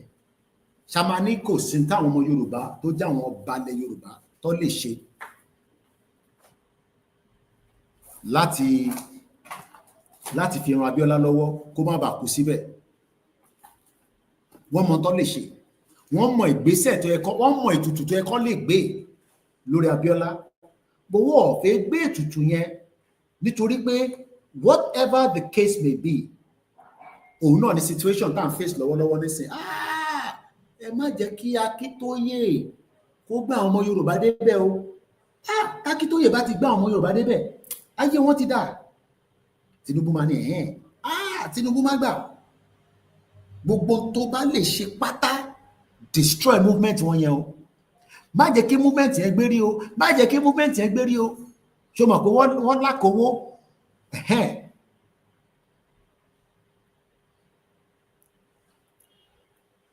And this is what this man eléyìí tẹ́lẹ̀ kan sọ nísìn nítorí pé Fúlàní agenda lélẹ̀ ń bá lọ tiẹ̀. They are working on the Fulani agenda. And the more that we allow the Fulani agenda on our soil, the more we are in danger. And Tinubu doesn't want to rescue us because kò rí wa bí èèyàn. Tinubu rí wa bí ẹni tó ń fi play kàlùkàlù. Tinubu ń fi wá play kàlùkàlù pẹ̀lú àwọn Fulani. That is what Tinubu is doing for us. Ó ń fi wá play kàlùkàlù. Tinubu Jagaban ó ń fi wá play kàlùkàlù. Ta ló mọ kàlùkàlù? Is that what we want? You think this man has any sympathy for any one of us? He doesn't care. He doesn't care. And he doesn't give a toss about you and me.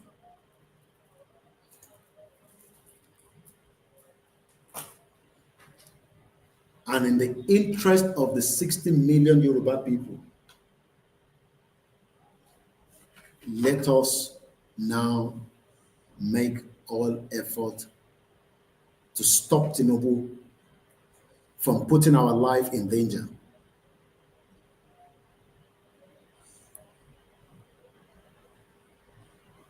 Bẹ́ẹ̀ni, ipò àti owó ni Tinubu fẹ́. Bàbá tí à ń gbọ́rọ̀ wọn lọ yẹn, a ṣe bẹ̀rẹ̀ program yìí ni o, bọ̀ ẹ máa support torí kò ń ṣọ̀fẹ́. Ẹ support iléeṣẹ́ yìí, ẹ fún wa ní support yín financially and spiritually. Bàbá yẹn sọ̀rọ̀ débi pé ṣé mọ̀ pé ààrí lè rí Buhari kó lu àwọn motorcycle ọ̀kadà tó bá ń lọ, Tinubu lọ pè wọ́n padà. Ayé tí bàbá ẹ̀ ò jẹ́ rí. Ayé tí bàbá ẹ̀ ò jẹ́, ó fẹ́ jẹ́ nísìn kó tó kú. Olè, Ajíbólè, olè, Ajíbólè, Tinubu olè, Ajíbólè, olè, Jagaban olè. olè ẹ bá wa polè jáde olè ní aṣọ rọkì olè èyí tó ti jẹ́ ti tó ọdún mẹ́rin náà ti tó Tinubu olè máa bọ̀ ń lé padà máa bọ̀ ń lé fi Àbújá lẹ̀ èyí tó jẹ́ yẹn ti tó ànígbà lọ́wọ́ ẹ gbogbo tó jẹ́ yẹn ayáfi ẹ afún ẹ bọ̀ padà wá sílé kò ní padà wá sílé olórí burúkú ẹ̀ tó fi gbé wa lọ 2027 àwọn la gbọ́dọ̀ stop ẹ̀. A wà ní day 11 àwa ń parọ́ mọ́ bàbá kí tó yà ti gbowó pé àwọn lọ sí wa mọ́lẹ̀ bàbá ò tú wálẹ̀ o ó kàn ní ká lọ wọṣọ funfun ìrọ̀lẹ́ ń pa bàbá ti tú wálẹ̀ ìrọ̀lẹ́ ń pa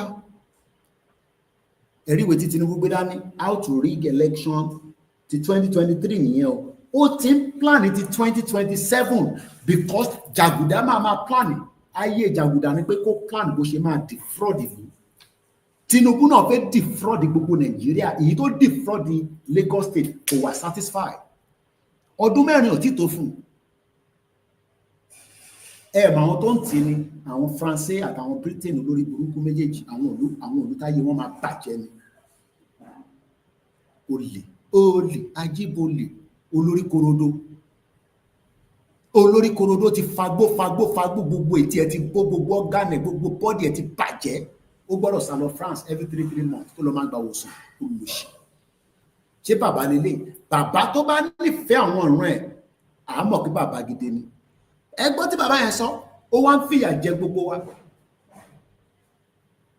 tó tẹ̀yẹ kébi máa palẹ̀ Yorùbá nígbà tá náà ní ọmọ Yorùbá níbẹ̀ tá ló bá ní kọ́ sí bọ́dà bó bá wù yín kẹ́ gbé tọ́kí wọlé olórí burúkú òun jẹ́ tọ̀ìtọ̀ì lójoojúmọ́ pẹ̀lú Rẹ̀mí Tinubu ó kù díẹ̀ tabakọ̀ ló kù díẹ̀ yẹn àwọn tá à ń sọ fún yẹn náà inú gúrùpù yẹn nìkan náà ni a ní bàbá kíté ìlú ń dé wa Ìgbòho tí fún wa ní ọrí Ìgbòho ní fún wa lọ́dà ká jáde ìrọ̀lẹ́ ń pa ṣé Ìgbòho ní kẹ́ má jáde ni bóun sókè. Was opposed to election formation. And the therefore was something which was formed, to fight Abacha, not to fight democracy, not to fight Ujunfam. So whatever Tinubu is doing today is simply reconstructing history the way he thinks is going to fit his own political interest. But then obviously he will admit his own interest.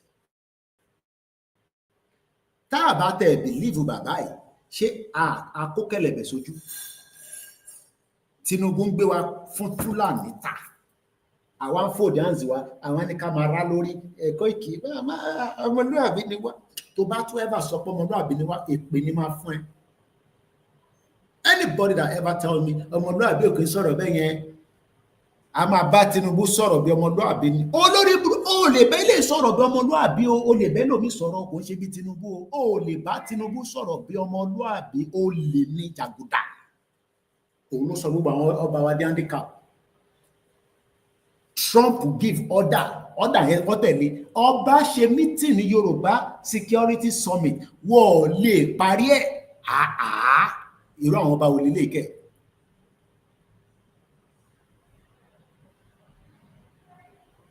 bẹ́ẹ̀ ni yàwá àbí bàbá wa Stephen wọ́n ní Koiki àwọn àgbàlagbà lálẹ́ mọ́ ṣòro àwọn tó ṣẹ̀ bí àwọn ọmọ Indomie tán ní wọ́n bí ní 1999 àwọn ọmọ pé ẹ ti fi mílìkì ẹ ti fi mu tíìrì ẹlòmíì ò tí jẹ géṣà nínú ọdún yìí ẹlòmíì ò mọ bí sardine ṣe rí wọ́n ní Koiki people who were born after the Second Republic didn't know what these politicians had done to us èèyàn ọmọ Gen Z náà ó lè ó fẹ́ dàbí Bella tó jókòó sórí screen tó ń ṣòfò torí òfò lèmi tó ń ṣe bẹ́yẹn tàtàtà pọ̀pọ̀pọ̀ ó dẹ̀ ń gbowó a ní ká develop technology tá a máa fi jà lọ́jọ́ iwájú ká kọ́ ẹ̀yàn ọmọ ọ̀dọ́ ká máa san millions of owó ilẹ̀ Yorùbá fún yín in millions ká gbé mọ́tò fún yín ó fẹ́ jókòó ó fẹ́ máa pawó lórí social media ó ń ṣòfò káàkiri òun náà fi di pẹ́lá àbí ó fẹ́ di pẹ́lá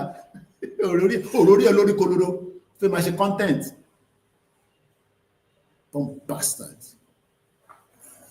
àní ká bá Tinubu jà ká lè bẹ̀rẹ̀ sí gbogbo yẹn ká sọ di ìtààbà ní fẹ́ bàjẹ́ nísìn nínú àwọn gbó yẹn torí àwọn gbó kan wà máa reserve ẹ̀ ká bẹ̀rẹ̀ sí build a research center ká máa build àwọn still tún lọ wo plane yẹn sẹ́ plane tí America fi lọ attack ẹ̀ America sọ fún Iran pé tó bá bíbà bẹ́ẹ̀ dá kó attack àwọn padà irú àwọn ìjà bẹ́ẹ̀ lèmi ló fẹ́ kájà but Andrew kí Ìgbòho sọ fún wa pé ó yá ó ti bẹ̀rẹ̀ àwọn ọmọ Yorùbá nation some bastards.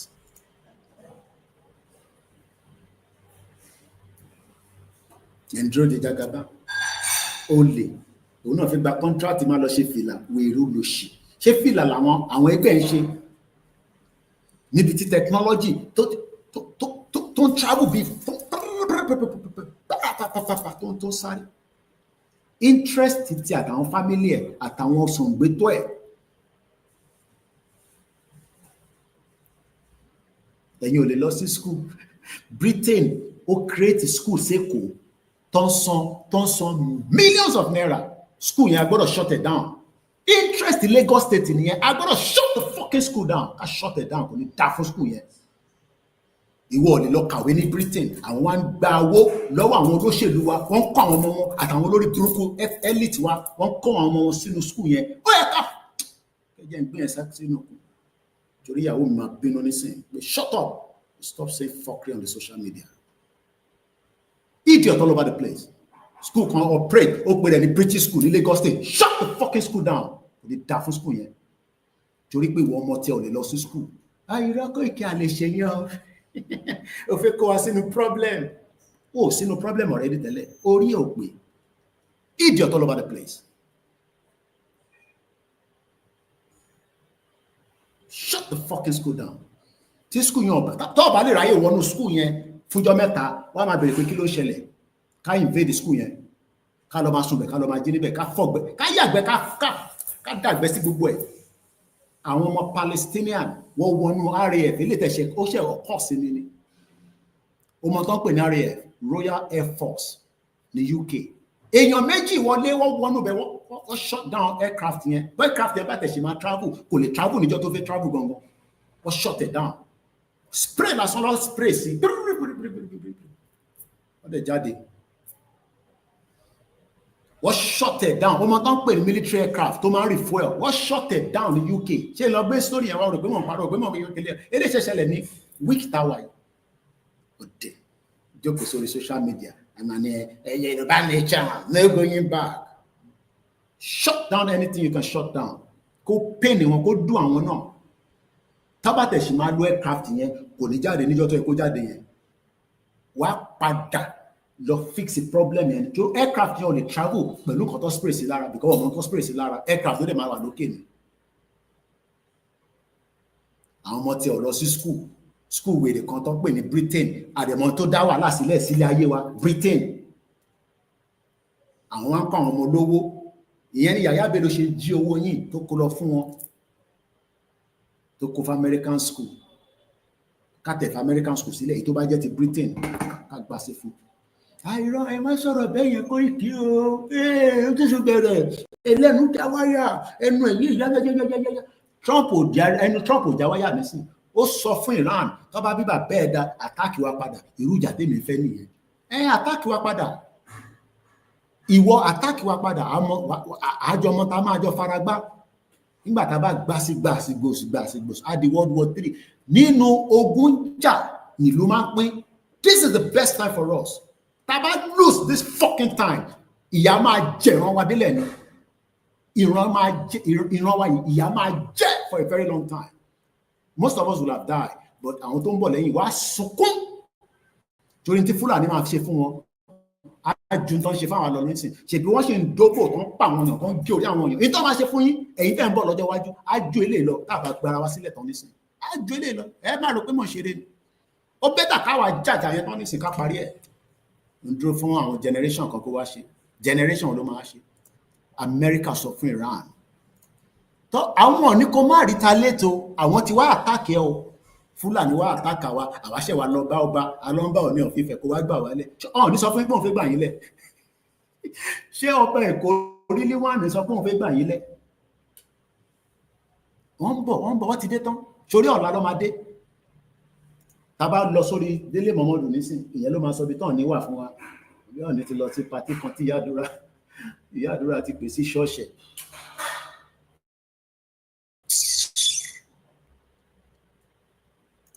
Wọ́n tí Amẹ́ríkà sọ fún Iran, àwọn ò ní kó máa àtàkà wọn padà o, ó pọ̀ yẹ́yẹ́, ó pọ̀ láúláú, ṣèbí bẹ́ẹ̀ náà ṣe máa ń sọ nìyẹn, àṣé kò pọ̀ níbi kankan, lọ sí kára kó lọ display fún wa, má lọ anywhere, má wọnú igbó kankan, má àdúgbò bá lọ́nu igbó àníri ẹ̀, lọ sí kára kí wọ́n display, kó wá rò bí àwọn èèyàn ní tẹ̀lé ẹ̀, náà Ìgbòho ni kó wá display, Ìgbòho ló gbọ́dọ̀ wá display, ìwọ fẹ́ lórúkọ bàbá ẹ̀, ìwọ náà tẹ̀ ṣáìn díẹ̀, tẹ̀ ìnàkí olóyè náà tẹ̀ akọni kan náà tó wà láàrin wa. Any retaliation by Iran against United States of America will be met with force. Force. Shut down all the shithole that is having. Tabati bẹ̀rẹ̀ sí shut one down. Ẹni torí pé àpapá pọ̀ tí sì ń ṣiṣẹ́ ni, tó bá ṣiṣẹ́ mọ́ wọ́n mọ̀ pé kí ló ń ṣe wọ́n, ìtorí sì ń ṣiṣẹ́ ni, ìtorí airport sì ń ṣiṣẹ́ ni, torí gbogbo ẹ̀ sì ń ṣiṣẹ́ ń function, torí pé ìwọ náà fẹ́ lọ́lé, ọ̀rọ̀ kí gbogbo lè kúkú lọ́lé, bàbá kó jọ dẹ̀ lè lọ́lé, ìwọ dẹ̀ sì fi lọ́lé, so fẹ́ ká shut airport down. They play. Mo ní ṣẹ́rí àwọn ọmọ Yorùbá lọ́nà ẹ̀ṣẹ̀ Yorùbá, interest wa sì wà nínú Nàìjíríà, interest wa sì wà nínú Nàìjíríà, irọ́ là ń pa fúnra wa. We are liars. America sọ fún Iran, àti wọlé wá gbásí fún ẹ, gbás, àwọn aircraft wà dẹ̀ ti padà sí base, àwọn pilot tó ṣiṣẹ́ yẹn wọ́n sùn báyìí, wọ́n ti sùn lọ báyìí, wọ́n check because àwọn aircraft yẹn $1 billion ní aircraft ẹyọ kan, àti náwó sí Yorùbá nation yín mọ́, owó tọ́ná ní 2021 lọ́sìn sọ̀rọ̀ àwọn wèrè 22, 23, 24, àmọ́ bẹ fowó ṣe, ní náwó kankan mọ́, ẹni tó bá panu wa, ẹni tó bá kù láyé, gbóhùn sókè sílẹ̀. Supporter of Babangida, ask him. So when you talk about, honorary youth, all those characters, somebody who replaced Ayu for sending for youth, who are the others? All of them. So he ran away. We stayed behind. We fought Abacha. I was detained, because of my father, but I was detained. People were detained. So all of us, Adam Churuma, Bola, Ige, Yoche, Ayu, and many others, Bagaji, all of them were there. We fought Abacha. We fought him. Báwo lè ṣe fought Abacha? Àwọn ọmọ Yorùbá wèrè bíi Tinubu ṣe lọ́lọ́ ń bá Abacha lẹ́yìn pé bàbá kí ló ń ṣẹlẹ̀? Ṣòro àwọn bá wa kan wà, owó náà máa ń fẹ́ bọ̀wọ̀ fẹ́ náírà o, torí náírà yẹn ó useless gan, dọ́là lọ fẹ́. Abacha ni bí èlò ní ká fún wọn, ká bá fún wọn ní bí ká kọ̀ fún wọn ní bí $100,000. Abacha nìyẹn kéré ní owó tá lè fún yín, owó òṣìgìdì owó ń bẹ nínú owó yàtá ló wà ní Central Bank, ẹ lọ gbówó jáde, tí wọ́n ti ní owó náà ọmọ Yorùbá fẹ́, tó bá ti fún wọn lówó báyìí ayé wọn ti da, ká má sọ nǹkan míì, ká má fẹnu wa búra wa, ó yẹ lọ gbówó jáde, lọ́wọ́ bẹ̀rẹ̀ sí kówó fún àwọn ọba wa, làwọn bá rí dọ́là, lọ́ba ní kí la máa fi dọ́là yìí ṣe, ẹ máa gbà pé ká pa Abíọ́lá ni o,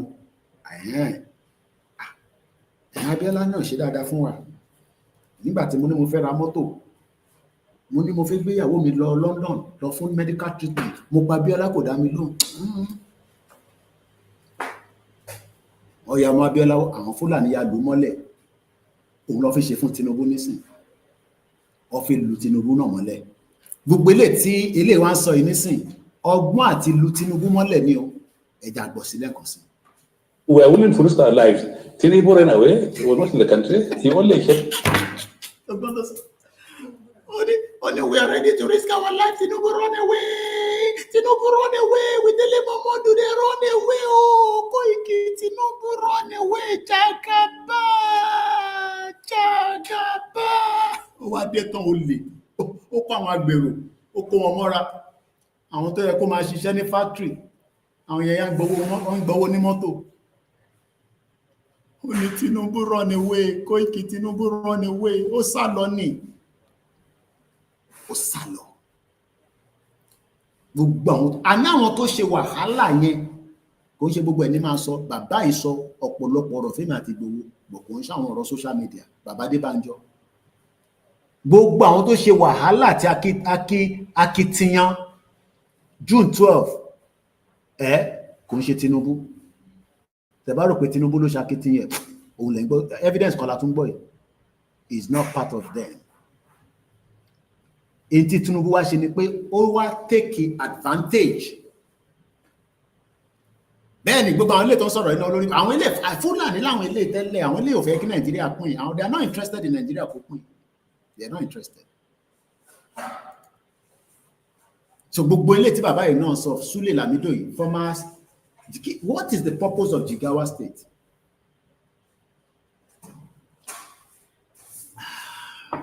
After her, the whole thing was, after the call was very, very clear. So what I'm saying is, all those advocates of June 12, they are more concerned with the bath water rather than the baby. They are more concerned because most of them were at the end of the meal, when the product was being processed, you know, they picked up the product. The process which produced the product, they are not there, they're part of it. They only did the product. And today it's not about the victor, but it's about the victory, more than anything else. So we make this kind of distinction. The difference between the victory and the victor. Kí ló dé tí Tinubu ọ̀fun fún Shaw Williams ní award ON OBE kíní kan tó máa ń fún wọn? Kí ló dé tí ọmọlódú ọdẹ? Ǹjẹ́ ẹ̀yin ronú bẹ́ẹ̀? Ẹ jẹ́ ká padà sọ́dọ̀ bàbá tí à ń gbọ́rọ̀ wọn lọ lẹ́ẹ̀kan. A máa play ọdún yẹn níbi bàbá kan sódà gbọ́dọ̀ yẹn òun kò jáde dáadáa bí mo ṣe kó jáde nínú ṣe ká padà sí bíbá yìí. So bàbá yẹn ló ń sọ̀rọ̀ yìí but àti gba ìjọba ẹ̀kan sára fún àmọ́ àti ṣe ìjọba òye. Bàbá yìí ní àti gbàjọba òun ló easy jù fún Bọ́lá Ahmed Tinubu tàbá pè ní president akànpọ̀nlé ni mo kí gbogbo èèyàn wa láyọ̀ nìkan kan sílẹ̀ ẹ ṣé gan ni gbogbo ẹ̀yin grandfather ẹ̀yin grandmothers àtẹ̀yin tẹ́ wà ń lé. Iṣẹ́ tí mídíà máa ń ṣe ni pé ìgbà míì á jẹ́ kó rọra lọ́lẹ̀ ìgbà míì á gbé wá sókè. Ẹ má gbàgbé ẹ fún wa ní gbogbo support yín lórí iléeṣẹ́ wa yìí. Tá bá ní kẹ́ support kò ń ṣe support fún Yorùbá Nation ẹ má mix ẹ o. Organization tó ní ìdówó láti fi operate tó dẹ̀ wà independent tí a dẹ̀ ń bẹ̀yìn òṣèpá ń ṣakọ ẹ ràn wá lọ́wọ́ ẹ fún wa ní adequate support. Ìrìnàjò yóò ti tán o ẹ má rò pé ní àjò ti tán kò ti tán torí àìtí gba Yorùbá Nation pé a fẹ́ gba Yorùbá Nation àwọn èèyàn jáde. How do we get the people out? Òun làwa gbé dání là ń ṣiṣẹ́ lé lórí. Tí bàbá Akíntóyè bá ti wá declare Yorùbá Nation, we will restructure the organization and àwọn fún wa lówó yẹn ìyẹn máa kúrò ní subject máa kúrò ní subject ìyẹn kọ́ máa jẹ́ tó bá kọ̀ fíìl ló bá ti náà details wà lọ́wọ́ lọ́jọ́ iwájú. But as we speak right now, there is nothing called a Yoruba country. And as long as we are still in a movement, tí iléeṣẹ́ ìdẹ̀ ṣì ń lo platform ẹ̀ a máa bẹ̀yìn náà ni a máa ròyìn pé kẹjọ ó wà ethical meaning ethical ni pé ó normal pé kí organization kó plead for support. There's nothing wrong in it at all, especially tí bá lọ bá Tinubu nísìn pé ọmọ olódù ọdẹ bí àṣà ọ̀rẹ́ mi mo mọ̀ bí wọ́n fún lówó I don't have any evidence o òun kan náà ló jáde pé Tinubu dá Tinubu gbá Tinubu this. Ẹ jẹ́ ká kọ́gbọ́ díẹ̀ nípa tí Iran foreign minister sọ ní Istanbul. The Islamic Republic of Iran condemns in the strongest terms the United States' brutal military aggression against Iran's peaceful nuclear facilities. It is an outrageous, grave, and unprecedented violation of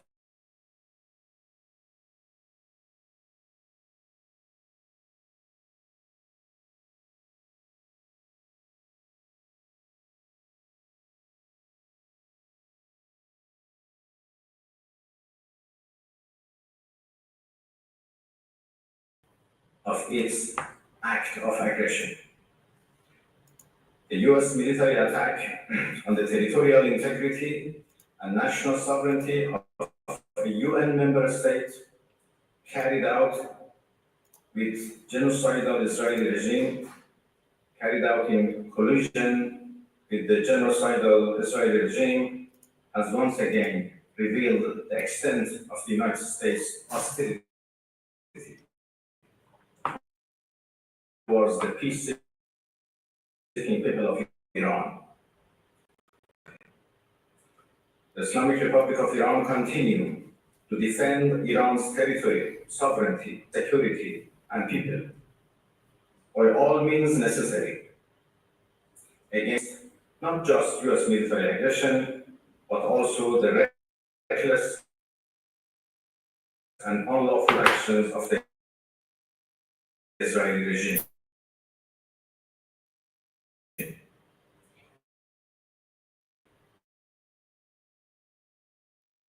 While President Trump was elected on a platform of forever wars in our part of the world, he has betrayed not only Iran by abusing our commitment to diplomacy,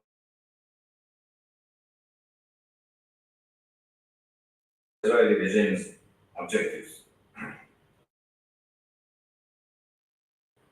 The US act of aggression against Iran's peaceful nuclear facilities constitutes a speciality protocol and the obligation to respect the state's territorial integrity and sovereignty, but also a violation of UN Security Council Resolution 2231. It cannot be emphasized enough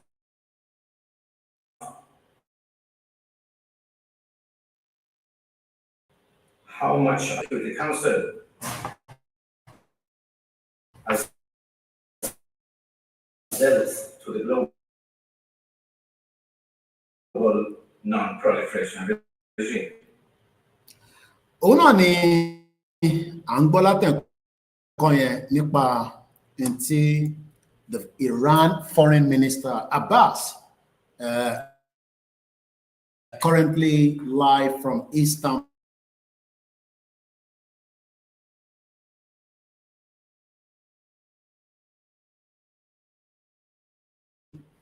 Ẹ sọ fún ọmọlódò ọdẹ yìí, Jagaba, as we know, pé má jẹ́ kí Fúlàní ogun tó ń bọ̀ táwọn wọlé bọ̀, ó wọlé bọ̀, ó ń rákòrò, ó ń rákòrò, ó ń rákòrò, ó ń rákòrò.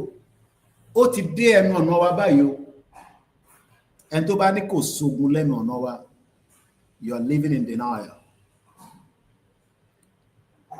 Àwa ní ta la máa sọ fún kó lọ sọ fún Tinubu, wọ́n ní ká lọ sọ fún ọba àìrọ̀ ọba kọ́kọ́ lè bá Tinubu sọ̀rọ̀ because Tinubu believe pé òun ju àwọn ọba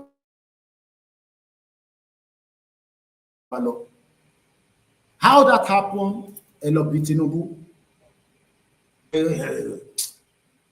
Gbogbo ọba pátá kò sí tó lè bá Tinubu sọ̀rọ̀. Báwo ló ṣe wá fẹ́ ṣe Koiki tí ọ̀rọ̀ Yorùbá nation yìí máa fi jáde? Kò ń ṣe mí.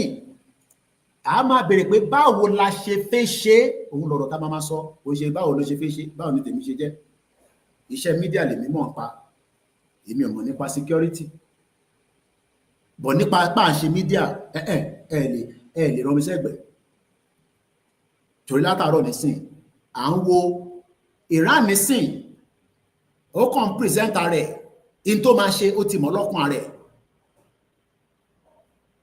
In táwa náà gbọ́dọ̀ ṣe, àìtí ìṣe kankan. So báwo la ṣe fẹ́ jẹ́ kí àgbáyé respond sí nǹkan tó ń ṣẹlẹ̀ ní Nàìjíríà? Èèyàn kan pa gbogbo wa, Fúlàní, àwa wá fò dáǹsì wa. So mo fẹ́ ká padà sí ibi tá à ń bá lọ tẹ́lẹ̀ kó tó di pé system yẹn ó ṣe tóun. Ẹ má gbàgbé lẹ́ẹ̀kan sí, voluntary donation helps the organization. Kò ń ṣe ká kọ̀ mọ́. Al Jazeera tí mò ń wò nísìn, tí mò ń wò live yìí, kò ń ṣọ̀fẹ́ lọ́ fi operate wọ́n wà lórí satellite ó láwọn staff tó ń ṣiṣẹ́ wọ́n ní a lot of responsibility tí mo fi rí wọn wò tí mo fi gbé wọn wá àti gbogbo àná làgbọ́n wọn ó sì wà live nísìn but like I said I'm monitoring the situation back to back.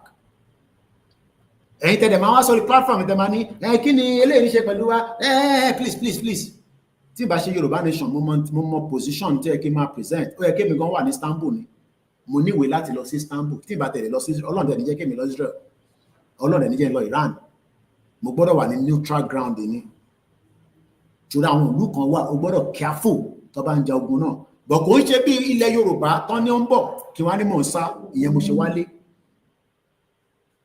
gbogbo èèyàn kan ló lè wálé there is no doubt about it àwọn míì lè wálé but wọ́n kàn yín mú sí nípa àkọ́ni pé bó bá yá yín kẹjẹ́ kí Kóìkí àti Ìgbòho kó tì yín pa kò ṣe pé wọ́n lè wálé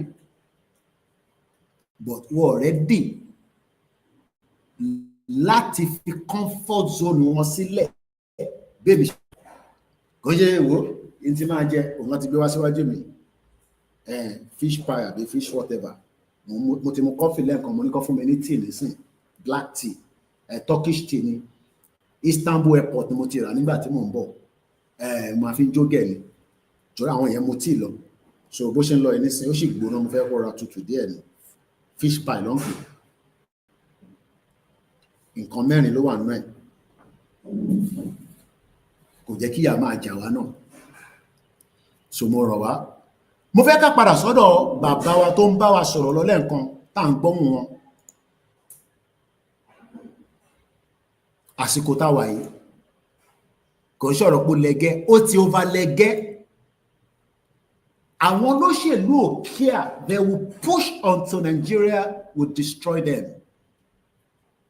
if you think that they care they don't care mo ti ráyè rí kíní yẹn you learn every day mo ṣàlọ́ wò pé kí ló dé tí kíní yìí fún mi ní sáàkù láti over 3 days àṣé mi mo lọ bí mo lọ fọwọ́ kan níbi kan níbo mo ti rí ibi tí mo ti lè change ẹ̀ tí bá fẹ́ kó di sáàkù padà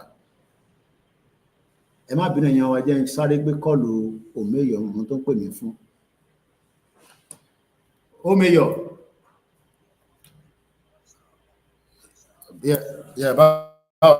tí ìbá ṣe bẹ́ẹ̀ ni ibi ń para ìlú wọn fi gbogbo àwọn ibi ń para ìlú kò dẹ̀ rí oúnjẹ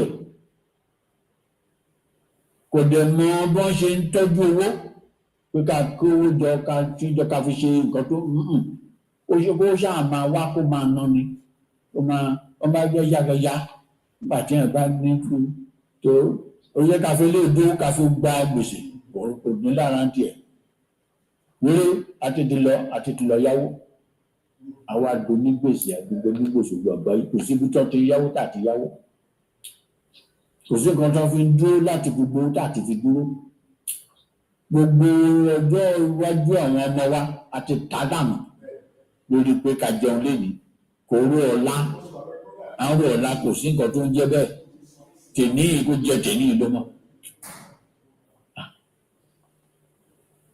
èèyàn mélòó ló lè lọ lé ẹ̀lẹ́tíríkì sílẹ̀ báyìí ẹlòmíì bọ́ọ̀bù kan ló máa tàn ó dẹ̀ nígbà tó máa tàn torí owó ẹ̀ ò ṣe san mọ́.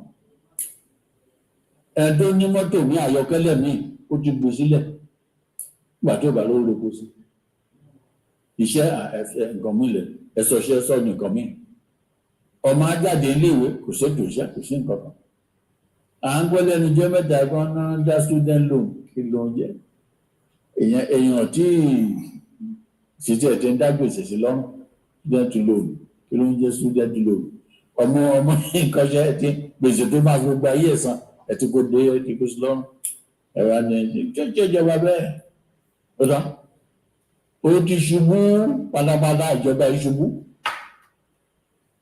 kí ni mo pè é ìṣubú ìjọba ìṣubú.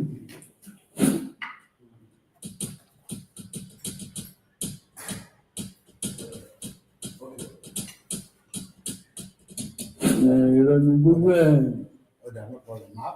irọ́ ni káfí sẹ́nu afẹ́yígbọ́n àgbókò mọ́ni tí irọ́ ni gbogbo ẹ̀. ṣe rí mo kí èèyàn wa tí ẹ̀ ń gbọ́ wa ẹ jẹ́ ká sì yọ bàbá yìí kúrò náà tí àwọn ń bá lọ́wọ́ important a máa padà sórí ẹ̀ ṣe rí mo kí Omeyo òun ló pè mí tán nísìn Omeyo mo kí dáadáa kọ́lọ́run Elédùmarè kó bá wa lọ́rọ̀ ẹ̀mí ẹ̀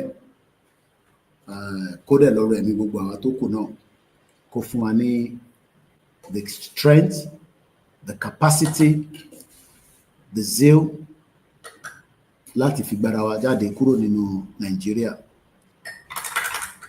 Omeyo nìkan ò lè dá ṣe, Koiki Media nìkan ò lè dá ṣe, Igboho nìkan ò lè dá ṣe, Bàbá Akíntóyè ò lè dá ṣe.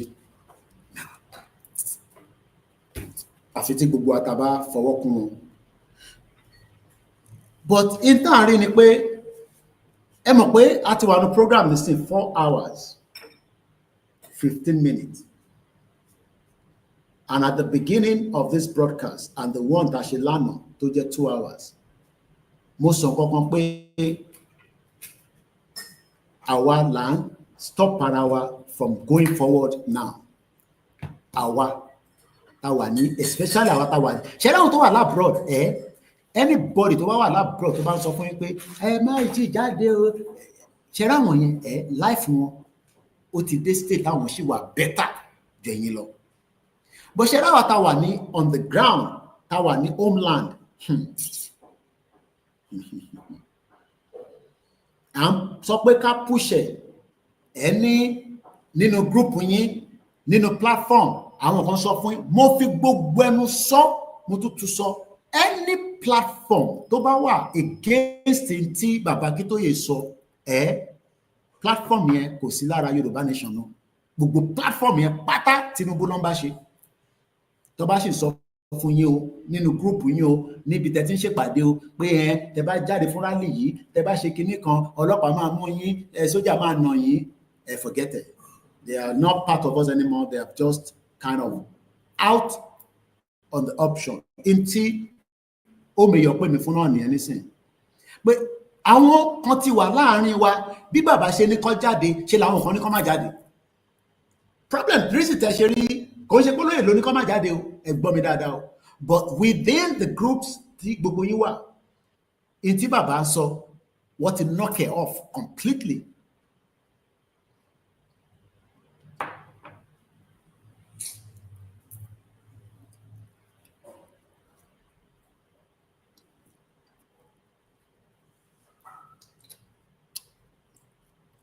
Ẹni máa kú ló máa kú, ẹni máa yè ló máa yè.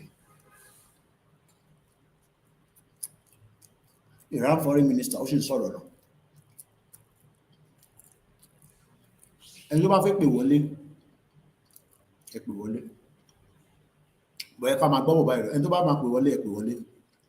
Ìjọba ò tí ìwà ìjọba ti lọ yọ subsidy kí ló ń lóde owó ní ilé wọn ló lè ń jáwé òtí ẹ̀rọ kọmọ bí lẹ́nu kọmọ bí tí lẹ̀kùn àbìtí wíńdò wà.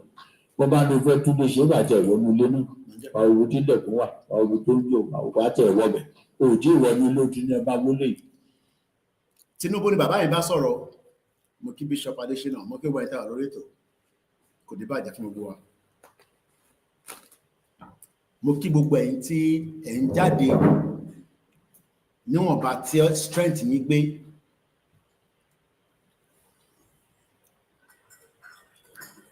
Ìrọ̀ ní gbogbo ẹ̀ tàbá lè pa nǹkan jẹ ní ìsẹ́ǹkà míì má ní kankan má tẹ̀ nìkan kan jẹ kí la máa rí mú bẹ́ẹ̀ kí ló ti bẹ̀ jáde tán pẹ̀lú àbẹ̀.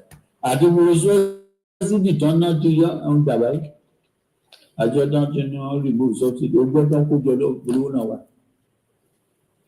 Ẹ dáhùn ẹ̀yin aráàlú ẹ dáhùn ẹnìkan lòun yọ sọ́sídì kó bàa lè wọlé gbogbo tó ti ń wọlé sọ́sídì ọ̀hún dàbà yìí. Kẹgbẹ́ ló wà irọ́ ni gbogbo ẹ̀ zọtọ̀ kan tó kàn síbẹ̀ irọ́ ni gbogbo ẹ̀. Gbogbo àlùwàlá ológbò ojú kó fẹ́ràn jẹ́ o gbogbo àlùwàlá tí wọ́n ṣe iná fẹ́ kó jẹ́. Tinubu ni bàbá yìí bá sọ̀rọ̀ Jagaban ni bàbá yìí bá sọ̀rọ̀, the new leader of Afenifere. A lè má agree pẹ̀lú Afenifere, but n tí bàbá yìí sọ òun ní òkodo ọ̀rọ̀ pé ológbò ní Tinubu tó fi kan ẹran jẹ. Ẹran wo ni? Nàìjíríà. Ẹran wo ni Tinubu fi kó jẹ? Nàìjíríà.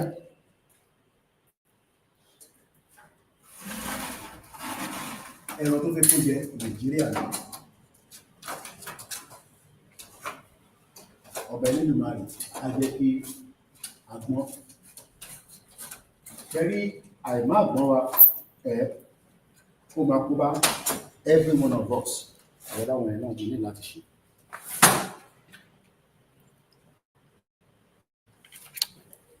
Ẹ fi sílẹ̀ kó tún lọ ṣe 2027.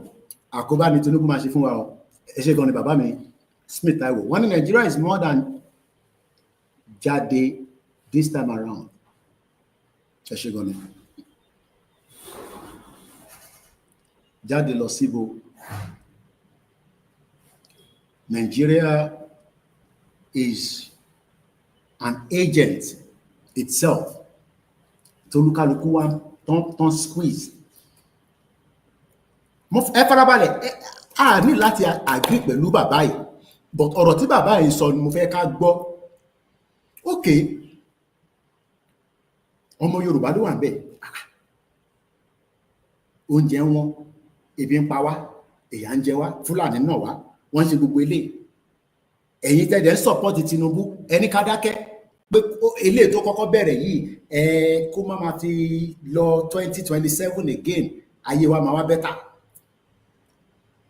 Are you serious? Irú èèyàn wo lẹ̀yin jẹ́ yìí? Bàbá ìgbóhùn sókè sà. Wà ó yá wa aráàlú, ẹ̀dẹ̀ jẹ́ kó yá wa aráàlú, jẹ́ kó yá aráàlú pé wọ́n ń tà wá jẹ ní o.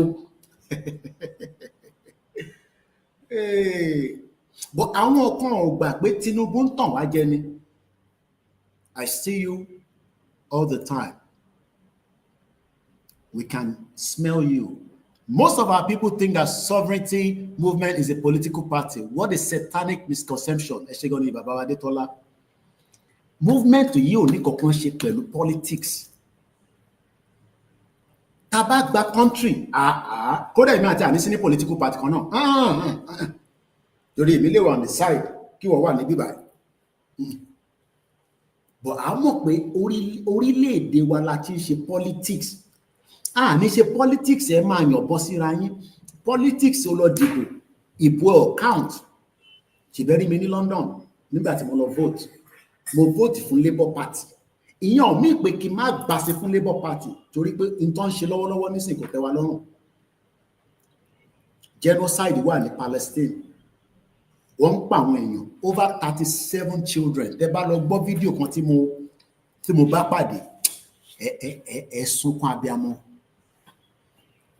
Ó dà pé bíbá ní fídíò yẹn wà ń bọ̀. Èmi gan wo fídíò yẹn ń bọ̀. A máa play fídíò yẹn nísìn. Tẹ́ bá rí bíbọ̀ bọ́ yẹn bó ṣe ń gbàsí fún Pierre Morgan. Pierre Morgan is a very strong journalist. But àwọn ti ní platform. Mo fẹ́ ká jọ sáré gbọ́, a máa padà sọ́dọ̀ bàbá ẹ̀. Ẹ̀rọ kí mo kọ́ ni mo ní fídíò yìí, so à ń lò so that kó má ní any reason pé ní ẹ máa ní akọ̀lù gbùrùgbùrù kọ́ ṣẹ̀ṣẹ̀ lánàá ni. Bẹ́ẹ̀ni, ó lè ní gbogbo wọn látòkè délẹ̀. Criminals. Gbọ́n tí Pierre Morgans. UK reason tèmi ṣe sọ fún Prime Minister wa pé ó lè jókòó kó máa pa àwọn èèyàn ní Palestinian. Àwọn ọmọ kéékèèké kẹ má sọ̀rọ̀ lánàá àwọn èèyàn protest ní UK. Palestine.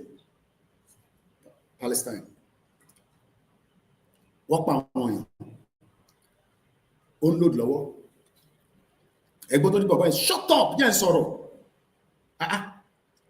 Ó ń defend irọ́. Ó sọ pé ókè nísìn, àwọn bá jáde nísìn, a ní nígbà Buhari wọ́n pa 28,000. Nígbà Tinubu wọ́n ti pa 15,000 ọmọ Yorùbá. Ọmọ Yorùbá máa béèrè pé kí lọ́mọ evidence wà.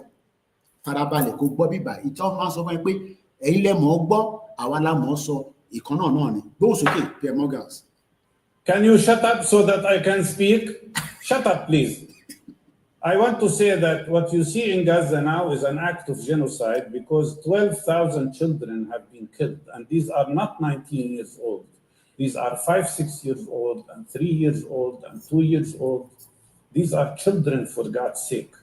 I am against the killing of 30 Israeli children, which happened on the 7th of October, because they are children and civilians. But nothing in the world could justify, because of the killing of 30 children, the killing of 12,000 other Palestinian children. That is unacceptable. You should look at the real figures. 30,000 Palestinian civilians have been killed, and 72,000 people have been killed by the Israeli murderers. 30,000 altogether. This is 4.5% of the hold on. I did not interrupt you, so shut up and let me finish. 4.5% of the population of Gaza have been killed or injured. If that had happened in the United States of America, you would be talking about 12 million people killed or injured in 4 months of time. Is that acceptable? And mostly civilians, 70% are civilians. More than that, Israel is killing Palestinians not only with this terrible genocide, with their bombardment, they are killing Palestinians with starvation. This terrible siege, 50,000 pregnant women, Palestinian women, don't find a place to give birth in. 64,000 breastfeeding women cannot help their babies. And more than that, 700,000 people are now starving because Israel is preventing milk, flour, food to the population of Gaza City and the north of Gaza. And more than that, they shoot the Palestinian hungry people when they are trying to get some food. Okay, Mr. Bagherti, let me ask you, like they did 2 days ago. Mr. Bagherti, let me ask you a question. 100 people and 860 others were injured. So my response to you, yes, this is genocide. These are 3 war crimes happening at the same time. Genocide, collective punishment, and ethnic cleansing. At the same time, 70% of all homes were destroyed. All universities were destroyed. 30 hospitals out of 36 hospitals were destroyed. 347 of my colleagues, medical doctors, Mr. Bagherti, Is that the same thing happening in Nigeria?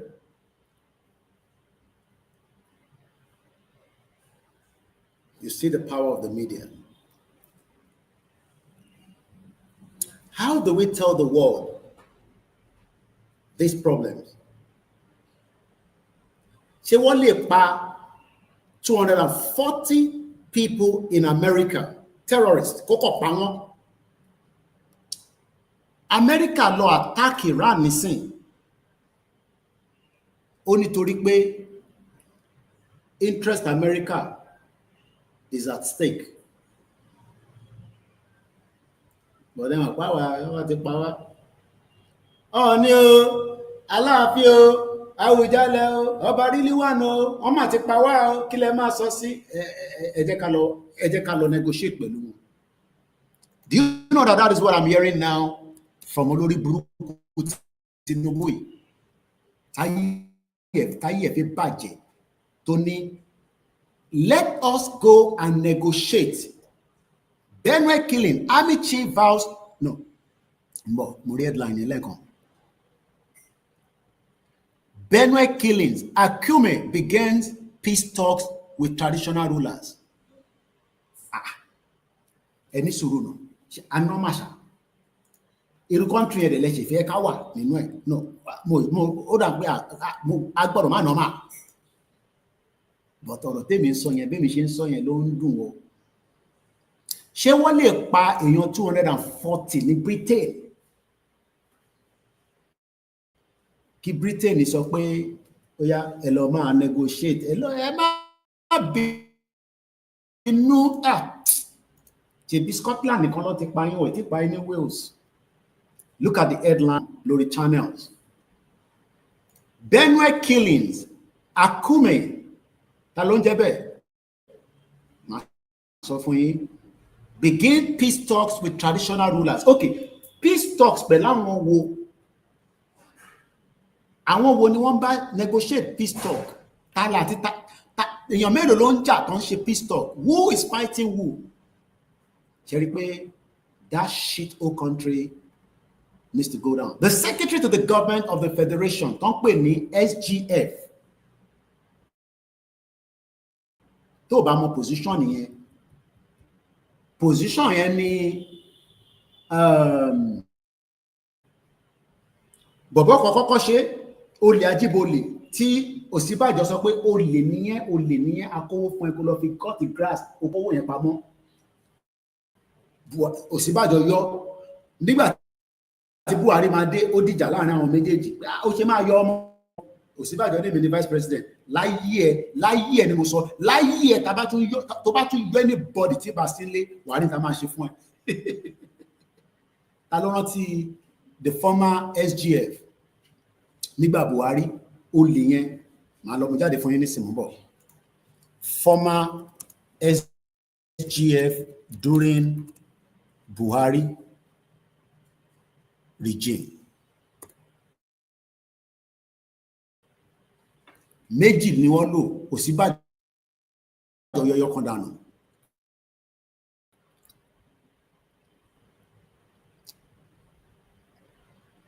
During the Buhari administration, there were two individuals who served as the secretary to the government of the federation, Babache David Lawal àti Boss Mustapha. Criminal government. Àwọn méjèèjì lélẹ̀. Babache Lawal was involved in the fraud. Tí Ọ̀ṣínbàjò sọ pé no. I am a lawyer. I am a senior advocate of Nigeria, well read at Lagos State University, one of the most prestigious universities in the southwest of Yoruba under the Fulani Caliphate now. How can you steal money that we told you to go and use for cutting grass? Ẹ bá rántí pé cutting grass yìí náà ní Benue State ní olórí burúkú Babache Lawal. How long do we want to live in this shithole and we continue to live in denial? Babache Lawal. Màá lọ gbé story yẹn jáde. Babache Lawal was involved in that fraud. Mo ti gbé story yẹn wá, màá gbé fún yín. Mo power of the media. Media ni a fẹ́ fi bá yé wọn jẹ́ ná. Media ni òun ni still fight tiwa. But fi support media yẹn. No. Ẹ má support media yẹn. Ẹ má support media yẹn. Òun lọ gbé jáde yìí. The cable. Wọ́n ní court ti acquitted Babache Lawal. Kí ló ń pè ní acquit? Ẹ mọ̀ káwọ̀ lọ sí school. Ẹ jẹ́ ká sọ pé nǹkan acquit. Torí lọ sí school. Ẹ jẹ́ ká sáré lọ wò. Kí ni meaning acquit? Tó bá sọ pé tàbá ní tó bá lọ sọ pé free. Ó ti yànde. Máa lọ. Kò sí ẹ̀sùn kankan lọ́wọ́ ẹ o. When a criminal is charged, like Babache Lawal, court ti wá acquitted pé ó lè kọ́ ní Babache Lawal. Ó lè ní Ọ̀ṣínbàjò tó ní kó máa lọ nígbà yẹn. Ẹ wo.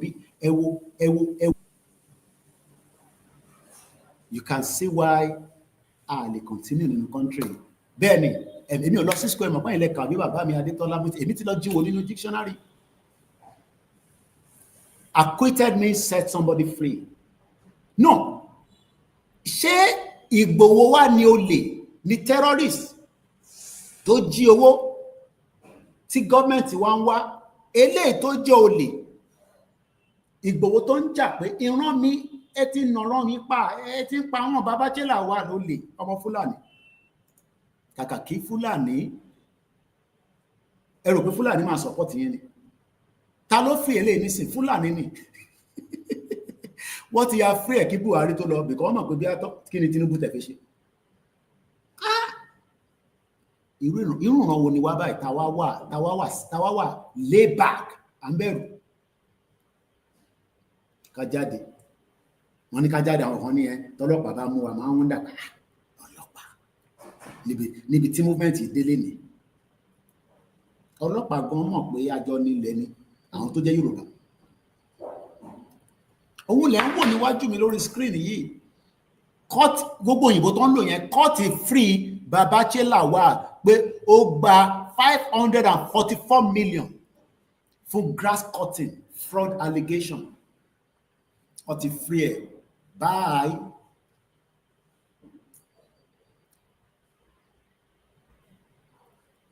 Ọmọ Yorùbá ẹja dìde.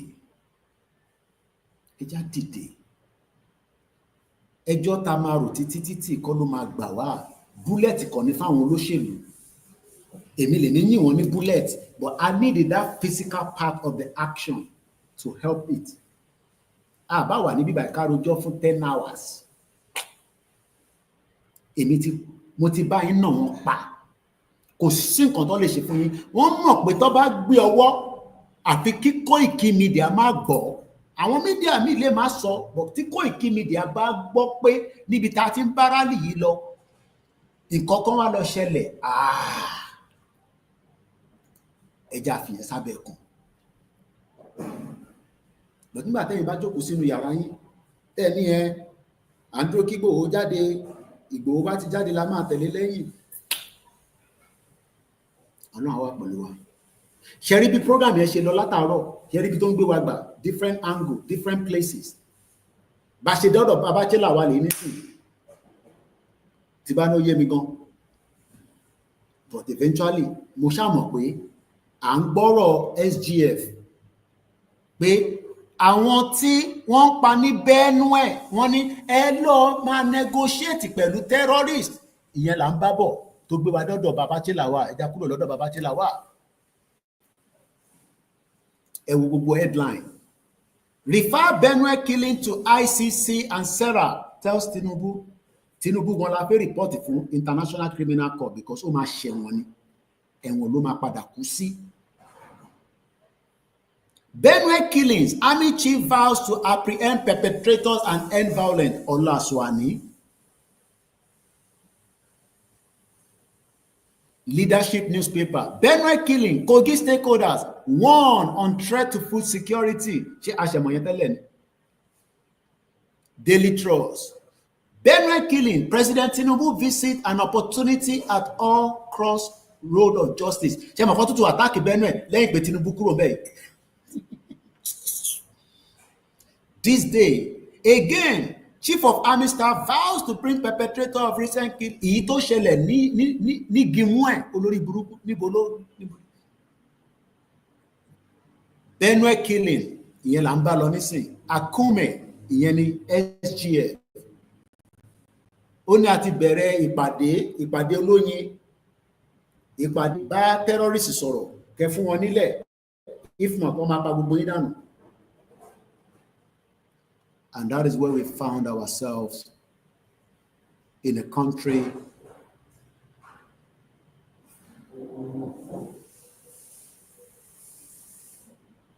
this is the time for us to end it. Do you know what 530 million tó ní Babache Lawal? Ṣé mọ̀ pé owó yẹn ní sọ ó ti di gbẹ̀mù nígbà tó ti acquitted. Ó ti fún George kan lówó ti sọ tara wọn tẹ̀ ní kò ṣọmọ Fúlàní kí ni ìyàtọ̀?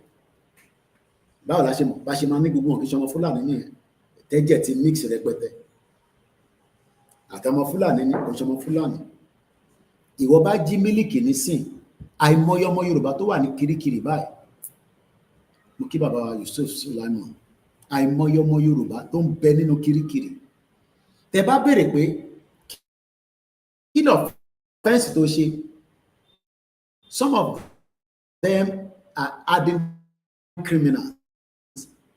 But fáwọn tí mò ń bá sọ̀rọ̀ nínú Kirikiri ẹ máa wonder okay ṣé ó ti lọ ẹlòmíì ò tí fojú kan court in the last 5 years ẹni mo parọ́ nínú Kirikiri yẹn. Ẹlòmíì wọ gbédé court in the last 5 years.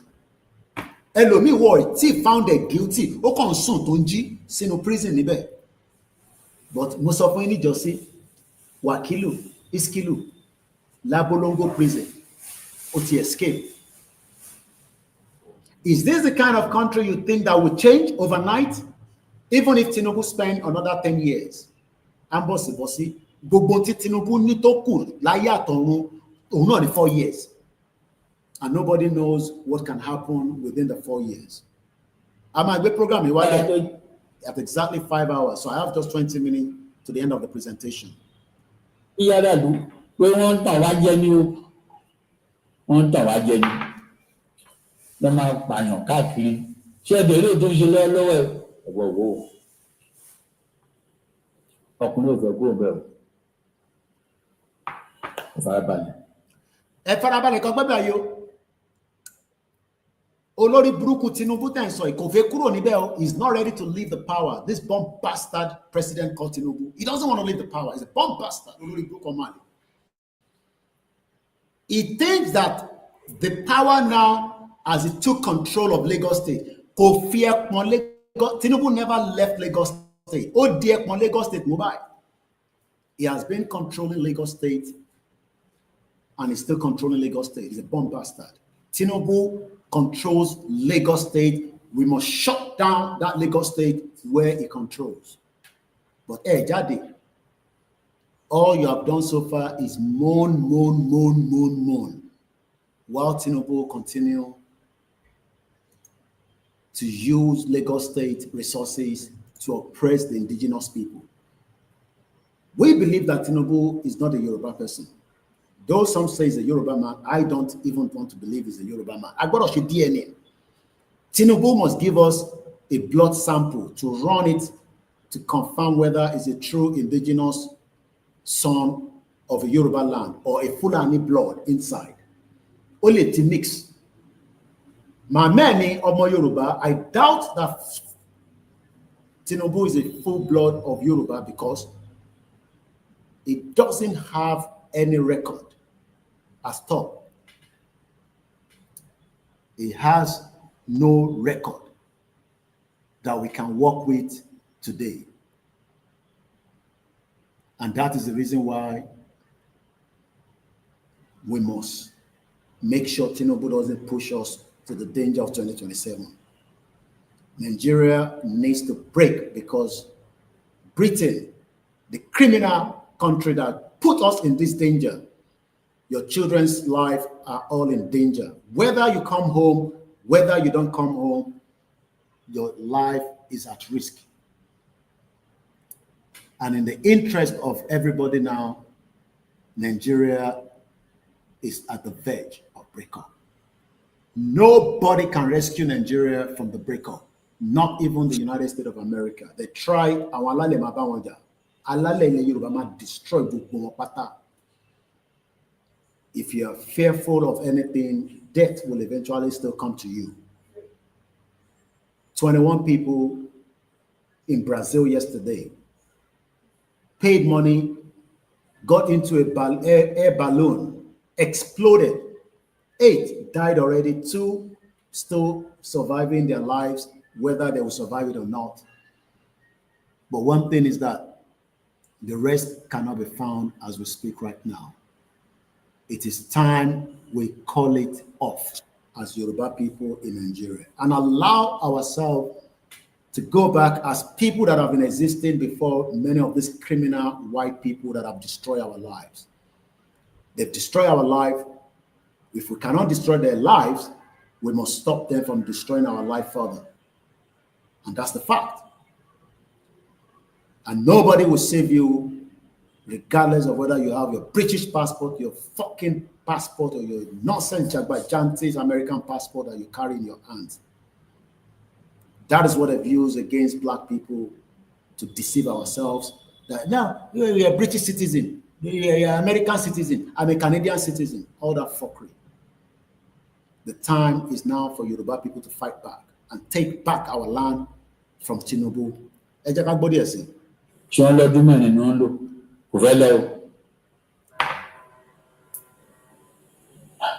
Wọ́n ní tàbá fẹ́ mọ bí ọ̀la ṣe máa rí, wọ́n ní ká wẹ̀yìn wò àbí àní a máa ti wẹ̀yìn wò lọ́rọ̀ ẹ̀. Ó dílé lógún ọdún tó ti kúrò ní ìjọba Èkó tó kúrò rẹ̀. Tinubu left Lagos State over 20 years ago, precisely. But the criminal man is still operating as if he's still there. And he's still there. Everybody knows that. I don't have to tell you that. You know, I know that this criminal bomb bastard man, that's the Fulani that doesn't even have the blood of Yoruba, because many Yoruba people have died just because a Yoruba man is the president. So imagine if the next president comes in, many of you would still die. But you want to live in denial. This kind of conversation, if you're Yoruba, you don't speak like this. So you think Tinubu cares about your lives. Tinubu is more concerned about how the criminal Shagoris can build the Eco-Atlantic that will eventually burn down at some point if care is not taken. The whole project of Eco-Atlantic will be completely destroyed by the indigenous people if care is not taken. And I believe America is pulling out their project of building the biggest embassy in Lagos, because America's interest is no longer as much as you might think in Nigeria. Not that they still don't have their interest, but it's not as Joe Biden, the one that we don't know whether he has this illness that was used to deceive many Americans until he completed his tenure. Now we have another one that has started a war in the Middle East that can have big impact in Africa. You think what America is doing right now in the Middle East will not have ripple effect in Yorubaland? We saw it yesterday, or day before yesterday, on Friday precisely, today Sunday, on this live transmission, 22nd of June 2025, Koiki Media, 8 minutes past 11. Friday, there was a bomb attack in Kano State. The next state, nobody knows. But we just want to shy away and believe that everything will just fizzle away. Shut up, shut up, shut up. Okay. Okay. Many Yoruba children are dying quietly in the hospital because they can't get access to medication. Okay.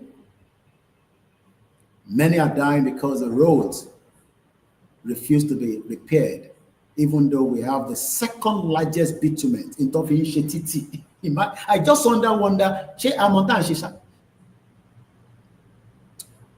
Britain knows what we have, and they are not ready to let go. That is why they're telling the fuckery Secretary of State to come and tell us, oh, Nigeria will be the 5th largest economy by 2070.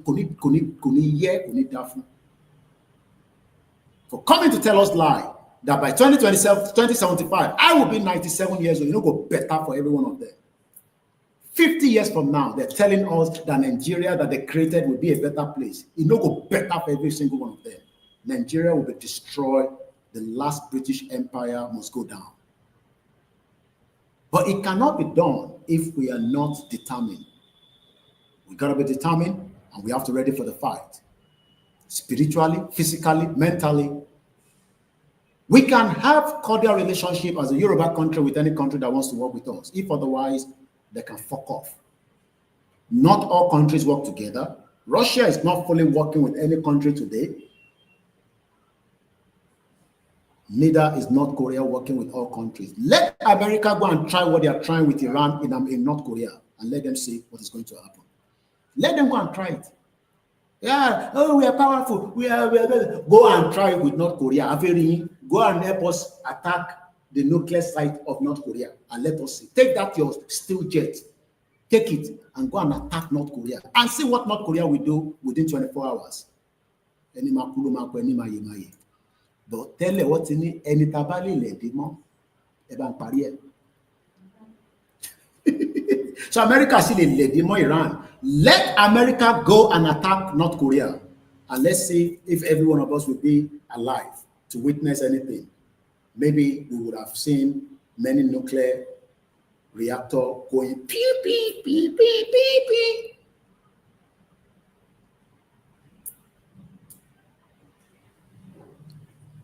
Let them go and attack North Korea on our behalf. But nobody knows the end of the war. We're going to make money. We're going to build a house. when war that can explode, boom, boom, boom, boom. At least, good thing now is that we are witnessing World War III. We did not witness World War I, even though Britain used our forefathers to fight their crazy war. They used our people to fight the World War II. They didn't pay them any compensation. So the good thing now is that another war will break loose as it's happening gradually right now, as America has now intervened in the war.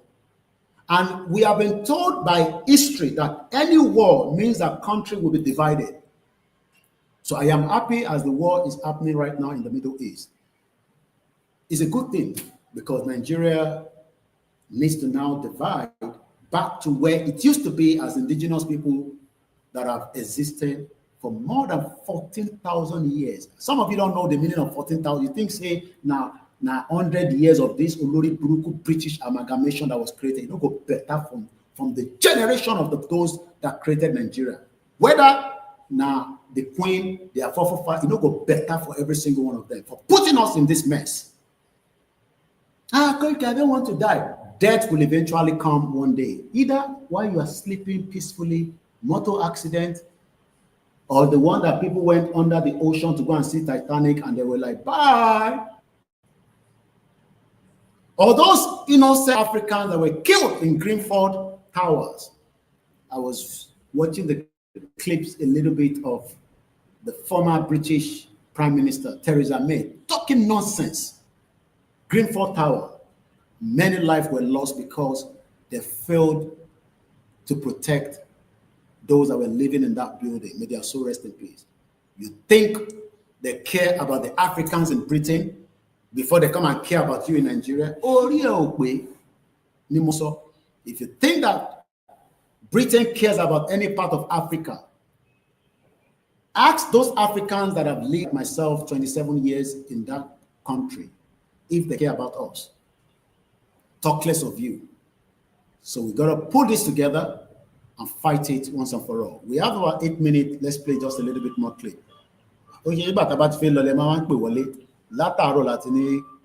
line to open, but let's take our money man, Bishop Adesina. Before Bishop speaks, money, when war starts, your bank will be the first to go. Iran is not giving anybody any money now. Or what he has in the bank by you. I am not joking. I saw the news. I can pull it up if you want me to give you the evidence. So when we are saying that keep small money away out of Nigerian bank, don't put everything out. Put small out. I think, you know, we are going to put all our money there. The day Nigeria go boom, you will lose all your money. And you can cry from now till thy kingdom come, nothing will happen. Bishop, káàárọ̀ ẹ kú ètò àwọn ọmọ Yorùbá ní a ní láti ta lóbólóbó láàárọ̀ yìí ẹ kú iṣẹ́ takuntakun àmọ́ èmi ti sọ tẹ́lẹ̀ wípé bàbá gúnyán nínú odó tábà ṣe bẹ́ẹ̀ nínú èpo ẹ̀pà ẹni máa yó. It's not all that will listen, but those that will listen. There are some that adorunmọ̀ọ́tọ́ ni wọ́n. When disaster happens, that's when they take action. And those kind of people, we don't need their sympathy. So they are like that. It can't go. It's not the same. Our fingers, they are not the same. They are different type and of different shape.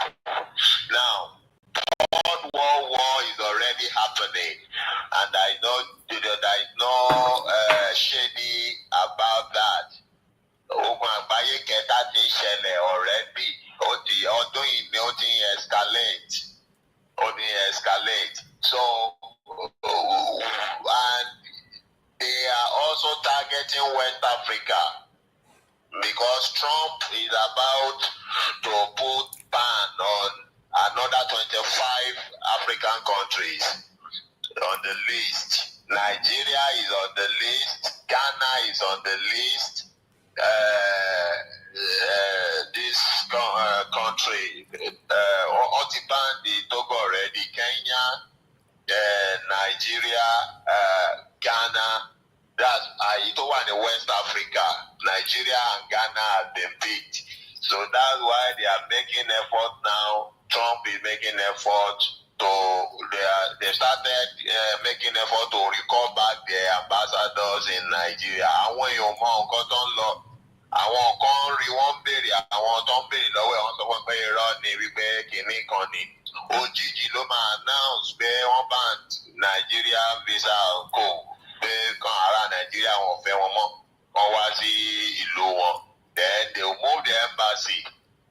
They will move the embassy. Now, ààrẹ àwọn èèyàn wa tó wà ní tójọ́mọ Nigeria, even with green card, wọ́n travel from America lọ sí ìlú kìíní. Wọ́n fẹ́ padà, wọn ò jọ padà mọ́ ní òòlè padà. Òòlè pẹ̀lú pásítọ̀tù ẹ̀ yìí máa nídìí ẹ̀ kó tó padà.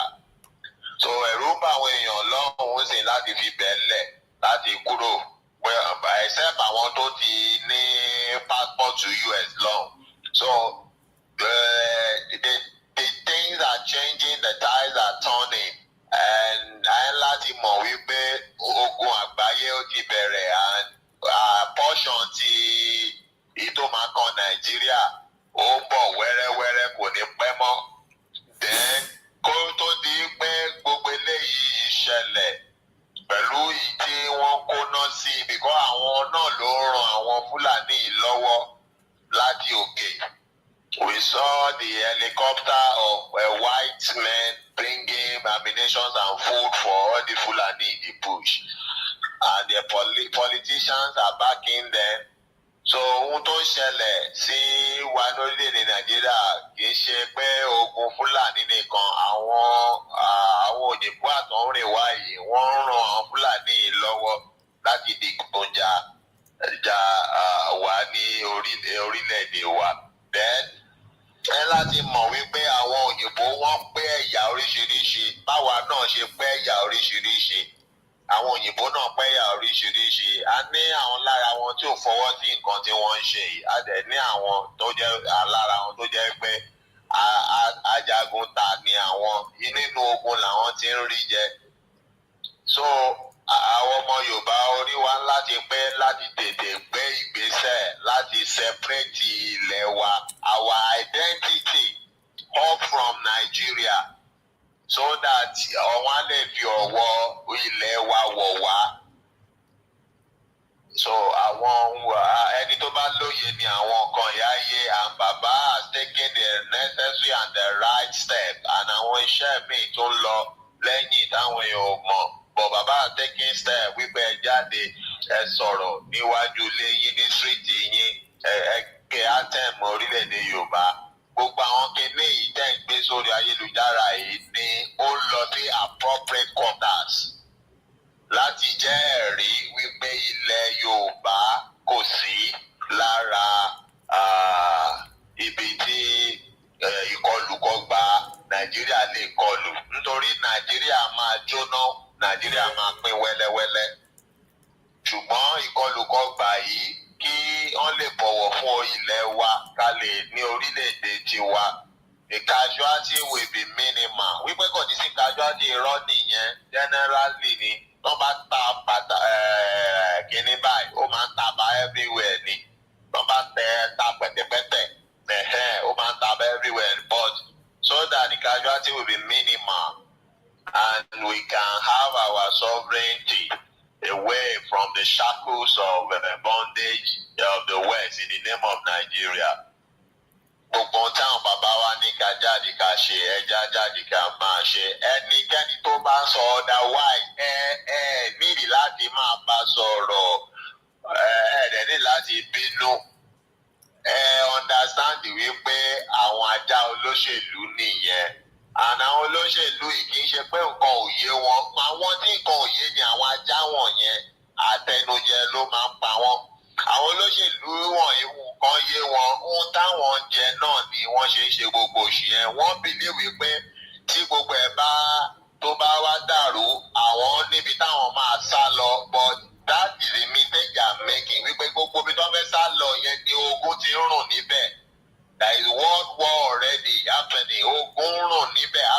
UK lọ́wọ́lọ́wọ́ ń sìn ó sọ fáwọn ọmọ ìlú ẹ̀ wípé kán máa lọ róúnjẹ sílé anything can happen. Ní àwọn Europe gbogbo wọn ń gbáradì pé nǹkan anything lè ṣẹlẹ̀ nítorí gbogbo ayé ti dàrú. So kì í ṣe Israel àti Iran nìkan ló ń jagun Amẹ́ríkà, ó ń jagun gbogbo àwọn ọ̀tá Amẹ́ríkà, wọ́n máa digun lu gbogbo àwọn tó jẹ́ ọ̀rẹ́ Amẹ́ríkà. Then Russia àti North Korea wọ́n ń wòran lọ́wọ́ báyìí wípé Africa America dá sí káwọn náà tó dá sí gbogbo ibi tẹ́ rò wípé àwọn West wọ̀nyí wọ́n ti mú wọn ní ẹrú ní West Africa táwọn ìjára wọn gbà like Burkina Faso, like Mali, like Niger. Gbogbo bẹ́ẹ̀ l'Amẹ́ríkà ṣe ń fojú wò àtàwọn West wọ̀nyí tó fẹ́ dá wàhálà alẹ́ níbẹ̀. Then wọ́n fẹ́ lo àwọn Fúlàní Nàìjíríà yìí láti dá wàhálà alẹ́. Ẹ rí ìgbésẹ̀ tí Tinubu tó fẹ́ gbé nígbà yẹn tí ò bá ń ṣe pé wọ́n sì nígbẹ́rẹ́ papọ̀ wípé kó fọgbọ́n ṣe. Báwọn pípò yìí ṣe ń ṣe nìyẹn, wọ́n á gbowó fún ọmọ ìyá, wọ́n á ní kó bá ọmọ ẹgbẹ́ ẹwọ tó ṣẹlẹ̀ ní between Ukraine and Russia. Zelensky is now wise enough for making his land a battleground. But àwọn tó ń tì lẹ́yìn, wọ́n tì sí ìdí ìparun ni because kò sí bó ṣe lè ṣe agbára ò lè ká Russia. But so báwọn people yìí ṣe ń ṣe nìyẹn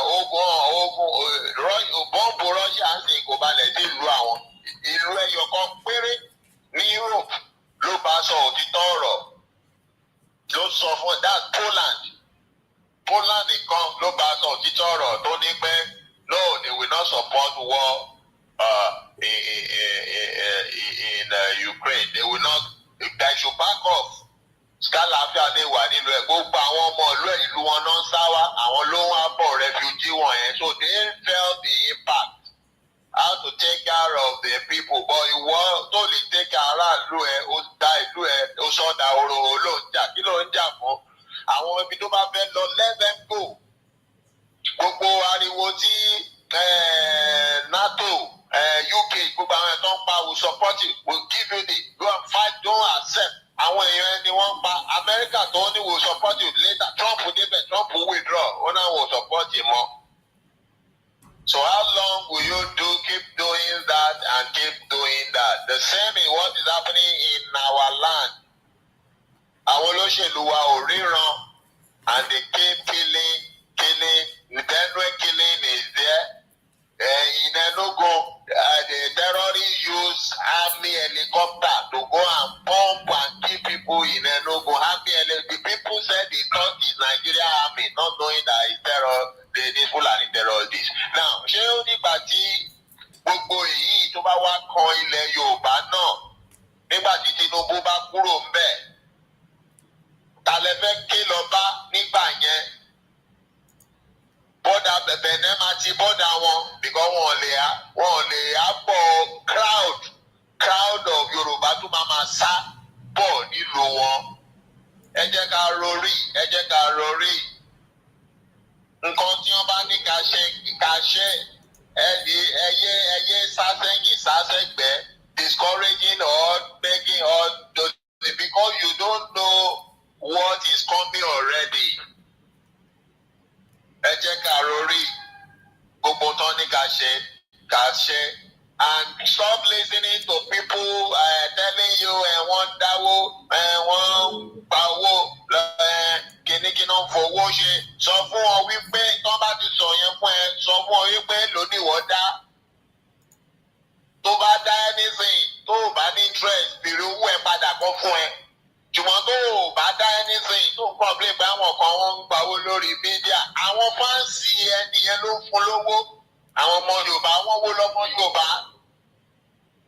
Owó wo lówó Yorùbá? Everybody in his own quarters is muscling resources to sponsor the Yoruba agitation moving forward. We are YSDM. And everybody is remitting, doing a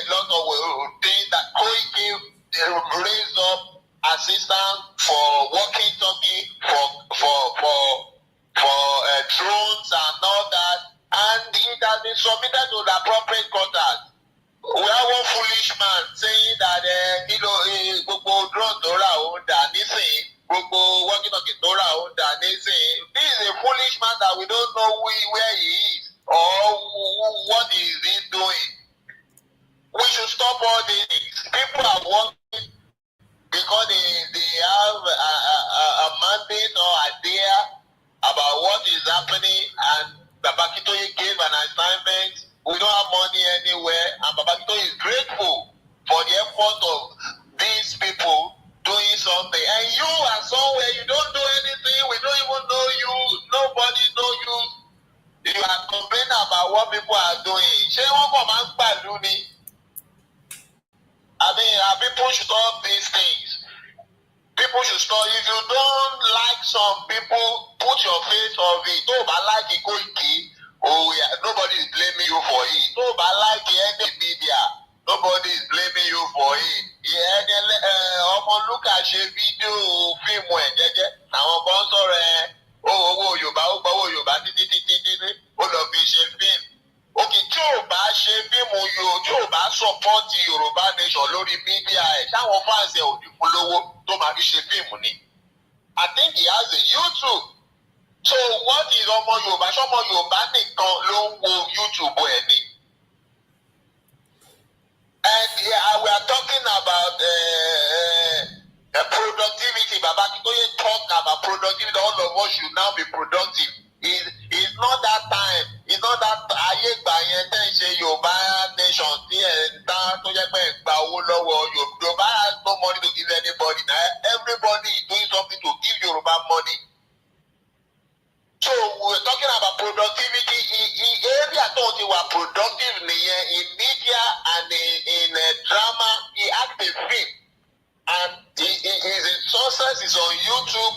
It's an achievement for Yoruba nation. And you that you did not have any gift, you did not have any creativity in you, you did not have any caution, talking down on all that and polluting the mind of some gullible people too that will hear that and say, it is true. Please let us stop all this. Let us stop all this. Ọlọ́run mọ bó ṣe ń pín oníkálukú lérè.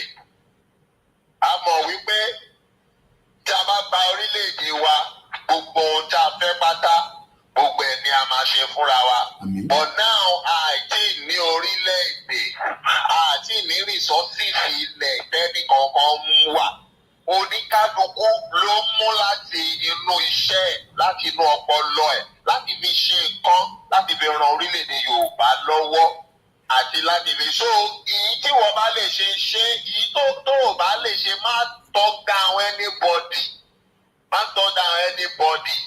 Dábàá fẹ́ kí Ọlọ́run fi ìbínú máa jẹ yín níyà. And most of these people, they are in diaspora, níbi tí àwọn kan ti labour tí ayé ti dára fún wọn. If it is okay, why can't you come home? Wá sínú Nàìjíríà now? Kò wá wo bó ṣe rí. Láàárọ̀ yìí, I can count up to 5 people tó ti message mi fún ìrànlọ́wọ́. Mélòó lèèyàn fẹ́ ṣe ìrànlọ́wọ́? In fact, if you do too much, your family too will be angry with you. Wípé iṣẹ́ gbogbo nǹkan tí ilé ló fẹ́ fi tọrẹ tán ni kí ló máa kó fáwọn. Ṣé ìlú tó work, is that how it is? Is that how it is? Níbi tẹ́yìn wà, everything work. Were you begging there? Ọlọ́run á ràn wá lọ́wọ́. So let's do what Baba asked us to do. Final. And leave the rest for them. Nǹkan táwọn máa ṣe wọ́n mọ̀. Nǹkan tẹ́yìn rò pé ẹ fẹ́ kó ṣẹlẹ̀ àgbọn no, kò ń ṣe gbogbo nǹkan aṣọ náà máa ń sá sóòrùn. We will get Yoruba nation, but you have to be obedient. If you are not obedient, in military, they give you a command. Go, you argue with your superior officer. It is not mutiny. It is not mutiny, and it is a death penalty offense. Death penalty offense. Mutiny, that's what they call it. They give you instruction, go and do this. You don't argue with him. You don't disobey and they be saying, that's why sọ pé bàbá wa ti fi gbòó kọ́ fojú sílẹ̀ ní gbogbo àwọn group wọn yẹn kọ́ fojú sílẹ̀. I know he doesn't believe in it, he doesn't rely on a human being or anybody. Ìgbọ́n kọ́ fojú sílẹ̀ kọ́ máa wò wọ́n, kọ́ wo gbogbo wọn. So these are not people that you rely on. Àwọn tó máa ṣiṣẹ́ pẹ̀lú ọ̀tọ̀kọ̀tọ̀kọ̀, they are not multitude. And Ọlọ́run máa ṣí wọn lójú, wọn lè rí wọn ní ẹ̀kan èjì láàrin gbogbo ẹgbẹ́ kìíní. But wípé gbogbo káàdì wọn yẹn no. Thank you. And this is just a litmus test that is showing everybody. Thank you. Eshegoni, that was our money man, Bishop Adeshino. I'm already up to my time. I just quickly want to appreciate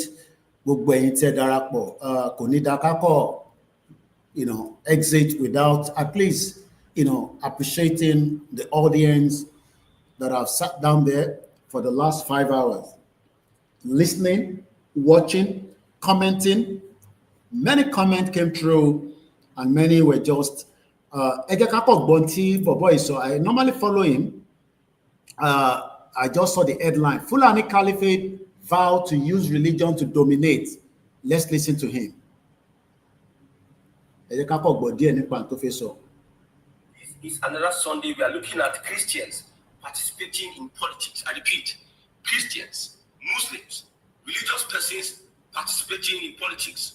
We know that politics is one of the most difficult terrain for a Christian to get involved in. I repeat, politics is one of the most difficult terrain for a Christian to get involved in, a Muslim, a religious person to get involved in. You are contesting against morality, you are contesting against your belief system, you are contesting against your doctrine as a Christian. Now, let's look at the Bible. Matthew 11:12. It says, from the days of John the Baptist, the kingdom of heaven suffered violence, and the violent taketh it by force. Yeah, there are two types of revolution. We have intelligent revolution, we have physical revolution. Now, Sheriponi points, there are always many ways to the freedom. Okay, kini kan tó ń bá wọn lẹ́rù láti wọṣọ funfun. Irọ́ aṣọ ogun la fẹ́ wọ̀. Wọṣọ ogun gbà yẹn, má wọṣọ funfun náà. Bọ̀ báwa tó bá ti wọṣọ ogun yẹn lọ níbi tí a ti máa ní influence tiwọn náà nínú platform tí a fi ń pariwo Yorùbá nation. Mo kí bàbá wa Bánkì, mo kí Yorùbá Gbayì, mo kí Ọlákúnlé, bàbá wa Stephen, mo kí yín. Good morning. Igboho should not disclose anything with anybody. Benny, I have told him continuously that whatever is planned should not be let to anyone, not even myself, maybe his wife and his children. Enemies take Podulani Wanisi. And those are the enemies that are now telling Enyomo Yoruba, "Te ba jade, Igbo ese gbogbo egbon Igboho, e ma jade o, e fi Koiki sílẹ̀ kó ma jagbe lórí social media." Ma jade ngba yẹn. Abi, mo kí Yemi Fatoki, all the way in Lagos Island, mainland, Surulere, mo kí gbogbo yín. Olakunle mo kí ẹ. Let's go back and start with those that join us. Kamalo miss any kokon. Eta baba daruko ma fi ṣèbínú. Sometimes we might miss one or two people. Mr. Olayinka mo kí yín o. Omitogun Kehinde, good morning. Daniel Adeyemi, good morning. On the Facebook, good morning. Putin, mo ti rí video Putin. Nobody knows what is going to happen. Whether Putin will be involved, North Korea will be involved, Plan B, Muke. Now everybody can say, Eshegone Omo, Lawan Sin, Eshegone only good morning. Allah on the boss, so I'm not the boss, I am just a servant working for every one of you. Allah on the boss. Allah Ifa Muki, Amadele Liri, Emma Beru. Emma Beru, Emma Foya. I love to give you the encouragement, just to give us the zeal and the drive. I am here with you. Tabate lo atupadawa. At least, monetarily ba bere lo. But for now, Ashiwabi ba iti lo. And the rally has started. Atiwa ni day kila waleni. He day 10 or 11. And we are doing very well so far. I can assure us that. a tún padà wá later lọ́sàn-án nígbà tá a bá ti rest díẹ̀ sí ẹ mọ̀ pé tá a bá ti lọ fúrú bẹ́ẹ̀ yẹn tá a bá ti padà wá a máa ń ní nǹkan tó máa bí gbẹtugbẹtu kan tó máa ń drive wa mo ẹ support wa ẹ pè wá Mr. Koiki always gbádùn yìí ṣé bí òyìnbó ṣe máa ń mu tíì àbí bí àwọn òyìnbó ṣe máa ń mu sìgá ẹja gbọ́n tárákùnrin sọ sí. Christians, they say should not get involved in politics. Like pastors should not get involved in politics. We can't run any politics in Nigeria anymore. Politics akala àwọn ọmọ ìtìfẹ́ para wọn sábà yìí nísìn bàbá lọ́mọ púpọ̀ wọ́n ti náà máa lọ ṣe zoom ní bọ́dì akala because àwọn ọmọ ẹni bàbá wa bímọ lóòótọ́ tó pọ̀ bá gbọ́dọ̀ ṣe DNA mo fẹ́ ká ṣe DNA Tinubu náà who say ká lọ ṣe DNA Tinubu gbọ́dọ̀ fún wa ní blood sample a fẹ́ ṣe DNA I am ready to give my own blood sample as well kẹ lọ ṣe DNA tèmi náà bí ọmọ Fúlàní ni mí ta ló support motion yẹn pé ká lọ kí Tinubu fún wa ní blood sample a fẹ́ lọ gbé sórí kinní kan ká fi check ẹ bí ọmọ Fúlàní ni bí ẹ̀jẹ̀ Fúlàní kan wà lára rẹ̀ tó ti bọ́dà mọ́ wa mo kí Mr. Ṣẹ́gun mo kí Mr.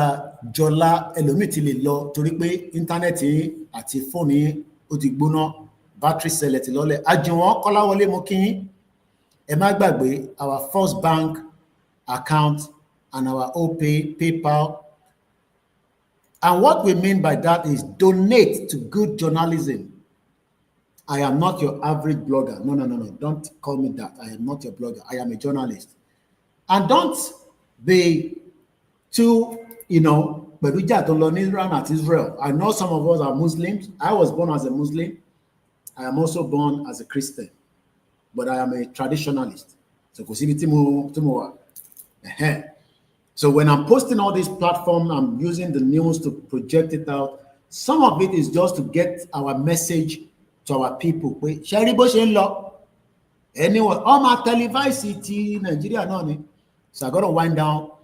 So if any support you, am I hold it back? I know some of you are saying, we're not going to support.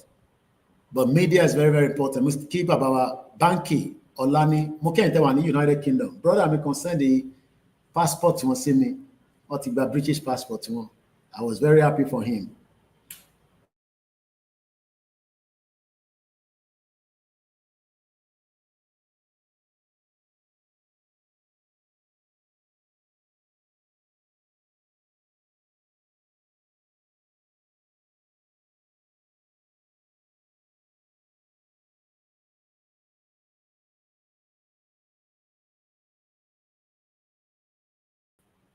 Koiki Media, we bring in the world. Shall you not like Bashir? Tokyo 778.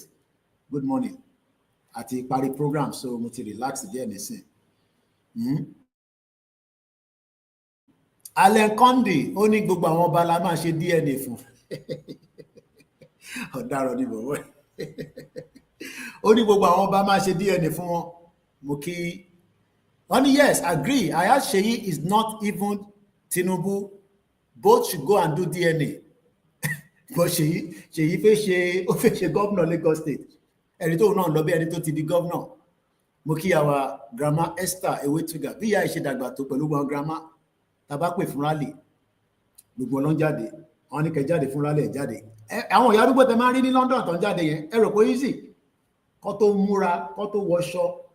Kó tó rìn gẹ̀lẹ́gẹ̀lẹ́ ẹlòmíì inú wọn kò lè wọ train so mostly bus ló máa wọ̀ so ìmí ibi tó ti ń bọ̀ ọ̀nà tó jìn ni àwa tẹ gbogbo wa lé wọn ní ká jáde and give excuse àwọn ìyá yẹn kọ́ máa pa irú àwọn ọmọ làwa bí sílẹ̀ Yorùbá lé ní báyìí a kù sí mi lọ́tún lọ́sẹ̀ mo kẹ́yìn táwa lórí Facebook ẹ ṣé gan ni deputy mo kí yín mo kí gbogbo àwọn coordinators ẹjọ ẹ gbéṣẹ́ sókè. Koiki, they allocated betrayal among you in those groups. That is why even you, Koiki, be vigilant. Day 11 hour, Benny, not day 10, day 11 hour, Eshegoni. You know, God, very, very vigilant. Enemy ti pọ̀ jù. Tinubu what Tinubu man gbowó síta ni ọmọ olódò ọdẹ ó ti fún owó káàkiri báyìí àwọn èèyàn rẹ̀ tí mo bá ṣe fẹ́ gbowó yẹn ó ti gbàjẹkújẹ mo kí àwa mo dúpẹ́ Bello bàbá wa Táíwò Báṣọ mo kí gbogbo ẹ̀yin tẹ́ ń gbọ́ wa ní northern part of Nigeria mo kí second hand page Bishop your current about the Poland with Ukraine èmi gan tẹ̀ tí gbọ́ yẹn tẹ́lẹ̀ rí wàláì Bishop ọmọ bó ṣe ń lọ gan bàbá yẹn ìyẹn mo ṣe máa ń fẹ́ kọ́kọ́ jẹ́ káwọn èèyàn sọ̀rọ̀ kí Bishop tó sọ̀rọ̀ because he can take us through a very good journey mo kí bàbá wa Stephen bẹ́ẹ̀ ni Tàfà Balógun là ń sọ̀rọ̀ lẹ́ẹ̀kan mo sọ pé ó lè ní ọba ríléwànù mo ní nígbà tí wọ́n ń ṣọlọ́pàá kò má lọ ní ògbọ́ dáadáa o kò má lọ lo headline tó jẹ́ kó lo máa flag ẹni o mo kí bàbá Mọ́gàjí Azeez true talk may Almighty Allah continue to guide you and give you more knowledge amen bàbá mi gbàdà mọ́ sí Smiler mo kí mo kàn fẹ́ appreciate gbogbo iná ní ká tó máa lọ without you there is no us. Òjò rọ̀ ṣeré nú ilé má wọnú òjò kí aṣọ rẹ má bàa tútù ojú máa ti gbogbo àwọn politicians yẹn àwọn alálẹ̀ máa ṣiṣẹ́ mo kí ẹ Azeez Gbádéṣeré ṣẹjẹ́ kẹyìn end broadcast Aládé Ṣákìrù mo kí ẹ Ọbánlá Ọlálẹ́yẹ Paul Jáde Sami mo kí yín the other name yẹn Ògbómùwàgùn ọgbọ́n Mùwàgùn bàbá wa Adétọ́lá gbogbo ẹ̀ tẹ́ ń ṣiṣẹ́ pẹ̀lú federal government ẹ má bẹ̀rù gbogbo yín ni pension yín ni Yorùbá government máa sanwó ẹ̀ fún ẹ má wọrí mo kí àwa brother wa Bùkọ́lá mo kí ẹ̀ ti Badagry bàbá wa Usman Wahab mo kí ẹ̀ tẹ̀pẹ́ tẹ̀dó mo kí gbogbo èèyàn wa tí ẹ̀ struggle at this very difficult time mo kí bàbá wa Táíwò Báṣọ̀run bàbá mi Waris Jinadu ẹ ṣé gan ni Ọlákúnlé so Tinubu doesn't have family house níbo ló ti fẹ́ rí àní Tinubu yàn ń ṣe ọmọ Yorùbá jàre Fúlàní ni ọkọ̀ àná ọmọ Yorùbá ni mo kẹ́yìn ti Cameroon ti Sierra Leone mo kẹ́yìn ti wà ní Togo mo ń fọ́lọ̀ tó ń lọ ní Thailand wọ́n ní kí Prime Minister àwọn kó resign because there was a phone call. So let me end the broadcast. It's been a very long one and it's almost also 5 hours 25 minutes. So àti ṣe double. Okay, ẹ jẹ́ ká lọ sọ́dọ̀ Easy. We have a mute background tó ti wọlé Easy. Goes okay.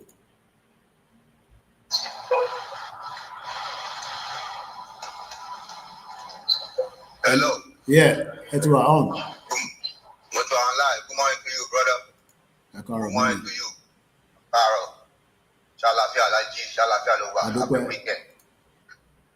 Ṣé òun gbọ́dọ̀ àwọn ọmọ Oòduà. Àwọn ọmọ Oòduà láfíà lọ wà. Ó ti tán. Right. Ẹ̀yin ọmọ Yorùbá ẹ káàárọ̀, ẹ káàsọ̀, ẹ kálẹ́ ní gbogbo ẹ̀ ń tẹ́ bá wà. This is your son, this is your brother. Àbúrò yín, ọmọ yín. $60 Azeez láti Miami. Okay. Mo fẹ́ bẹ̀rẹ̀ question kan one more time.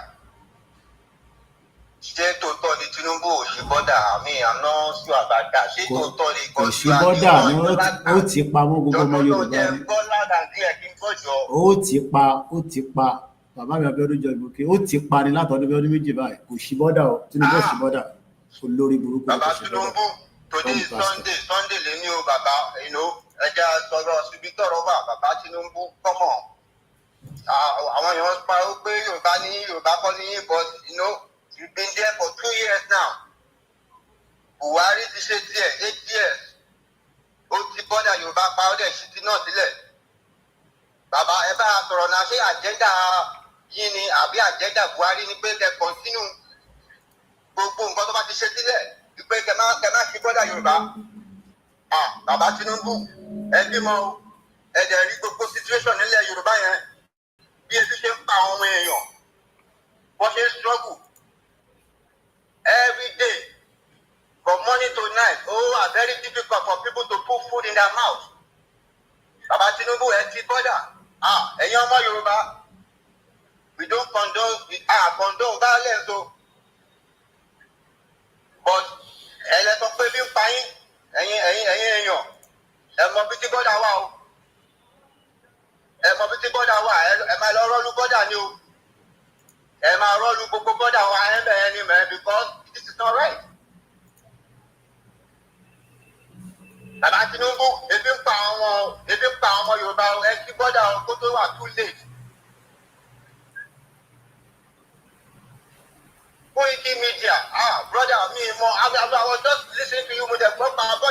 Bí bàbá yẹn ti ṣí bọ́dà ní ṣá. Òṣì bọ́dà Tinubu òṣì bọ́dà ó ti bọ́dà pa ni. Ó ti bọ́dà mú kọ́kọ́rọ́ ìdùnnú ọmọ àlè. Ṣọ́mọ Yorùbá nìyẹn. Bàbá Tinubu, bàbá ẹ ti dàgbà o. Mo dẹ̀ mọ̀ bóyá ní PA, bóyá ní assistant adviser, whatever, tó ọ̀dẹ̀ sọ fún yín pé ebi ń pa àwọn Yorùbá. Ẹ jẹ́ wà nínú ilẹ̀ yẹn. Ó ti bọ́dà alálẹ̀ má bàjẹ́. Bẹ́ẹ̀ni. It is a must because ebi ti pọ̀jù lẹ̀ Yorùbá náà ẹ̀jẹ̀ ti Ó ti bọ́dà kékeré rárá.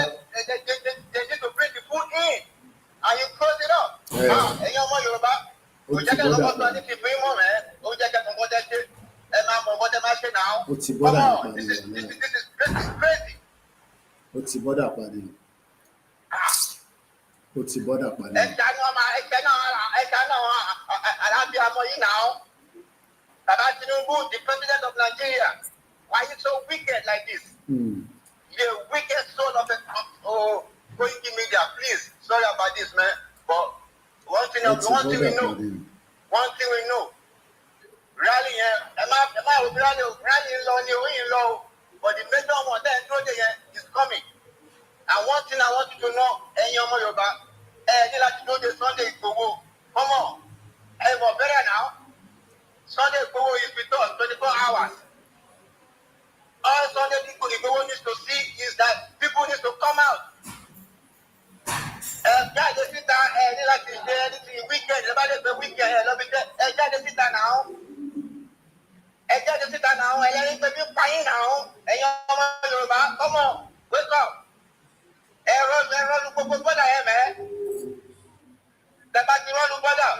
From there, and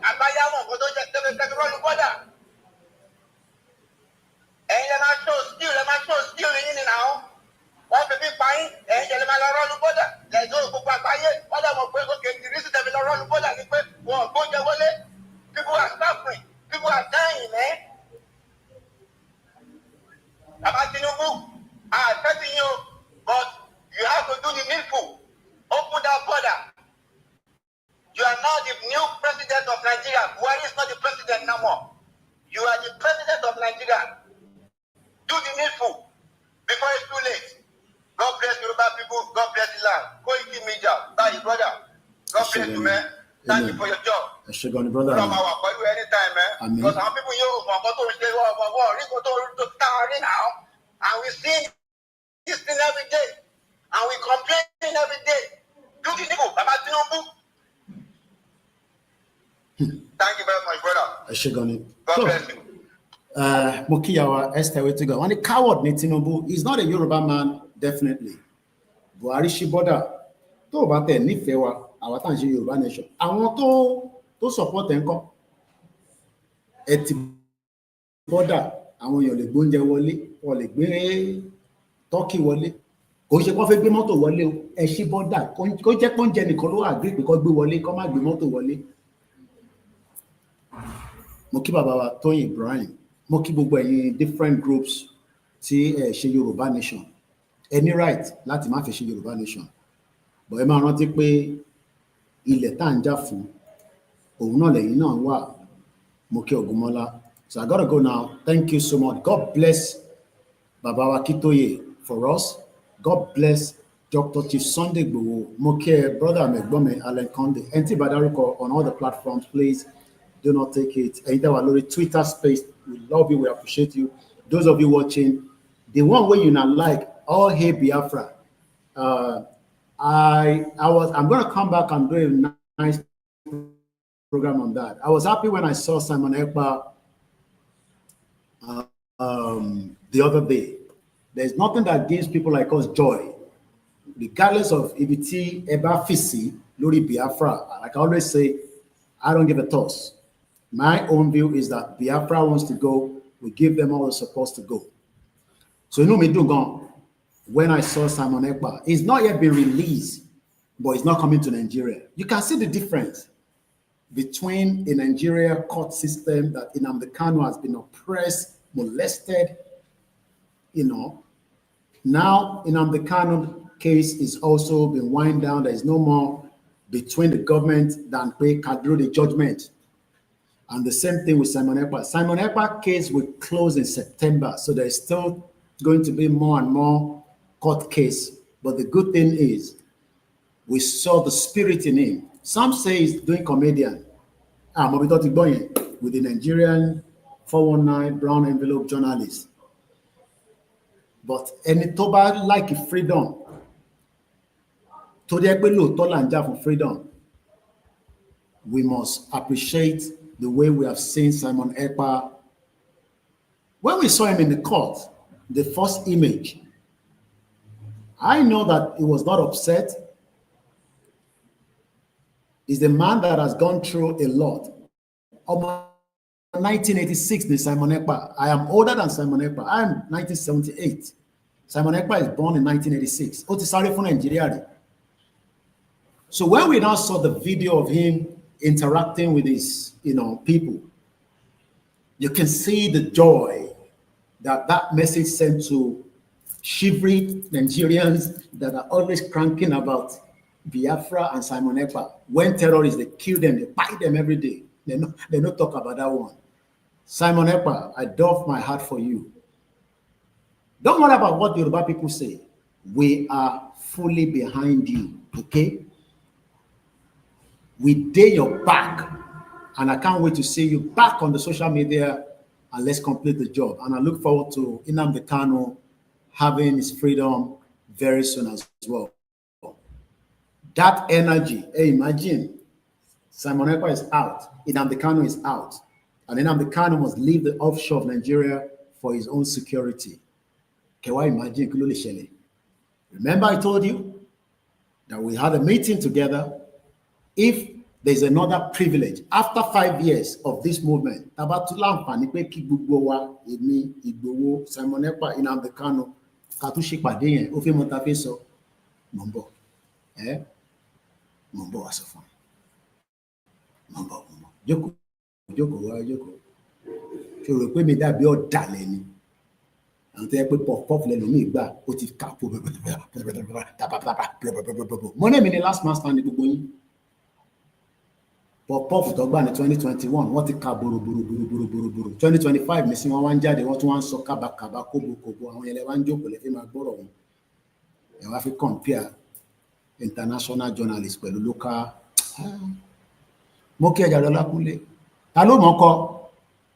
Táwọn kó wá sọ iṣẹ́ wa fúnlẹ̀ wa forílẹ̀ ìbí wa kàgbéga fàlérí. Ìgbàgbọ́ wa ni pé bá ti bẹ̀rù làbọ̀ mọ́ ká ṣiṣẹ́ kájọlá ìṣọ̀kan àtòmìnira ní kẹjẹ ká máa lépa ìtẹ̀síwájú fọ̀pọ̀ ire àtòhun tó dára. Ọmọ Oòduà dìde bọ́ sípò ẹ̀tọ́ rẹ. Ìwọ ni ìmọ́lẹ̀ ògo adúláwọ̀. Àwa ni ìmọ́lẹ̀ ògo